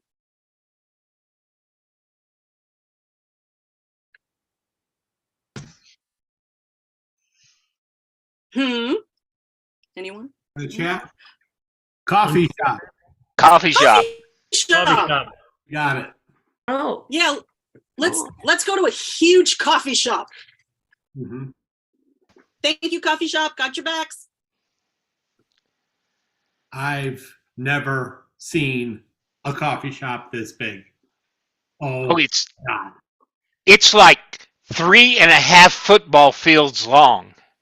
Unbelievable. And we're still in line and we're all the way at the back. Oh my God. And I counted, and there's 715 in line. Ahead of us? Yes. Oh man. Jeez. Wait, you guys didn't get your coffee yet? No. We're waiting in line. Is there a secret line? There's an express line. Now you're telling us. Yeah, we're already waiting though. No, it's in the. If you go around the building to the back where the parking lot is, there's an express line. You can get your coffee sooner. Sort of seems unfair to the rest of the people here. What do you want me to do? Fine. I'll put my coffee down. Fine. Wait a minute. What? I know people that have gone back there behind the building and have never returned. Let's cut to what happens at the express line. Oh my God, welcome to the express line. Here's your free coffee. Go ahead, tell me about your day. How are you really? Well, I was considering just ending myself, but ever since I came in for a free coffee, I'm reconsidering the whole thing. Thank you so much. You're welcome. Oh my gosh, if there's anything you want to just like spend at least 5 to 10 minutes pouring your soul out on it, like that would be great. Okay. Well, I'm pretty sure my cat is also trying to kill me. Oh my gosh, cats be cats sometimes. You know what I mean? Right? Yeah. That's crazy. You know, I think my cat's trying to do that too. Sometimes I wake up in the morning, the cat's like right on my face, and I'm like, girl, you need to stop doing that. Yeah. And then I turn on the news and I'm pretty sure the anchor is trying to kill me. Oh, I know. They make those certain glares. There are certain glares, and it feels like it's directed towards you. Like I feel like this news is like an attack personally to me. Oh, and don't get me started about my boss at work. Well, former boss. Oh, former boss, do you need a job? Because you could just come back to the express line here and you could help me give coffee out. Wow. Good evening, everyone. This is Janice with the evening news. Tonight we have a special. There is a gentleman in a coffee shop with a thick white sweater, a black button up, and he has quite a frown on his face. Yes, the anchors here are trying to kill him. Up next after this commercial. Meanwhile, on the third floor, everybody come one, come all. It's the coffee shop freak show here. Come one up all. See the freaks that we have here to entertain you. Do you have a bearded lady? Because I want to see the bearded lady. Oh, that would be the normal freak show. Here. Oh, that we do actually. She's right here. Hello. Oh my God, I love it. Thank you. Thank Now, you so she's much. obviously the one that's weird because she has nothing to do with coffee. But if you want to take a look at Wait a second. I feel like I'm the only one who doesn't have a beard here. That's strange. It's almost like I'm the one who's the bearded lady because I don't have a beard. Are you saying I'm the freak? I'm saying I'm the freak. But I thought I'm the freak because in my 12-month contract it says bearded lady freak. That's what my 1099 says. Red Bull, freak out. Oh! Okay. Meanwhile, on the second floor, which is a dispensary.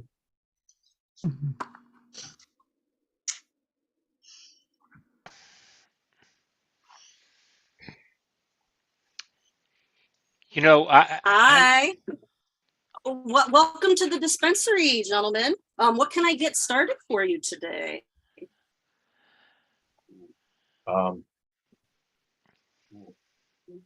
To be honest, I just had a bunch of coffee and I need something to cool me down. yeah, what would you suggest to Got it. chill us? Wait, Got it. that rhymes with kill us. It's lucky. Oh, God. We're just a local dispensary. We're not the anchor lady. The anchor lady is the one you got to be careful of.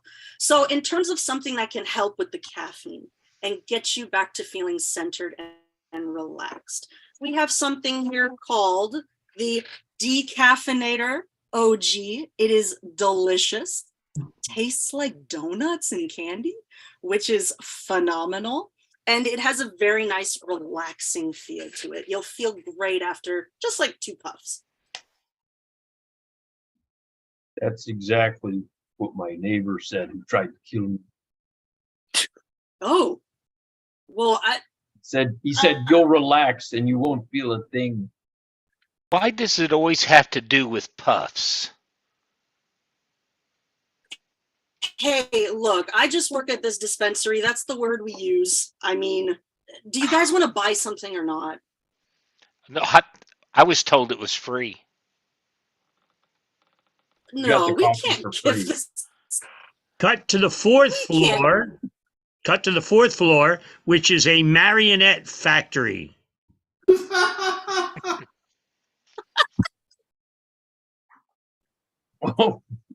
Oh, Geppetto, this is a very good puppet. I don't know. That was a dumb idea. Wow. Yeah, that was. Oh no, you're coming to life. Oh, I'm paranoid. You're going to kill me. Oh, no. He's killing you. Oh, I'm dead. Oh. Should we just tell him I'm really small? No. I got you for one more job, Pinocchio. You got to kill Jeremy Schwartz. I really hate that guy. All right, let's cut. Meanwhile, in the stairwell leading from the 3rd to the 4th floor. Yeah, stop! You can't go up there. It's crazy up there. You don't want to go up there. It's nuts. Just stay here. Either stay on the 3rd floor or take the elevator to the 5th floor. You don't want. I wanted to pick up a marionette. No. It is not the situation you want. Trust me. It's best if you just. There is no 4th floor. But they're an American classic. Yeah, I understand, sir, but you don't want to go up there. Trust me. I would suggest you go back to the. Here's a coupon for a free ride on the coffee roller coaster. Coffee roller coaster. I grew up watching Sherry Lewis. I'm sorry. Well, our roller coaster here in this coffee shop is quite extensive, so I think you might enjoy it. So really, Let's cut to the roller coaster. Meanwhile, oh yeah, same here. Well, I didn't roller hear. coaster. Oh, roller coaster. Got it. Okay, I'm going to push the button in 5, 4, 3, 3.5. Whoa. And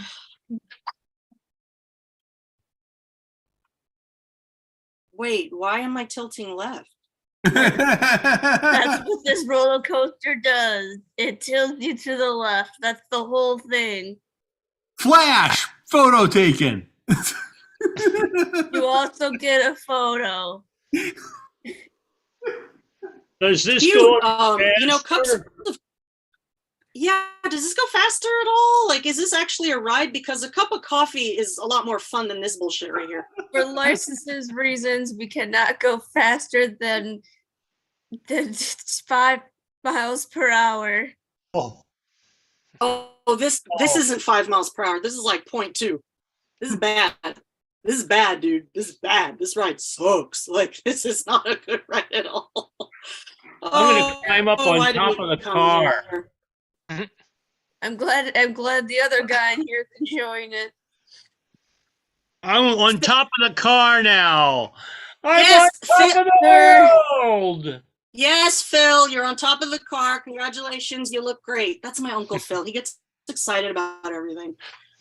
Can we just get the picture now and leave? Oh yeah, here you go. Meanwhile, at the character meet and greet. Hey there, kids! It's me, Beano the Bean.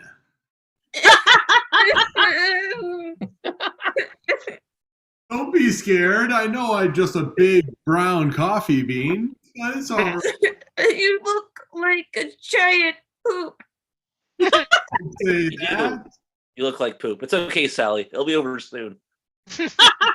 Listen to your parent. Yeah, just make it quick, okay? Hello, kids. It's me, Oh, there's another one. Sandy Scone. Oh God. Right. Hey, Scony, what you working my beat for? What? There was nobody in my sector. What? There was nobody in my sector. Get out of my sector right now, man. This is my sector. Look, you're making me feel cry. real soggy right now. Kill him, Sandy. Save us. Save us, Sandy. Kill him. Yeah, kill the scary bean, man. Well, I'm used Kenny's to killing Jeremy people Schwartz. with my calories, but I'm gonna I'll bump see what I Meanwhile- can do. with my big fiberglass thing. Meanwhile, in a staff meeting room with Andy Scone and the giant coffee bean. Oh, there he is. Okay. Hat off. Can I take the hat off? Take the hat off. Yeah, take the hat off. So we've been getting a lot of complaints from parents that you're scaring the living shit out of kids. That's kind of the opposite of what we need. It's the opposite of what your contract states. Luckily, we have an idea on how to make this seem more light and fun for the kids. I do really think this will work. I talked to corporate about it. Just let me know what you think. Okay, let me just show you. So I'm thinking what we can do is googly eyes. Just a bunch of googly eyes, right? It's silly. Kids love silly. We can put googly eyes on the mask and then it'll shake around and be like, you know, it'll be fun. That is, I'm sorry, but for lack of a better term, it's a disgrace to the costume. I didn't go to Costume U for 4 semesters. I was magna cum laude. No one would allow googly eyes. The professor would throw me to the ground if he heard me talk about googly eyes. I take pride in my triangular shape. Oh my God. Next, you'll be saying I shouldn't be talking out of the neck. That's the only place for me to talk out of. I can't talk out of the mouth. I know, because of the mesh. I get it. Look, gentlemen, calm down. These are the directions that I got from corporate. Okay. They said, give them the googly eyes or we have to terminate the contracts of both of them. Well, that's real easy. I don't want to do that. You can tell them that you gave us the googly eyes. We threw them right in the trash. Yes, right. That's what we did because we have integrity. Yes. Here's the. Oh, let's I heard take a them to sound. the HR office.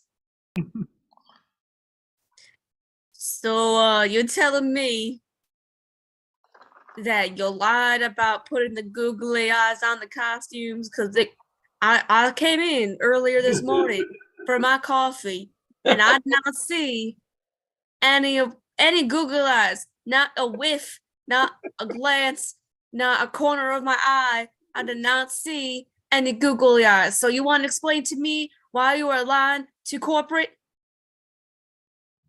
And let me get my notepad out so we can work this out. Yeah, get your damn notepad. Okay, look, I told both of them, both characters, that they had to use the googly eyes or else their contract was going to be terminated. I said exactly what you said at the meeting. I handed them the box and then I don't know what happened otherwise. I don't, because you know I don't go to the park. In the office. Why would I go to the park? You're supposed, there is a craft room. They're supposed to sit in the craft room on one of the floors in the coffee shop, and they're supposed to do it in there. And you're supposed to come in periodically and check in and make sure that they're gluing eyes on the costumes. People are chanting outside.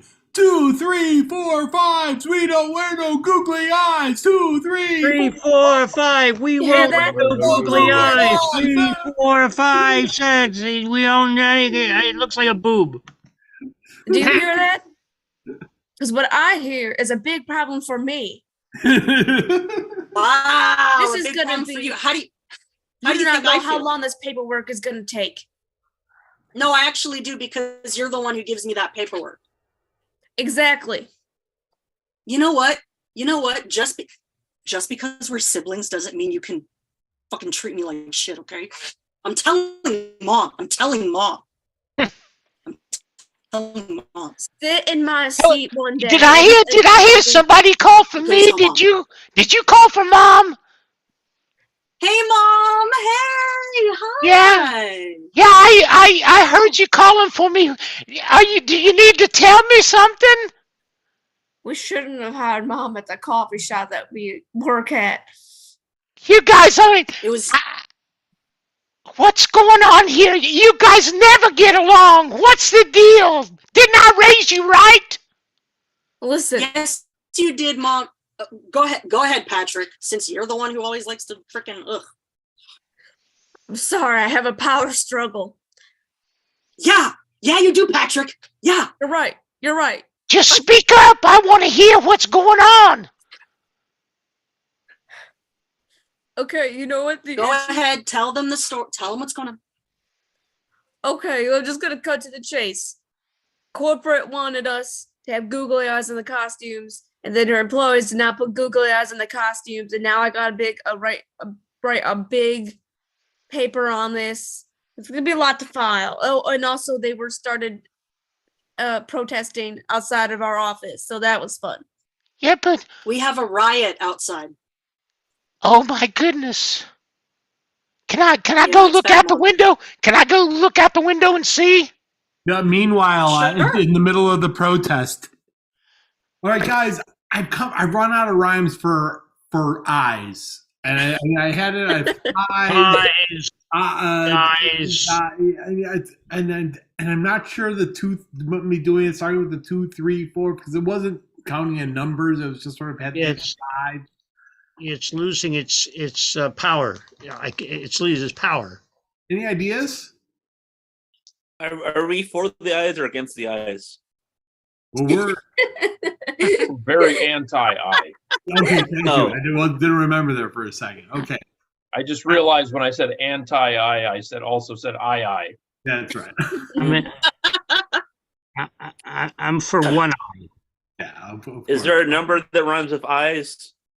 Well, I said it was 5. Well, technically, pi is a number. Let's go pi.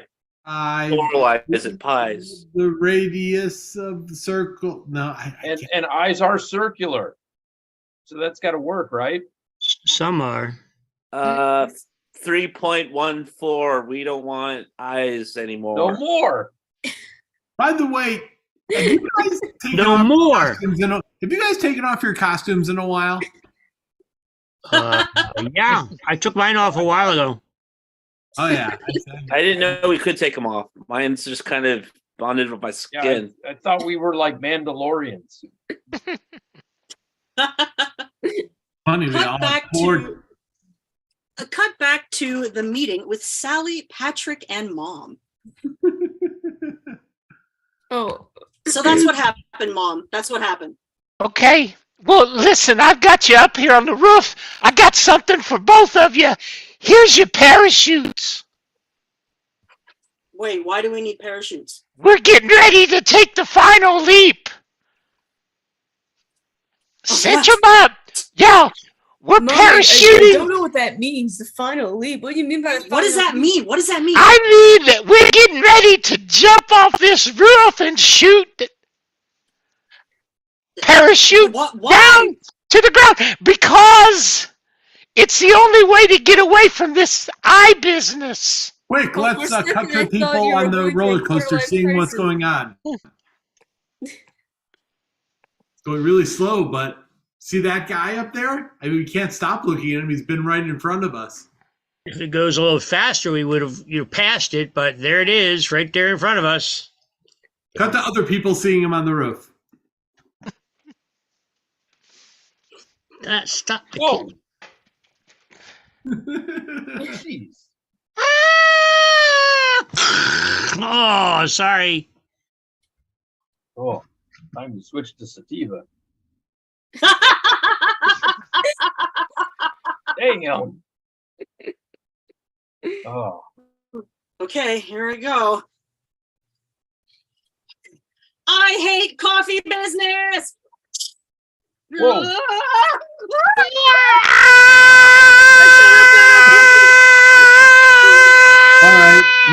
Well, back at the main register. Hey, boss. 5 hours already. Hey, boss. This guy at the register asked for just a large plain coffee. I don't get what he means by large or just plain. What? Any idea? Well, that's code. For what? We've Is been he like a little compromised. compromised? Yes. I'm gonna let you know a secret. What? I had to come back in for my wallet, but that's besides the point. That was a test. That was a secret shopper. You win the coffee shop now. Yep. I do? And Yeah. Being the secret shopper, even though I'm a secret shopper, I'd still like to get a cup of coffee. I've been standing here in line for 4 hours already. So What's your name? Secret. Okay, yeah. Oh, they said Sartre over there about an hour ago. Oh, so I didn't hear him. You didn't scream out through the whole store, secret shopper? No. Okay. Excuse me. Hey, sir, I'm on break from the circus. Can I please get a venti? And that's our show.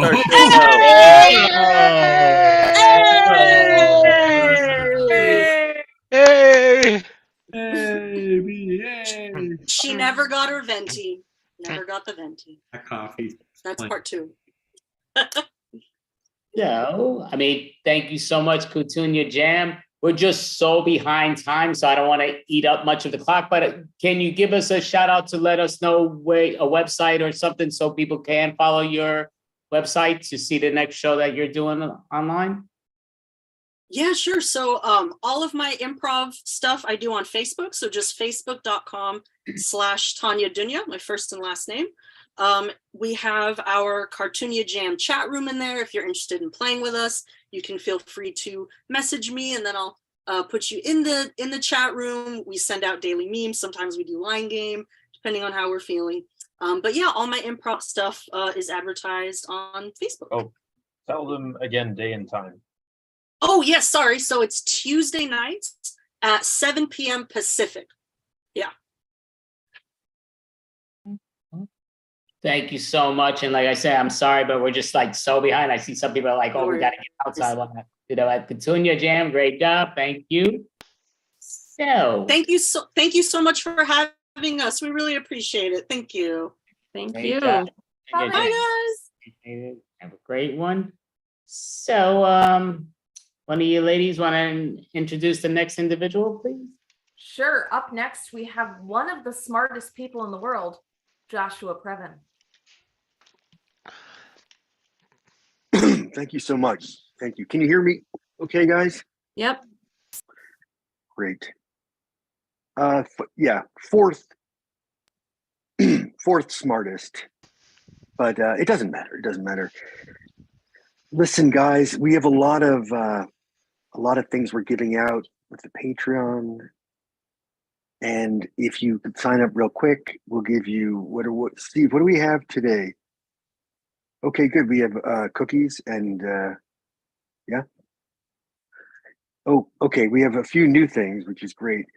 We can, if you sign up in the next 10 hours, you'll get we have a shoe. You get one of the shoes, and then the next day you get another shoe. The main point here, guys, is that this podcast, or I mean, it's a TED Talk, whatever, or I'm doing it for you. It's a labor of love. I mean, I have all my smartness. I don't even need any more at this point. Some people think I have a little too much, but so I mean, I'm just doing because I want to spread the smartness around a little bit because I think it'd be good. Well, on this day in history, income taxes were invented. It sucks. We're going to be doing some shows. We're going to be doing some on the road shows. We have the there's so many online when we do our presentations. A lot of times the computer networks will crash. And sometimes we'll have, you know, what is it, Steve? Like, could be like 100 or 200 million. Is it billion or million? Yeah, sometimes one of our things we had 125 billion people all at the same time, and it crashed the network, and apparently Elon Musk got ejected from his Tesla or something. The whole network, everything's connected these days. That's my, actually, you know what? That's my point. Forget all the other stuff about it's not about smartness or anything. It's about connection, right? Isn't that what we all want? Connection. For example, I can't, if my phone is not connected to the charger, it maybe it's not connection. Maybe it's something else. All I know is we do the best we can. It's a small operation, but when you have literally hundreds of billions of live viewers, just think about that for a second. There's only like 10 billion people on the whole planet. We have hundreds and hundreds of billions of viewers. So that's like a lot of viewers, not just from this planet, obviously, because do the math. We're getting probably a lot of viewers. Where do we get most of them, Steve? Is it Venus, or what do we think about that? Or is it some, you were saying might be another exoplanet, a nearby nebula? Okay, yeah, we're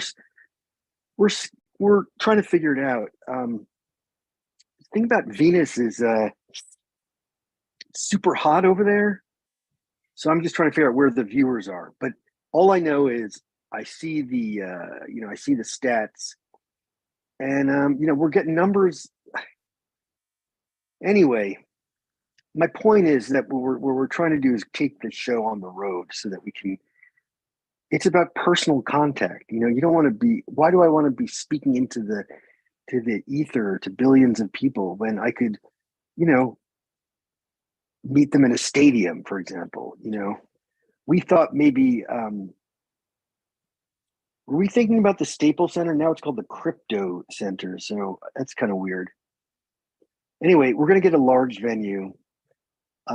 Tickets are going to be free.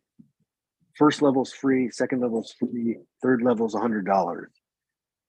Or if you can mix and match, you can get 2 free, 1 for $100, or 3 for $33, or 4 for $5 for $6 or $7. But it's going to be a great show. We're going to have what do we have? We're going to have an elephant tamer. Amazing, this guy. We don't have the elephant yet, but we will get an elephant. See, we do need the elephant, because if you don't have the whole thing, it's not going to work. We will have. It's going to be amazing. We have this guy who can. He's about, literally, he's 3 inches tall. But what's amazing about him is he can lift literally 1,000 pounds. It's incredible. He goes up to this barbell, tiny little guy. You think, and he lifts the entire thing. So is he going to be there? Yeah, we're also going to have popcorn and salted or unsalted, buttered and unbuttered. You can get it with caramel. You can get it caramel buttered or caramel salted, no butter. There are, because of my, there are about 9 permutations, because that's a probable. Anyway, I don't want to get all brainiac on it, but what else are we going to have there, Steve? Oh, okay, good. We're going to have little people. They're elves. Are they elves, or they're like little, the little magical creatures, the short ones that are I think they're in Ireland, or I don't know. Anyway, we're going to have a bunch of little magical creatures, and they can grant a wish, which is so, but you are not able to ask for more wishes. We've told them that that's not going to happen, because where does that go, right? Then you have, it's inflation, because then, you get what I'm saying. So we're going to fly in a couple of our fans from Venus and that exoplanet, and everyone gets a free little snifter of Gatorade, and I'll be signing my book, which is I would say done. Is it done? It's done. It's a very short book, but it's also very long and skinny. It's look, I feel like I'm selling this gathering to you. We might get the Buddha there, unclear. He's been a little cagey. I think he's still alive. Wait a minute. If he's not, now that I think about it, I wonder if that was a crank phone call. He's a fat guy, by the way. And, he's happy. So I hate that. I'm going to back up, and because I realized that I got off on the wrong foot here. What I was really saying is, and the key to smartness that I've learned by being the fourth smartest is that food is love. Food is love. So the Buddha is a fat man, but that's because he's full of love. And all this stuff about being thin and skinny is really, it's terrible, and it's not doing us any good. So I think, and now that I'm thinking about it, I bet the Judeo-Christian God is fat too. But actually, why don't I know that? Why do we know that Buddha is, and I'm going to use the word chubby, because I mean, he's lovely. We love him. Steve, take a memo.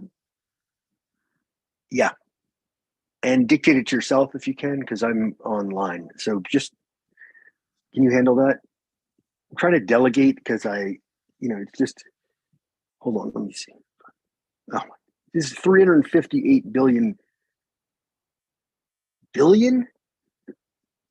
So, I mean,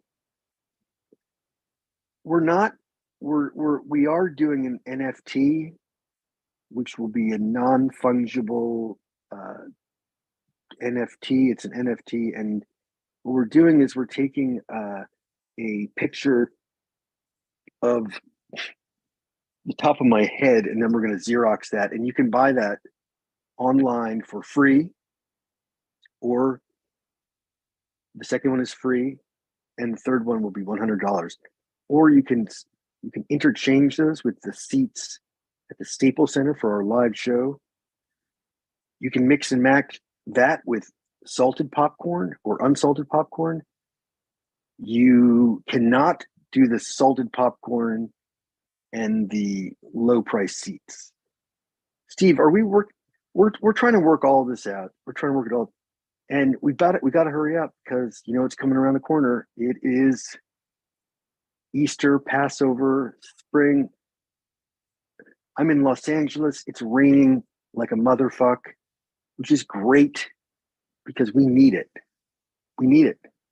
It's not going to make a difference, they keep telling us, but we need it.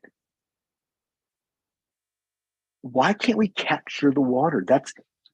You know what? I'm going to revise this one last time. It rains a lot, and right now, tons of water. Why can't we keep the water for the drought?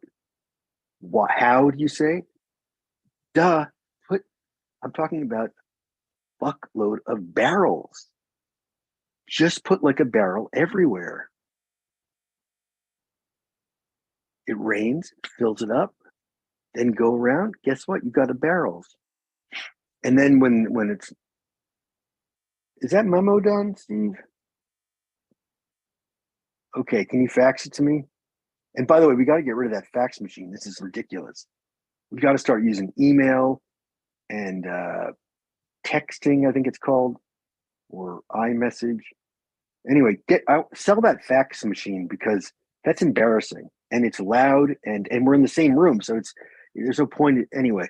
Look, we're a little off the rails, but the key theme is always the same, which is keep your eyes open, keep your feet on the ground, keep your ears closed, and never give up. And that was not Shakespeare who said that, but it was someone. Was it Winston Churchill? Steve? God.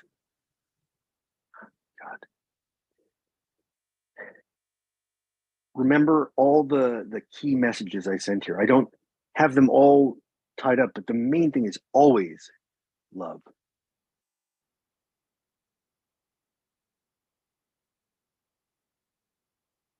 Excellent. Great job, Joshua, Previn. All right.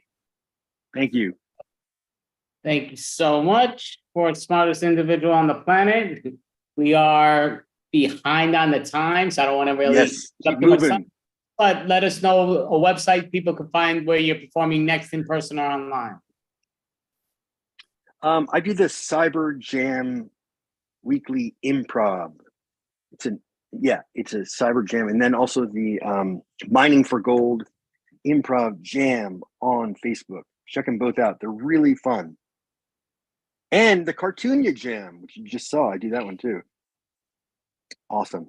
Thank you guys so much. Thank you so much, Joshua Previn. Great job. All right. Take care. Bye. Yeah, have a great weekend. So, ladies, you know the deal, and does want us to stay up. So if that's all good, but go ahead. Okay, up next we have Suraj A. Hello, can you all hear me? Yeah. Yes, thank you so much, Mel. Thank you, Andy, for the spot, because it's very difficult to get a spot over here in India comedy shows. Yes, like I had to plead with one of the producers, like saying, please give me a spot, one chance, 2 minutes, 3 minutes, please, anything at all. And you'd be glad to know that after all that pleading, I managed to get a spot in the audience. Yeah. Another producer, I texted him. I asked him, could I have a spot at your open mic? He didn't reply. And I was like, why? I checked 2 days later. I read my message again. Turns out instead of asking, could I have a spot, please? I asked, could I have a spit, please? Yes, I absolutely hate that the I and O are so close together. Maybe he really wanted to spit on me. I don't know. But it's 10:17 in the morning here in India. Yes, 10:17 a.m. And I've done comedy online late in the night or sometimes very early morning for Americans. Because after one such mic or show early in the morning, the host of the mic appreciated me for being supportive and applauding each and every joke of every comic on the lineup. Like I was doing this apparently on the screen. Too bad he didn't realize that I was actually trying to kill the mosquitoes around me. Yeah, at another such mic, again, late night or early morning, apparently the host saw me doing this. And he was like, Suraj, love your laugh. You're just supportive. I'm like, it's late in the night. I was trying to hide a yawn. So that's the thing about early morning or late night shows. So thank you for giving me this 10 a.m. slot. So now I can't do those bits, but I did share them anyway. And Mel, by the way, my name is pronounced as Suraj, not Suraj. But at least I want to say thank you for the effort, because at another mic again, the host was so confident with the pronunciation of my name. Not only did he mispronounce it, he made poetry out of it. He was like, here's my man Suraj, coming all the way from the garage. Oh no. That makes me feel better. Garage? Oh, garage, really? So I corrected him. I said, it's not Suraj, it's Suraj. And that turned out to be a big mistake because then he corrected his poetry. He was like, wait a second. Here's my man Suraj coming all the way from sewage. Yeah, he made me sound smellier with my actual pronunciation. So that's the sucky part. But I just want to say that Americans are quick learners when it comes to pronouncing the name. Like I just need to tell them once, and they say my name right after 6 months. And one more thing, Mel, thank you for actually introducing me by my actual name and not calling me the poor man's Tony Stark or the brown Tony Stark. Yeah, you can clearly see that I have the beard. Or poor eye, or the Tony Stark with a poor vision. I don't know, whichever one. But if you had done that, like if you had introduced me that way, and then you asked me, take away the Iron Man suit, what are you? Then my answer would have to be idiot, poor guy, single as hell, and whatever is the opposite of philanthropist. Because I don't have a great vocabulary. But I went to Comic-Con in Mumbai. You all know about Comic-Con? Yeah, it's where all the pop culture stuff. So I went to Comic-Con recently in Mumbai and I actually cosplayed or dressed as Tony Stark over there. I went with the expectation that people would say to me, we love you 3000. You are cool, Tony. Go Iron Man. Hooray. Instead, some of the people there told me, rest in peace, Tony. Yes, they traumatized me with that memory of Endgame. Another fan actually came up to me and said, wow, bro, nice cosplay. Really well done. I said, thank you. Then he said, keep up the great work, Doctor Strange. You seriously got confused there. I actually saw another cosplayer who dressed up as Batman. And I was able to, talk to him. In fact, I told Batman, I am richer than you by $1. Yeah, $1 more than him. But there was another guy who also came as Iron Man, cosplayed as Iron Man, but he had LED lights on his hand. Like, he had gloves and LED lights to show off the effects. And turns out he was an electronics engineering graduate, which is why he was able to make that. Since I am an economics graduate, the only skill that I have is cutting out chart paper. Yeah, that's what economics was good for, apparently. No, just kidding. Because obviously, you cannot make an Iron Man glove with demand and supply curves. Let's face it. That's only good for the classrooms, not for Comic-Con.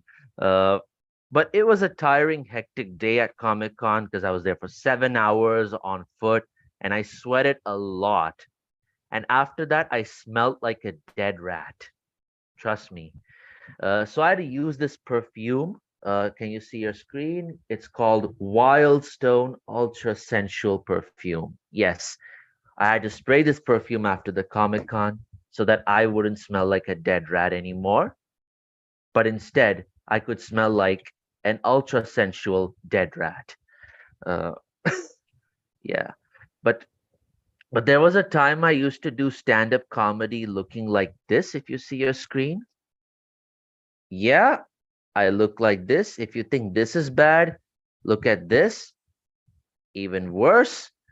So while every comedian usually measures their journey by the number of laughs that they get or the open spots that they get at shows, I had to measure mine by the number of mics where the host would not introduce me as Jesus.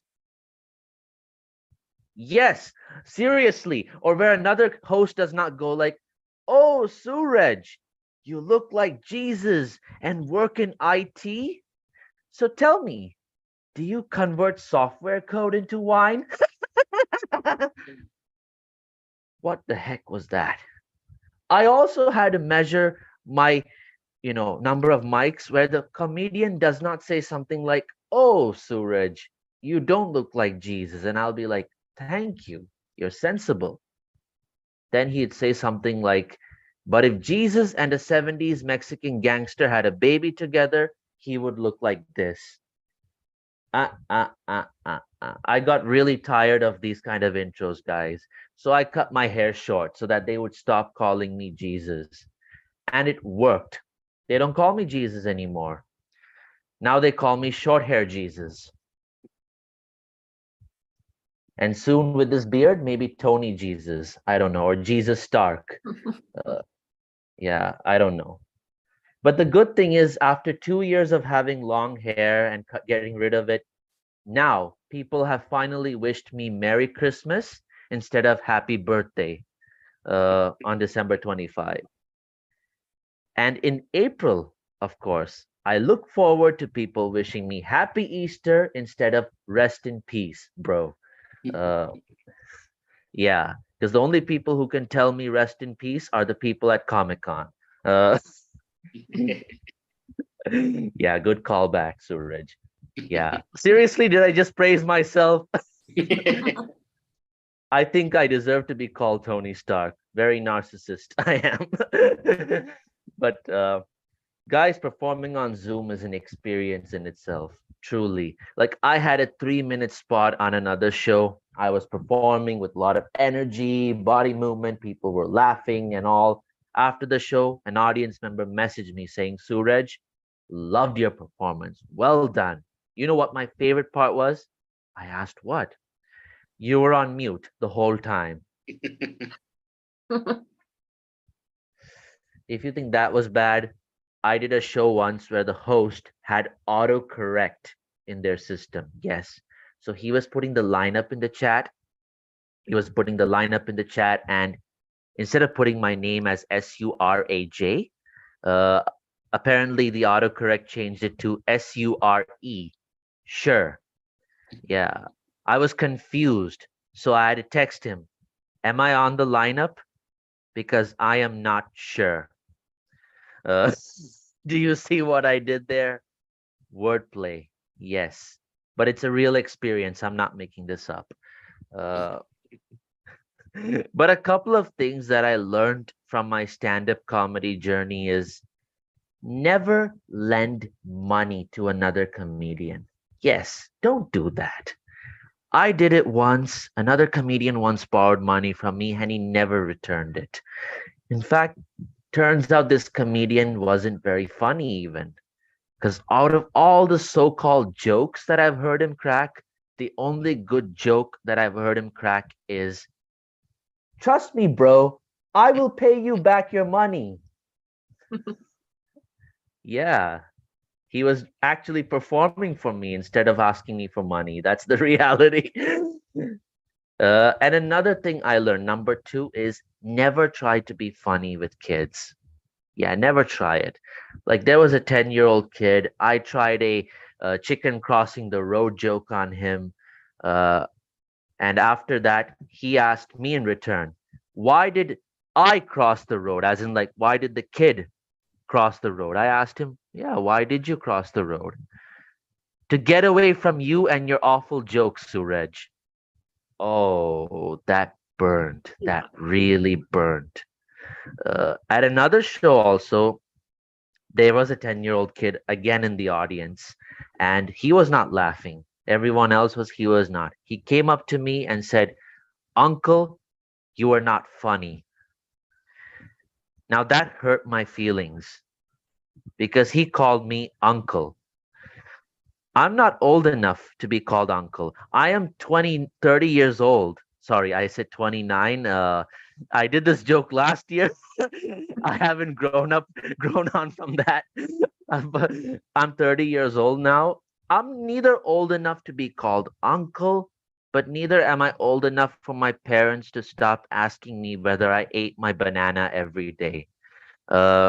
Yeah, apparently my parents are like, "Suraj, you gotta eat your banana if you want to poop properly. It's good for your digestive system." I'm like, yeah, I'm 30, guys. I don't want banana. I just want beer. No, I don't drink. I'm just kidding. Uh, but honestly, I hope that when the time comes for me to stop doing comedy or so-called retiring from comedy, I want to go out on a high, just like my favorite basketball player of all time, or everyone's favorite basketball player. Very popular guy. You all know him, right? Bill Murray from Space Jam. Uh, got you there. Got you there. But enough about comedy and comedy journey. I want to talk about something else with the time I have left. So recently, I went to a friend's house and I found this book called 99 Ways to Improve Your Memory. Yes, that was what the book was called. And I asked my friend, how's this book? She said, yeah, I read it, Suraj. Amazing book, very useful, insightful. I learned quite a lot. So I asked her, what are the one or two ways to improve your memory that you learned from this book? She couldn't remember, guys. So I actually went through the book. I went through the book and I found some of the ways that include like take a walk in the park, drink lots of water, eat healthy food, sleep well at night. Surprisingly, none of the 99 ways mentioned to actually read this book. Yeah, so much for the self-confidence of this author. So since I have just hardly half a minute left, I guess one last joke. So you know Amber Heard Johnny Depp case, right? That happened recently. Yes.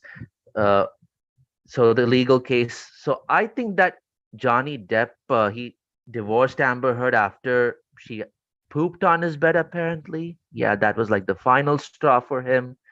I just want to say that I think Amber Heard truly cared for Johnny Depp, or was trying to show that she cared for him. Otherwise, she wouldn't have given a shit. Uh, yes, and that's Great. been my time. Thank you so much, Andy, Mel, Carolyn. It's been a pleasure. Thank you, Suraj. So do you want to let the world know like a website that they could find you doing stuff, or even an email maybe? Yeah, so I'm on Instagram at aya.pun, AYYA.PUN.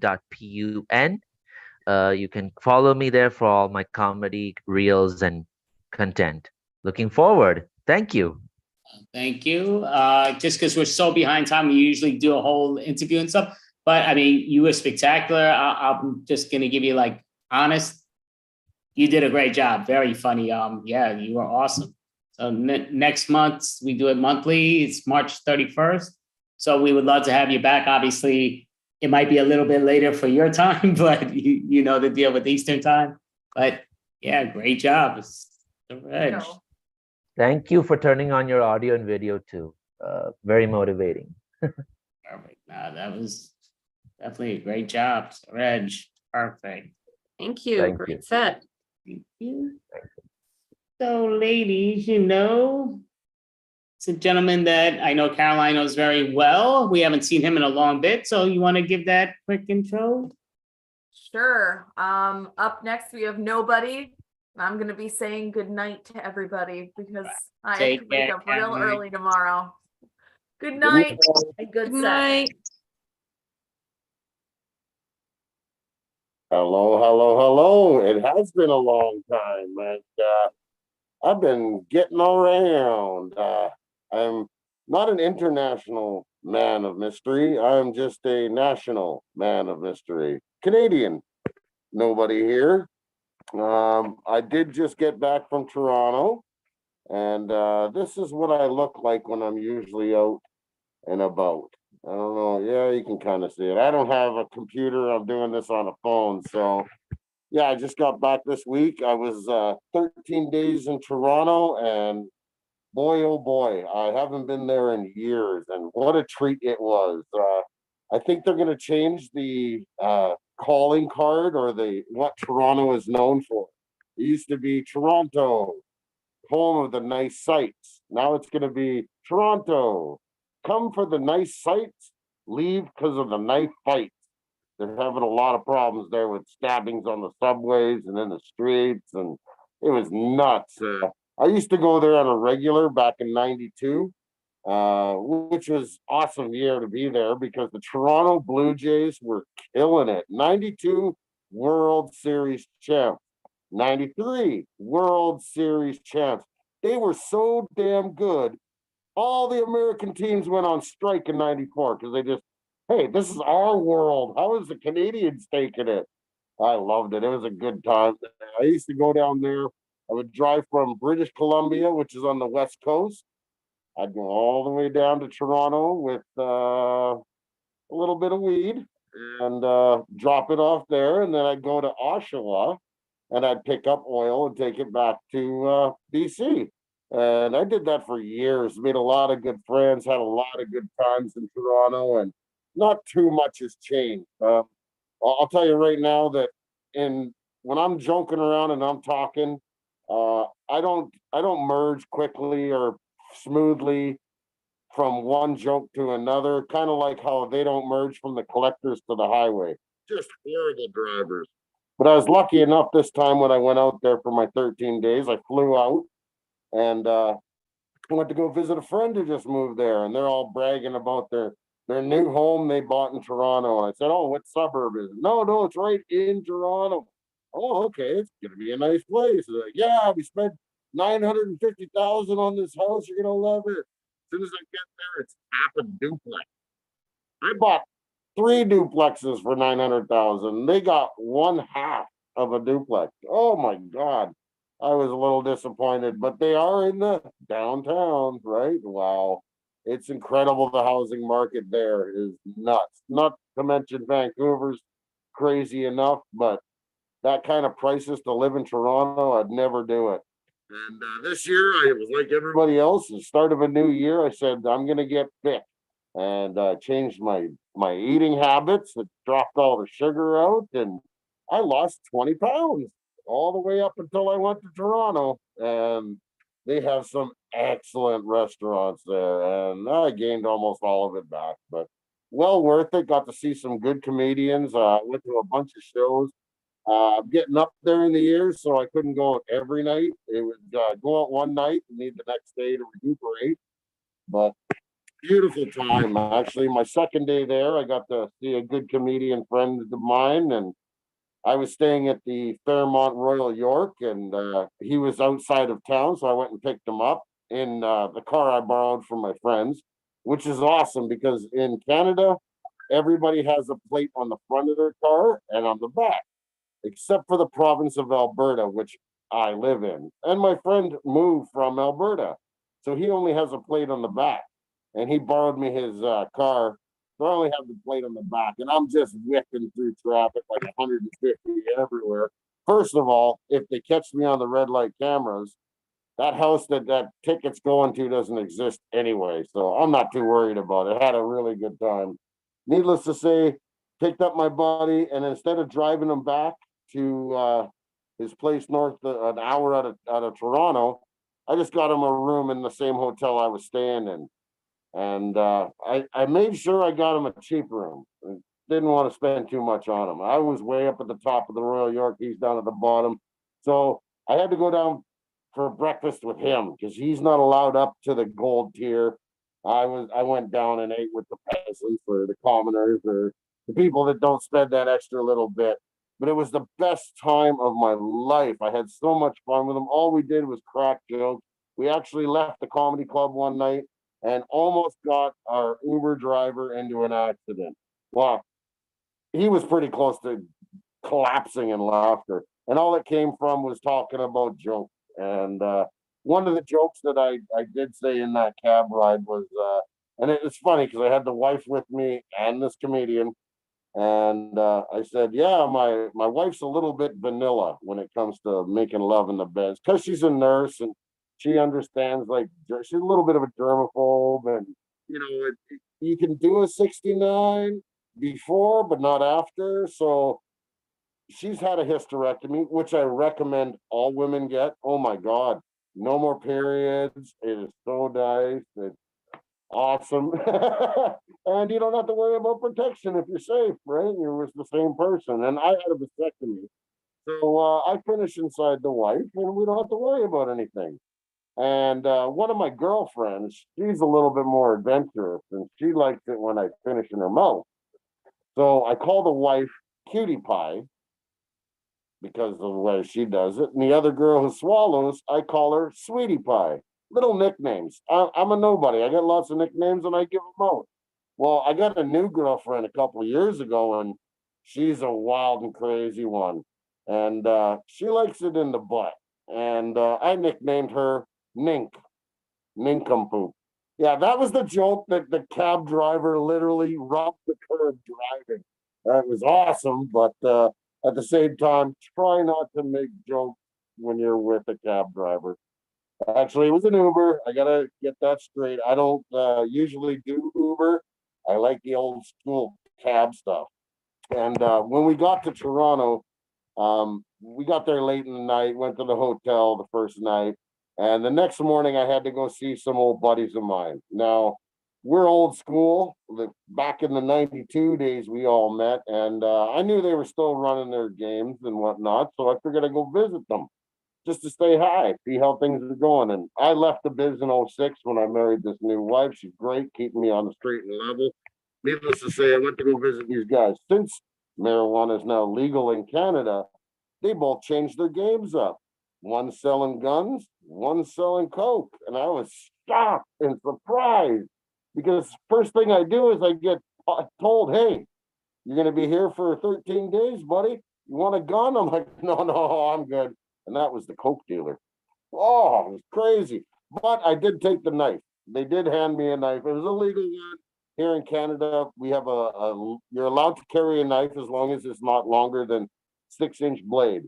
And I also heard a little while ago that down in Texas, you're not allowed to carry a blade into your court system or your courthouses if it's over 5.5 inches. I'm kind of wondering, did these measurements like have something to do with penises? Like, I'm just thinking, hey, us Canadians got 6, you guys got 5.5. I'm sorry. I like to tease Americans every once in a while. It's kind of fun. I know you guys have your dual political system down there. And that last election you had, I really love razzing people saying, oh, you voted for the good guy, the one who's trying to expose or at least release Epstein's flight logs. Oh, man, his client list, right? No, none of them were. How did neither political party have that on their thing? I don't know. How do you guys tolerate that? I don't know. I'm kind of thinking politics people are kind of like church people. It's just all a cult. But that's neither here nor there. And I'm here, not there. I do travel outside of the country, but I don't do it masked or anything. And I'm actually getting more out there. The wife's keeping me on the straight and level. And it's really nice to have these opportunities to watch these shows in here. Like I tell you, Sir Reg was awesome. Joshua before him, I mean, holy crow, he offered so much stuff for sale for free that it just blew my mind. It's really a nice treat to see the world the way it is. Because some days we get worried about the way the world is. I don't. I kind of hide from it, but good times. It really is good times. And if you do go to Toronto, just stay off the subways. It's not that bad. It's a nice place that I couldn't believe how warm it is there. Come back to where I am, and I actually raised my voice. It's so cold here. Everything kind of topped up inside. It was +1 there. I landed here at -21. Good old Canada. It's like a bipolar place. And it's weird.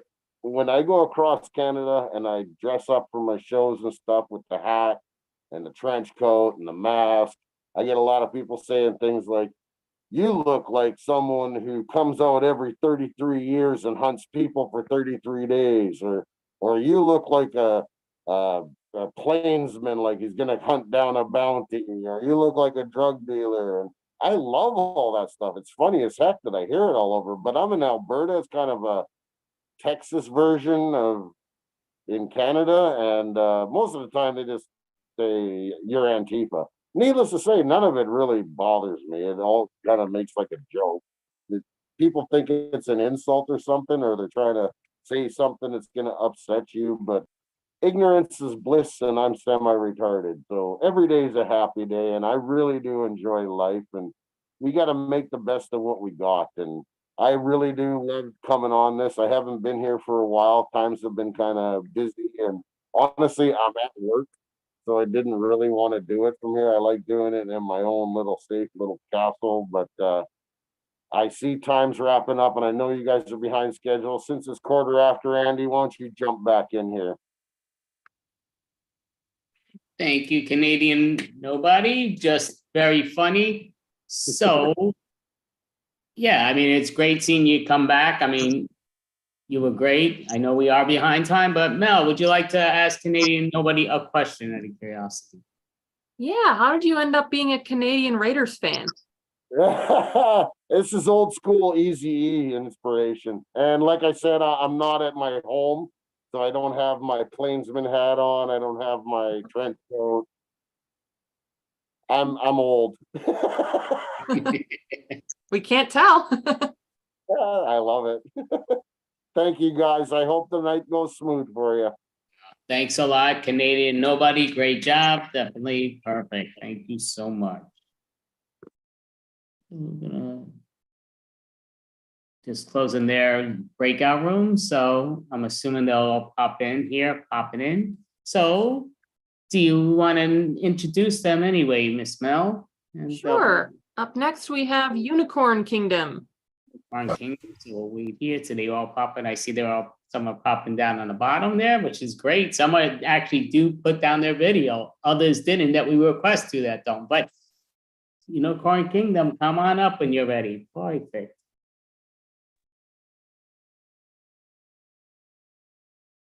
Oh, that's all of us. That is us. Hi, we're Unicorn Kingdom. We are a house team of intercity improv, and we're here to have some fun. So how about, can we get a word, any word at all, as a suggestion for us to get started? Cheese. We got Cheese. cheese. Cheese. Thank you, cheese. Thank you, cheese. Thank you, cheese.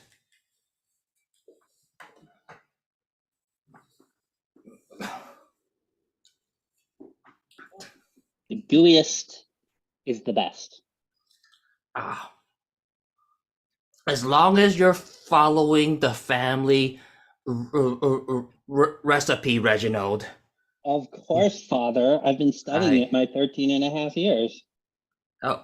Oh, good. Because sometimes I wonder whether or not you ever listen to me. But just looking at gooey texture in it, I see that you are. Watch this. This is a family trick I know. Bloop, bloop, bloop, bloop, bloop, bing, bing, bing, bing, bing, bing, bing, bing, bing.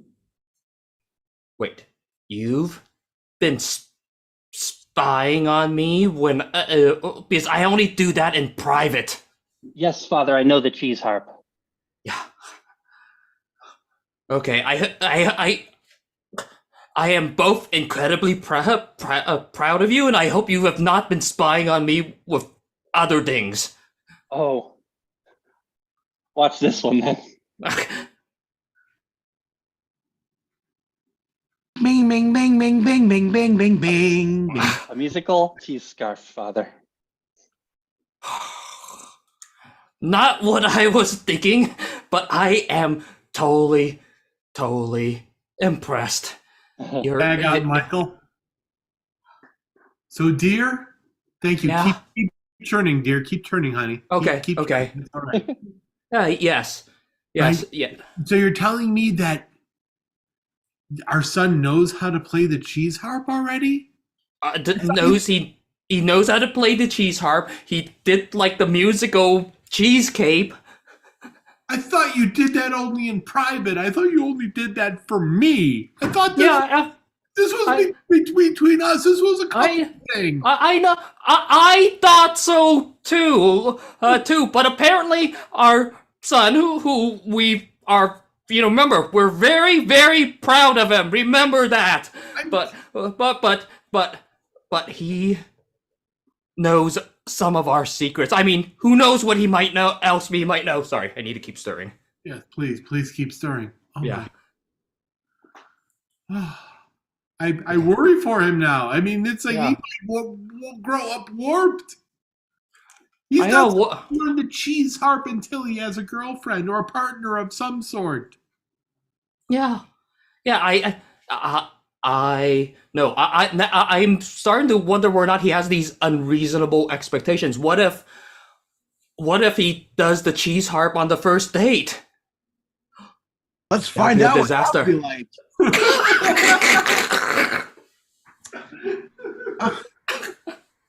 I'm so glad you asked me out. You've been giving me like so much good cheese for all these years, and now I get to see. Well, every day I was seeing you down at the bread store, and our family has been making bread for hundreds of years. Oh. Here, I brought you a baguette. A baguette. It's beautiful. I brought something for you. Just 1 second. I need to stir it real quick. This isn't your family secret, is it? A family secret, but you're worth it.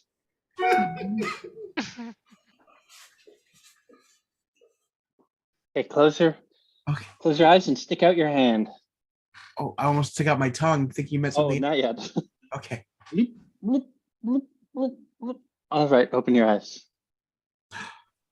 It's musical rings. They're perfectly symmetrical. They are. Oh. And as you squeeze and move your hand, they play music. A 5-piece cheesy orchestra. Genevieve, sometimes words can't express how one feels. And I thought the cheese could express how I feel. What happens if I eat it? Find out. Let's sweep and bring in Nelson.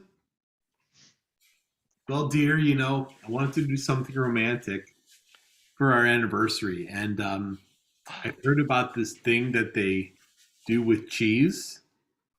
Oh, please, cheese me. I'm not sure if it's going to be the same, but I got 64 slices of individually sliced American cheese. 64? Yeah, I don't know if that's going to do the same, if it's going to be the same romantic gesture, but... But that's my age. Of course it's your age. I know that, dear. I mean, of course. But just like you, your each year was individually wrapped and... Wow. That's true. Individually wrapped. Yes. I'm gonna try and do the harp sound I heard. I don't know if it's gonna. I'm gonna have to unwrap them. Wait. Oh. That's 2. It's gonna take a while. 3. Wow. You did that with just 4? That was just 4 of them. Craft singles. I wonder what the shredded mozzarella is gonna sound like. Oh. Wow.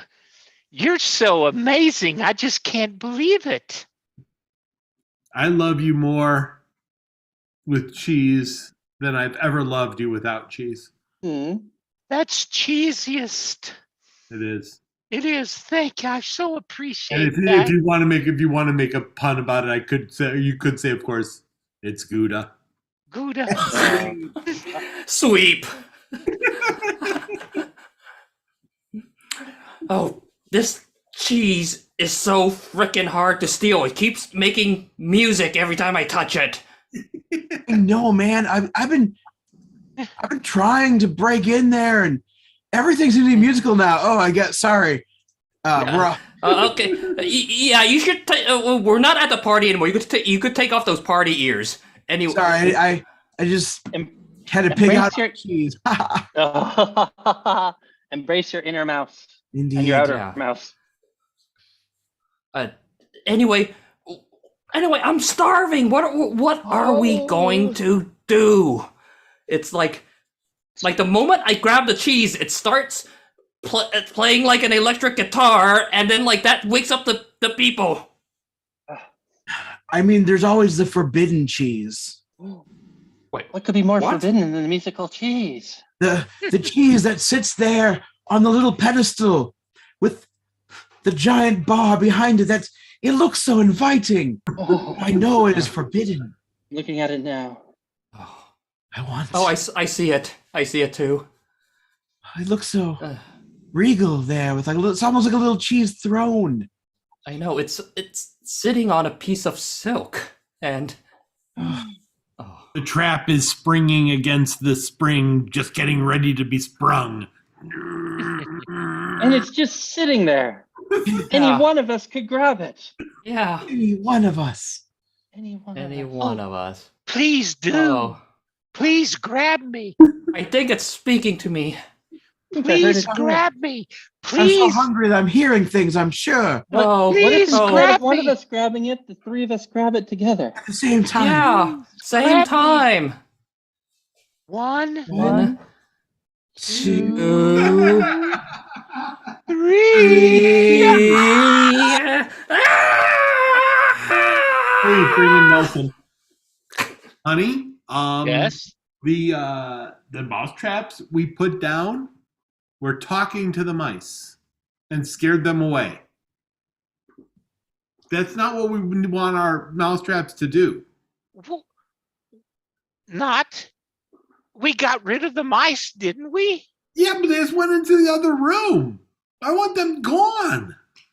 It's just like I'm bothering them. It's like teasing them. It's like, well, if you would quit putting the cheese on the trap, put the cheese outside like I asked you, all the mice would be out there. yeah, but they'd still be alive. And honestly, I'm trying to. You kill want them. That's dead? Yes, that's why I bought the traps. What are you gonna do with the dead mouse? Throw them in the trash? I don't know. They're vermin. We got to get rid of them somehow. Listen. I'm going to pick up this mouse trap. Hey, what did you say to the mice?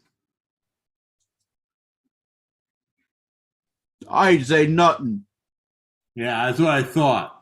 See? Look at the attitude on this thing. Hey, I'm trapping here. Yeah.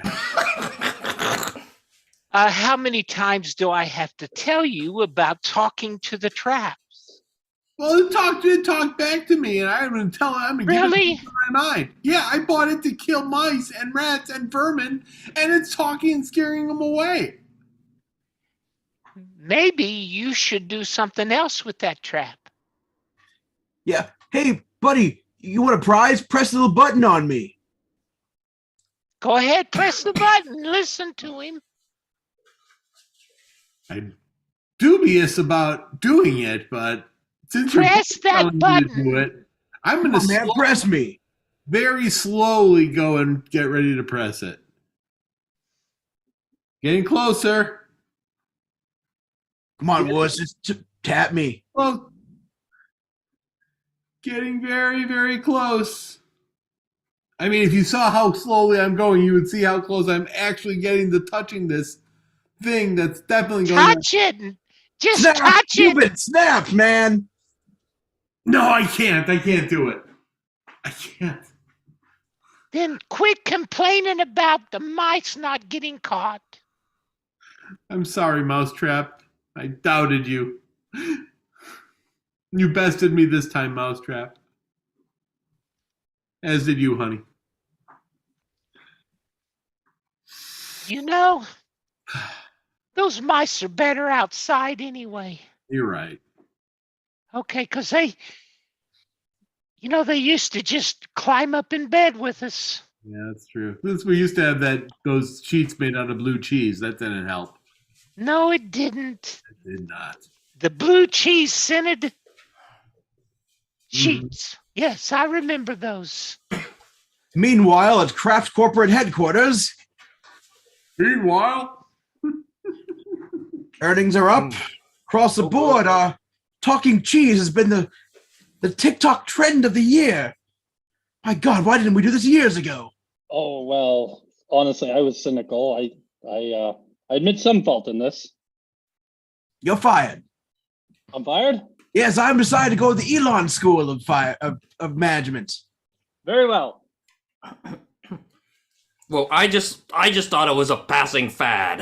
You're But apparently fired it as is well. not. What? Okay, you're hired back. Okay. Oh, okay. Roger, you're hired back too. Come back in here. I got Jimmy John's deliveries. Good for you. It's been 35 minutes. You're fired. Really? Severance! Woo! I hadn't thought of that one. You've bested me this time, James of the John.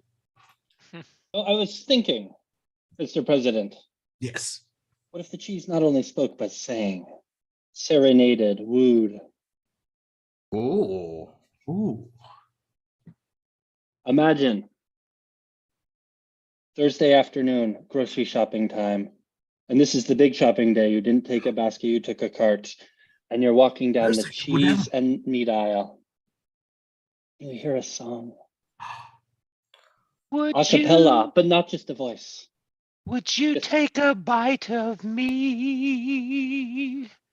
They call me Mr. Cheese. So I'll admit, I've already developed this in secret. And you can have a bite anytime you please, if you'll just take a bite of me. Imagine this in your local Safeway, Meijer, Wawa. Piggly Wiggly. Kroger's. Food for Less. Cubs Food. So many. So many. All right. Mariano's. Let's take you to a bunch of young people.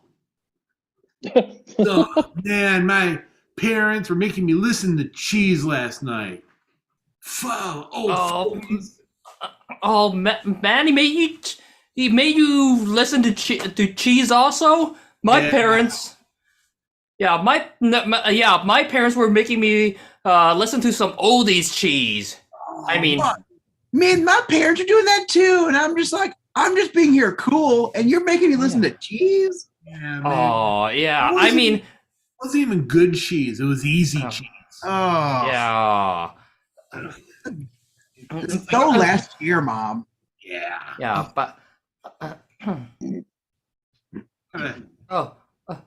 by the way, that's some very, very cool shades you're wearing. It goes really well with that leather jacket. Oh yeah, man. I'm nothing but the coolest kid in this class. I know. You're too cool for Cheese. Yeah, that's right. You're too cool to hang out with you two, even. Oh, jeez. Oh, you know what? He is the hummus. Did you say hummus? He is the hummus. Oh my God. He really is. I mean, cheese used to be the word, but he is hummus. Okay, okay. This is your final test for this class. I need you both to spell cheese, please. Tick, tick, tick, tick. Can you give us? Can you use it in a sentence? Yes, spell cheese, please. That's a good sentence. Got us there. Tick. Country of origin? That's all I can give you, and I need the cheese, or you guys are going to spend a year in this grade again. Q U E S O. What he said. No, that's Quazo. No, that's not how you spell cheese. Okay. So you both get Sweep to the aisle of all the singing cheeses. A whole bunch of them. Blue moon. get me singing China I'm such a Swiss cheese. my I got holes in sing alone. Two Haas cheese. We are the world. Come on and slice me. We are the Slice cheddar. Hello. Hello, the best Jesus. Have you ever thought about what? Yes, Gouda. Have you ever thought about what exists outside the grocery store shelves? Nein. So many of our sisters and brothers have come and gone, but they've never come back. I don't know. No, I was talking to my buddy who comes from Eau Claire, Wisconsin. And he said that cheese is going out of style. I don't know, eh? No. out of style. Out of style. Out of style. I have always played second banana to meat. Meat was always the main one in my homeland, but this little Giza can do. Oh. But we're still in the aisle. We're still here, and I'm just looking at my expiration date. I'm good for another 10 days. Oh. You think that the humans know that all the cheese is grown here? Oh, I don't think so. No. They still think it comes from cows? Oh. We're lab grown. Exactly. Don't you know that my cousin Baby Bells, they're born in that wax wrapping. Wow. You gotta have that wax wrapping on Baby Bells. Come Your on. little cousins are so cute. So cute. I mean, California is filled with happy cows because they no longer have to make cheese. Exactly. They can focus on the milk for cereals and they've taken. Oh, you're back. I thought maybe you've been taken and selected to take the journey. Oh, sorry. I just had to cough for a moment. Oh. You have a coughing cheese? Oh, yeah. A coughing cheese. The I coughing mean, cheese. I mean, we could sing, so I guess we're susceptible to infections. All right, let's cut to a group of crackers. Oh, you guys see all that cheese over there? Ooh, I wanna get that cheese to lay on me. Oh man, salt and pepper Triscuit. If cheese is gonna lie in any of us, it's you. Oh my God! Hey, Melba Toast, how you doing? Yeah. Man, no one even buys me anymore. Like, I'm named after a famous singer from like the 20s, but like your mom's bread. Wait, is that where your name comes from? I think so. Oh, maybe 1800s. There's someone famous who's an opera singer. I believe you. I just didn't know. She liked toast. Dudes, they're partying with the pimento loaf. I can see the pimentos. Oh, same. I can see them too. They have all the That's fun some in the deli meat that joined the party too. Yeah, pimento loaf. Oh man, talk about a meat cute. Yeah. Oh. I wish we could sing, but as crackers, all we can do is beatbox. Yeah. Not well either. Just say our own names too. Melba, toast. Melba, toast. Red, I didn't say rap. I just said beatbox. Red. Yeah. Cut back to the original Alex and Michael, the cheesemakers.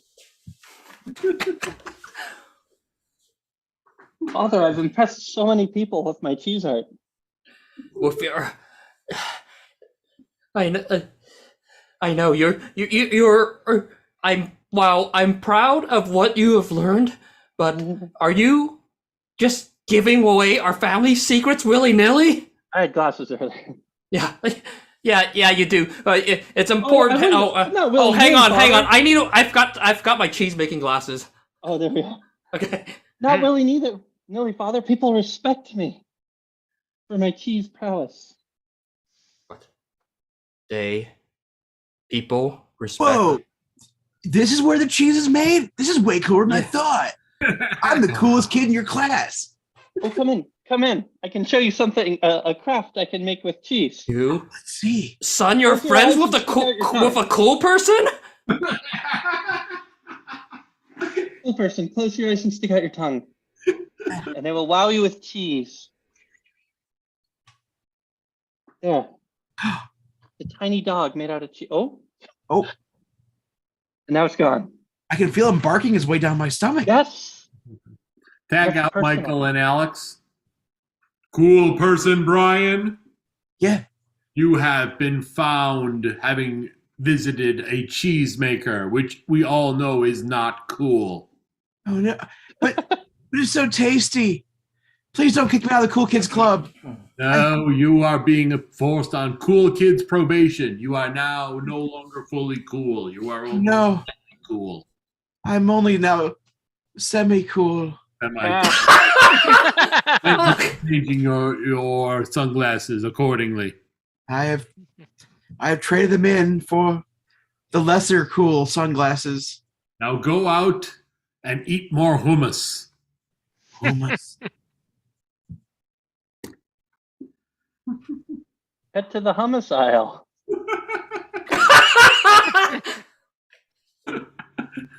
You know, I'd eat bark if it had Sabra hummus on it. Oh, that's Oh. a good phrase. That's a good catchphrase. Mm. I'm the olive-based one, so I'm a little oily, but extra delicious. Oh, I'm Mediterranean flavor. Oh, that's classic. That's classic. You're classic. I know. You get a different pita chip rather than dipping the same one. Oh, yeah, it's more sanitary. I'm a pita, and I'm looking at you guys. Ooh, I just want to dive into those guys over there. Peta, stop being a perv, okay? Sorry. Yeah, you always got pita spying on us here somewhere. Yeah, that pervy pita bread. Yeah, I still can't believe that they put pita chips in bags. Back in the day, people made their own pita chips. Now it's just made in a bag, and you get the huge pieces, and then the really, Right. really small ones. Wait, pitas didn't all used to come in bags? They came from somewhere else? Pitas used to come in whole round discs, and they're soft, and they're hollow in the middle. And you could stuff them with meat and lettuce and tzatziki, whatever that is. You said the secret words. Tzatziki? Let's cut to the tzatziki aisle. Does anyone know what we are? I have no idea what I am. I mean, I'm white and Does it really? I need Does it something really? with sour cream and dill and cucumber. What could I be looking for? Oh well, another aisle. Oh man, it would be so good if we knew what we were and we could tell him. Can't you read? No, I'm just There's the ingredients right on that wrapping. yeah, but I can't. Yeah, I'm a bowl of goo. I can't read. Oh, how goo are you? Oh, that's a good one. Honestly, it's like hummus. I asked hummus what we were, and they wouldn't tell me. It's like I guess we come from a different country or something. I don't know. Oh no, a different country? I think it's. I don't want to say that. I don't want to go there, but that might be the reason. Oh, I'm not sure. I think you have it bad. I'm French onion dip. Oh, French? I'm so sorry. I shouldn't have spoke out of turn. We used to be the biggest popular thing in the 80s and 90s, but now we have been left by the wayside. Everybody loves pesto, and now that's it. Indeed. Pesto. Oh, hi. I'm Hot Dog. I heard that a lot of you guys don't know who you are. Like I don't know what's in me. Yeah. All I know, sir, no ketchup. No mustard, ketchup. pickle relish. Well, that stuff. White peppers, a little celery salt. We're just all messed up. Yeah. What you speak of is just dressing. I'm talking about what's on the inside, because what's on the inside that counts, and I don't know what's in me. No one I want something that's just scraps of meat, pork and beef, and what could I get? Well, I guess I'll go to another aisle. Oh. It's too late. I'm sorry. Well, at least he didn't pick the Scrapple. But at least from here we can hear the Scrabble? songs of the cheese. Yeah. Well, listen. The cheese harps are playing in the distance. Oh, I like it when they do that.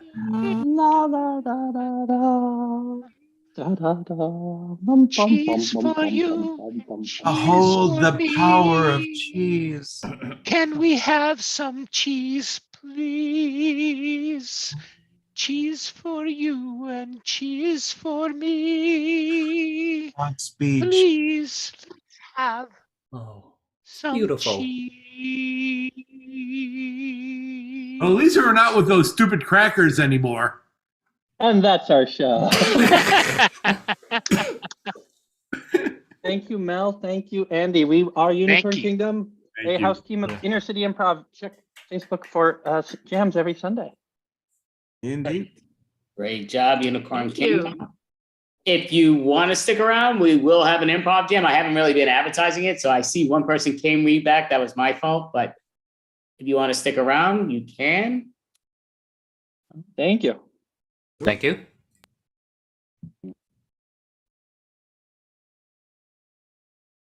Okay, Kat we're- is purring very loudly. I think she enjoyed the show. That sounds great. So those that are going to perform in the gym, pop on up so we know who, what, where's in it. Don't mind. Dun, dun, dun, dun. Oh, Anybody here? so We there's got a lot of lurkers, it looks here, like. but we don't know if people are going to be joining. They all fell asleep.